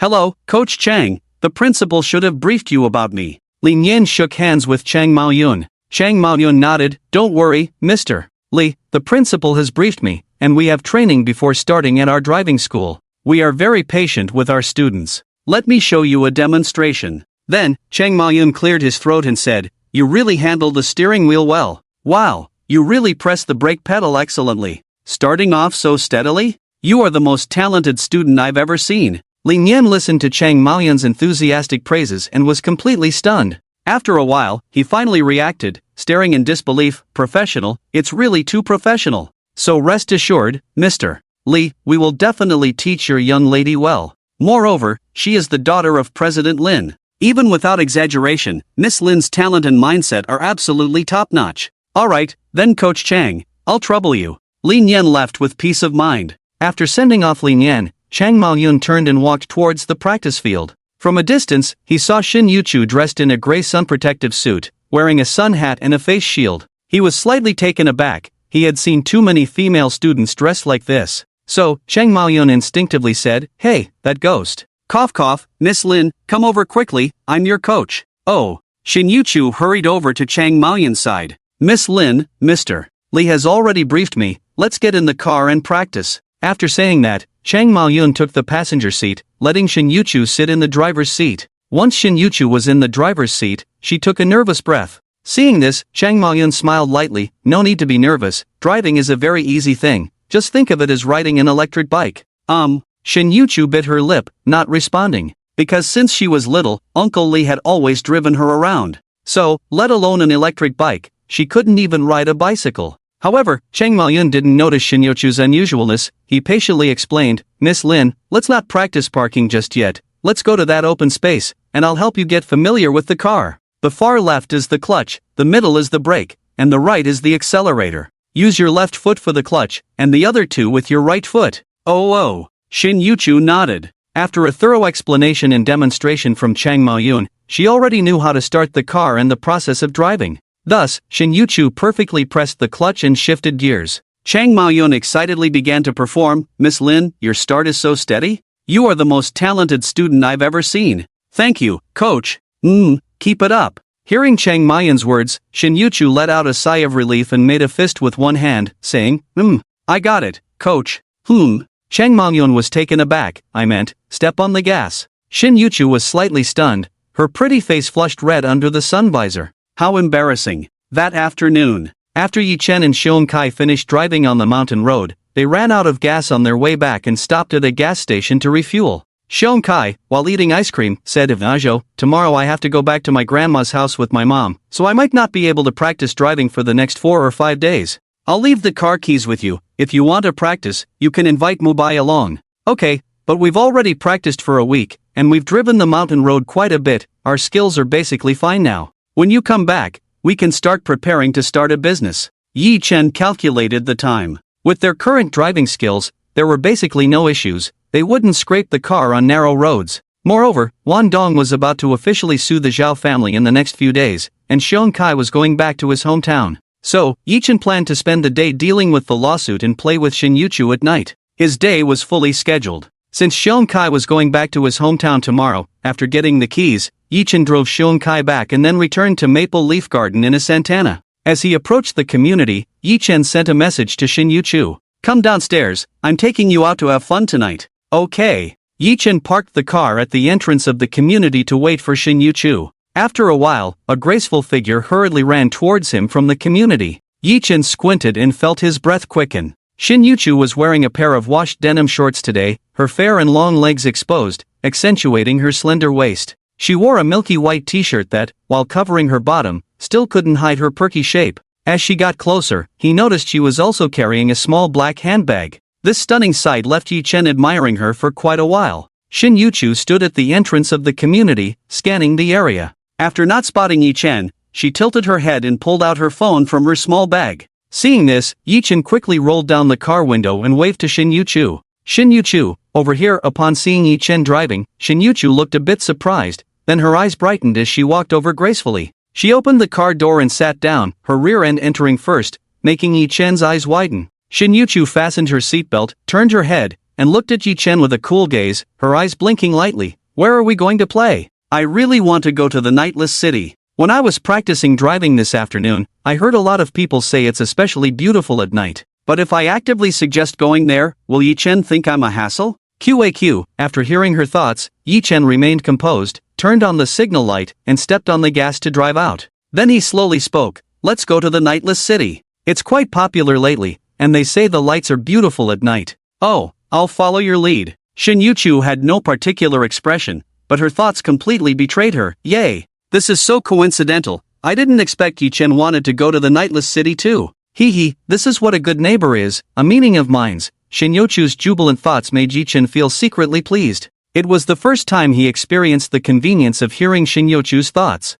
This ability, perhaps, is something countless boys with girlfriends would envy. When taking their girlfriends out, The phrase girls love to say the most is whatever, but this whatever doesn't really mean whatever. They just like you to guess, but usually, boys can hardly guess the right answer. Moreover, if boys really act according to the whatever standard, it would probably lead to another round of coaxing their girlfriends. Thus, the ability to hear thoughts could be considered a dating cheat. Damn, is this what it feels like to see the answers while doing the questions? It's simply a piece of cake. Yi Chen secretly rejoiced. Perhaps he was too excited, as he couldn't suppress the smile at the corner of his mouth. Sitting in the passenger seat, Shin Yuchu asked curiously, Yi Chen, what's wrong with you? Cough, cough, nothing. By the way, what did you do this afternoon? Practiced driving at the driving school. Yi Chen was a bit surprised. I just casually mentioned it yesterday. And you really signed up for driving school? Given Shin Yuchu's circumstances, learning to drive was completely unnecessary. She had a dedicated driver like Uncle Lee to take her everywhere, and driving herself would only tire her out. So getting a driver's license was entirely superfluous for Shin Yuchu. Shin Yuchu fell silent for a moment and slowly said, I thought you really wanted me to get a driver's license. Yi Chen fell silent. Well then, this little neighbor could sometimes be a bit too obedient. The nightless city of the Great Tang is a pedestrian street themed around the culture of the prosperous Tang dynasty, integrating dining, entertainment, leisure, and tourism. During the day, it looks no different from an ordinary pedestrian street. But at night, the night view of the nightless city is simply breathtaking. Various lights shine brilliantly, and the ancient-style buildings shimmer with colors. Most importantly, the entire street is filled with girls in hanfu at night. After parking the car, Yi Chen walked into the nightless city with Shin Yuchu. At this moment, dusk had just fallen, and the lights were beginning to glow. The nightless city seemed to be enchanted, instantly transforming from the mundane of the day into a dazzling spectacle. Shin Yuchu's eyes lit up, her cool expression changing to one of rich curiosity and joy. Wow, it's really beautiful. Yi Chen is such a good person. Yi Chen heard her thoughts and the corners of his mouth slightly lifted. In fact, this place is not particularly special. Most people from Beian have been here. A few months ago, he and Xiong Kai had already come here to have fun. Nevertheless, Shin Yuchu had never been here. This is not hard to understand, as she had no friends before this. Coupled with her aloof personality, it was not very realistic for her to come here alone. The streets were bustling with people, and there were several snack carts set up along the road, with many couples walking arm in arm. Of course, there were more girls actively taking photos with those dressed in hanfu performing on the street or with the dancers. Their boyfriends would raise their phones, trying to find the best angles to take pictures of them. Yi Chen squinted his eyes and muttered to himself, a bunch of lovey-dovey couples.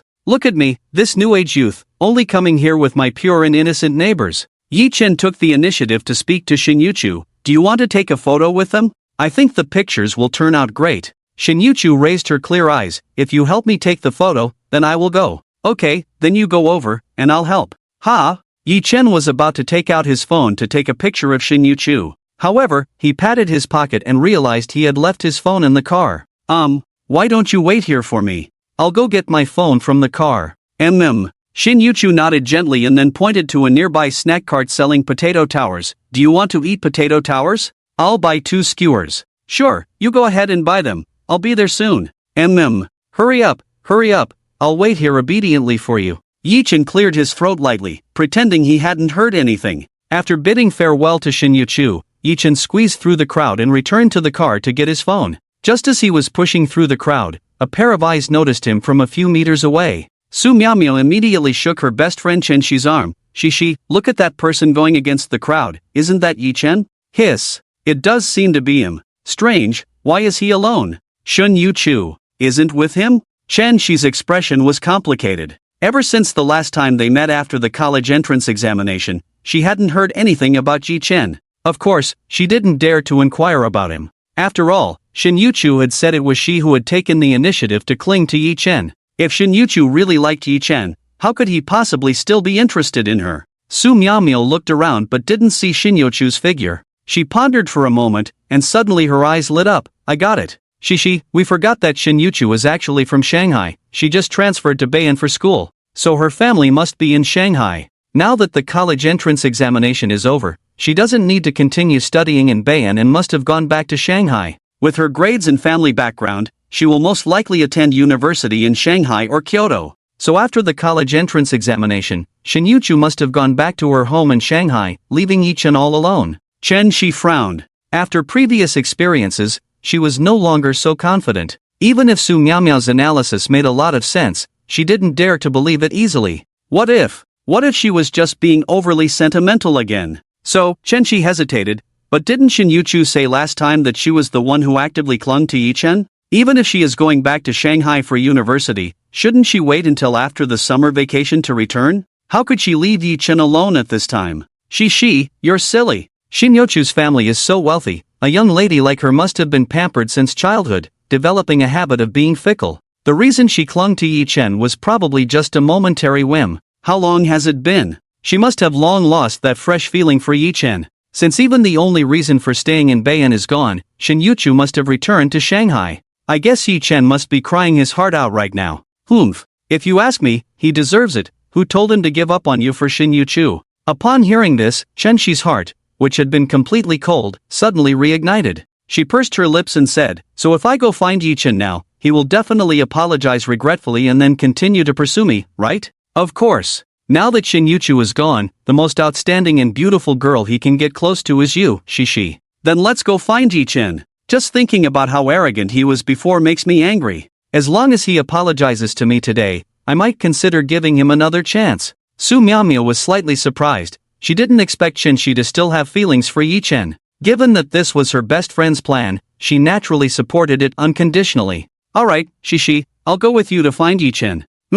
Let's hurry over. With that, Chenxi and Su Miaomia linked arms and walked in the direction Yichen had left. At the entrance of the nightless city pedestrian street, 3 girls in heavy makeup and hanfu looked towards the parking lot. They were all classmates of Yichen and Xiong Kai from middle school, named Su Haishan, Shenlu, and Song Qi. Shenlu and Song Qi had ordinary looks, but Su Haishan was quite attractive, standing at 1.65 meters with a pair of captivating eyes. Shenlu, wearing oversized glasses, said, Haishan, that was really Yichen just now. Could it be true what you said, that a couple of days ago, Yichen and Xiong Kai would drive by your house every afternoon, stalking you? Why would I lie to you? A couple of days ago, I went to the indoor swimming pool every afternoon, and each time I went, I could see them driving Xiong Kai's dad's black Santana, slowly following behind me. When I finished swimming and returned home, they were still there, following me all the way to my doorstep. He still only dares to secretly like me like in middle school.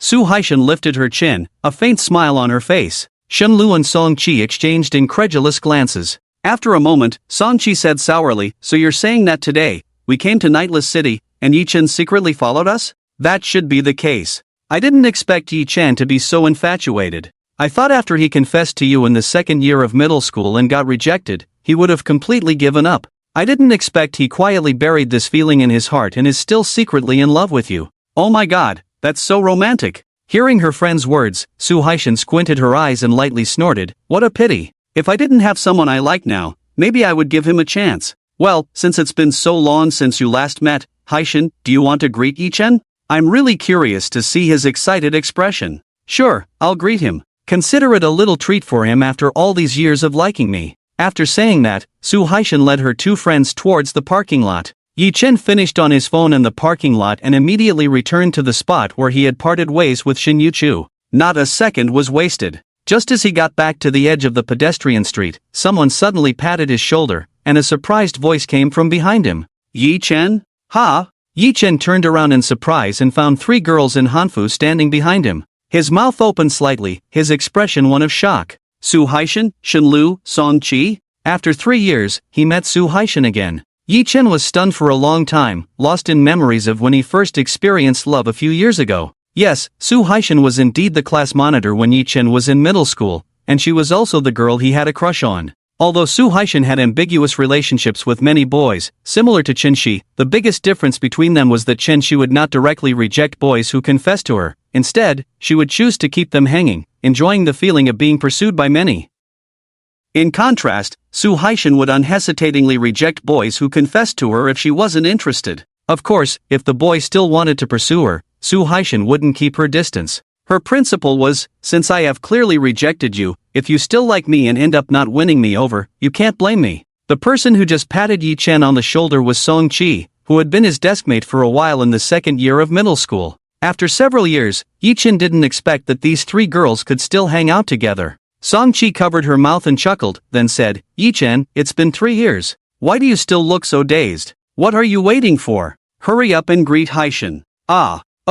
Class monitor Su, long time no see. Yi Chen didn't think much of it and gave Su Haishan a polite smile. Back then, he had been a naive boy who confessed to Su Haishan and was rejected on the spot, feeling utterly humiliated. Since then, Yi Chen vowed never to date again. Being rejected was just too embarrassing. Su Haishan looked at Yi Chen, slightly lowered her head, tucked a stray hair behind her ear, and gently nodded. Long time no see, Yi Chen. You look much more handsome than when you were in middle school. Although Su Haishan had seen Yi Chen and Xiong Kai a couple of days ago on the road, it was through a car window, so she hadn't had the chance to see Yi Chen's face up close and how he looked now. Now that she was seeing Yi Chen's face up close, she was actually quite surprised. Back in middle school, Yi Chen was just a little over 1.7 meters tall and looked very ordinary. He was the kind of boy who stood in a crowd and had no distinguishing features at all. Unexpectedly, after a few years, Yi Chen's height shot up to over 1.8 meters, and his looks and demeanor had completely transformed into that of a sunny, handsome guy.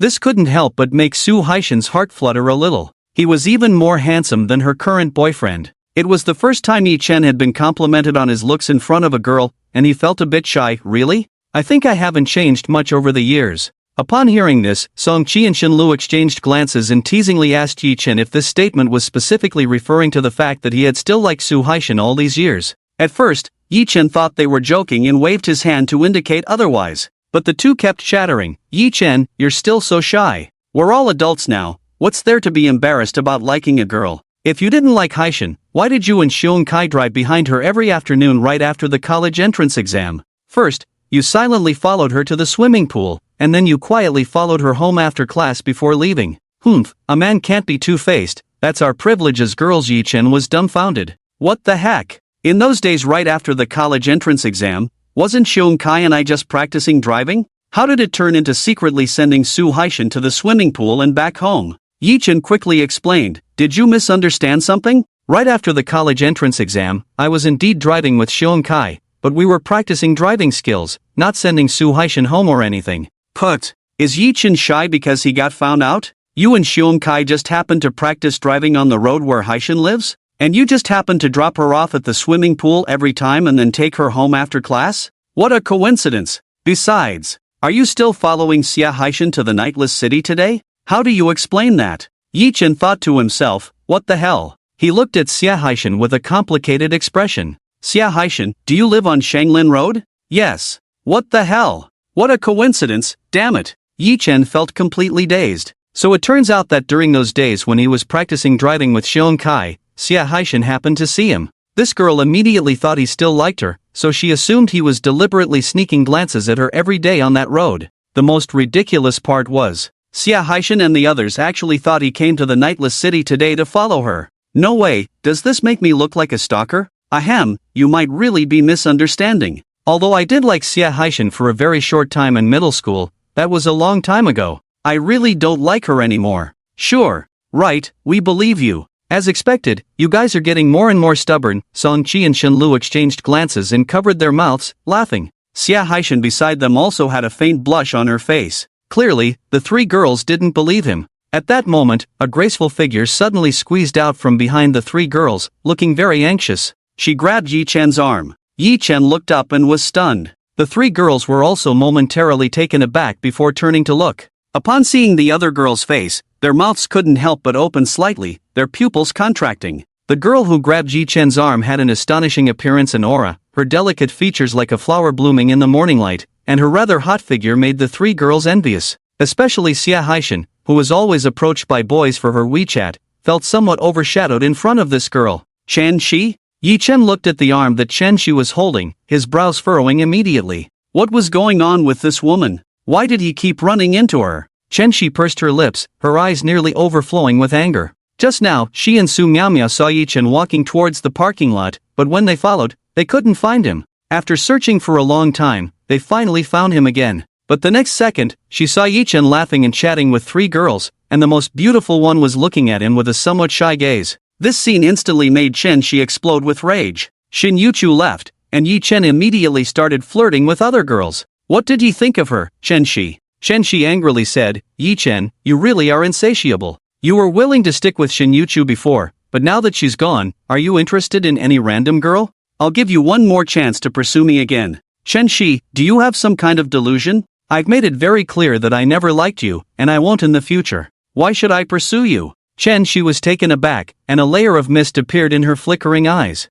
Yi Chen, weren't we good before? Why do you have to treat me like this now? Yi Chen's eyelid twitched. You're overthinking it. At most, we were just classmates, everything else is just your own imagination. I don't care. You must like me, and you can only like me. I agree to be your girlfriend now. Yi Chen was taken aback. What the hell is this version T0? Is this even playable? He couldn't help but laugh in anger, giving her a thumbs up. Shenshi, you really are something. After saying that, Yi Chen reached out to pull away Shenshi's hand that was gripping his arm, wanting to leave quickly. Version T0, he couldn't afford to provoke, but could he not avoid it? However, it seemed like Shenshi was using all her strength, refusing to let go. Yi Chen, if you don't agree to be my boyfriend today, don't even think about leaving. At this moment, the three girls standing beside Su Haishan were completely stunned, their faces a mix of confusion. Shenshi was simply too beautiful. Back in middle school, she was the kind of girl who would be the school beauty. What shocked them even more was that such a high-value girl was forcefully grabbing Yi Chen's arm, not letting him go, and insisting that he be her boyfriend.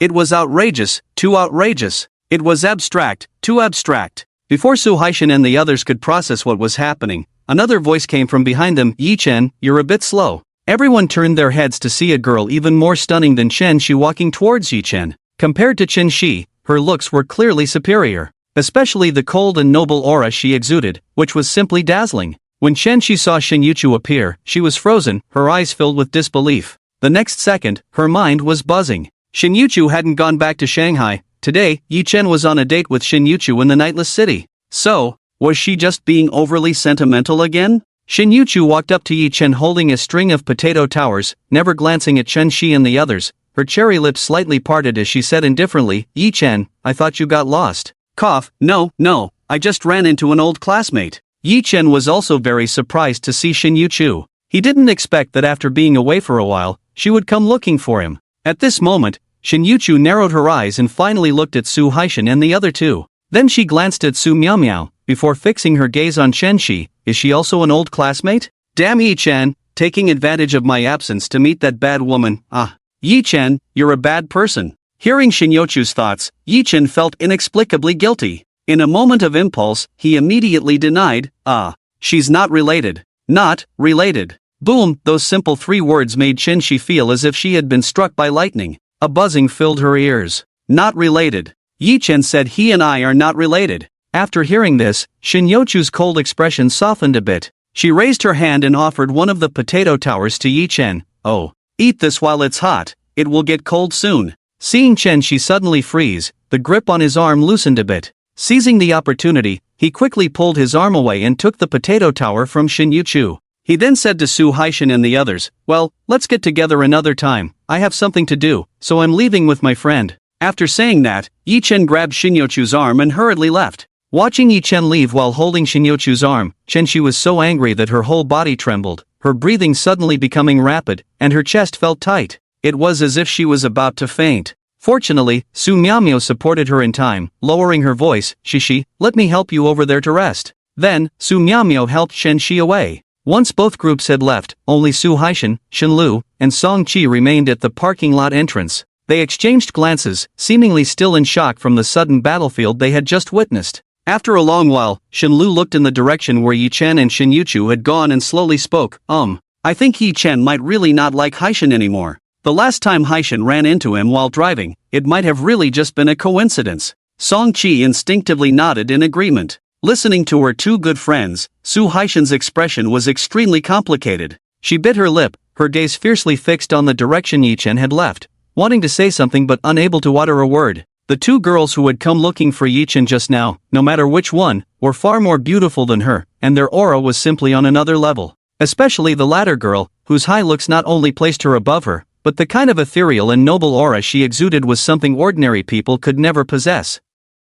Most importantly, it seemed that both of them were very proactive towards Yi Chen. Therefore, Yi Chen had no reason to like her, Su Haishan, at all. Thinking of this, Su Haishan's mouth turned downwards, and a sense of unprecedented defeat surged within her. Yi Chen was clearly just an ordinary boy back then, yet now he can meet so many wonderful girls. Why is that? Could it be that I really lacked vision and missed out on a potential gem? As she thought of this, Su Haishan recalled what Song Chi and Shen Lu had said to Yi Chen earlier. Yi Chen, you're still so shy. We're all adults now. What's there to be embarrassed about liking a girl? If you don't like Haishan now, then why did you follow her every afternoon in those 2 days right after the college entrance exam with Xiong Kai? First, you silently followed her to the swimming pool, then after her class, you quietly followed her to her doorstep before leaving. Humph, a man can't be insincere, that's our privilege as girls, and today, you followed Haishan to the nightless city. How do you explain that? These words felt like a massive boomerang, swinging back hard and hitting Su Haishan in the face. And the confident words she had said to Song Chi and Shen Lu before coming, just say hello. Consider it a little treat for Yi Chen, after all these years he liked me. Su Haishan swallowed hard, wishing she could go back to 10 minutes ago. She promised she would never say such things again. It was too much like Harley Quinn.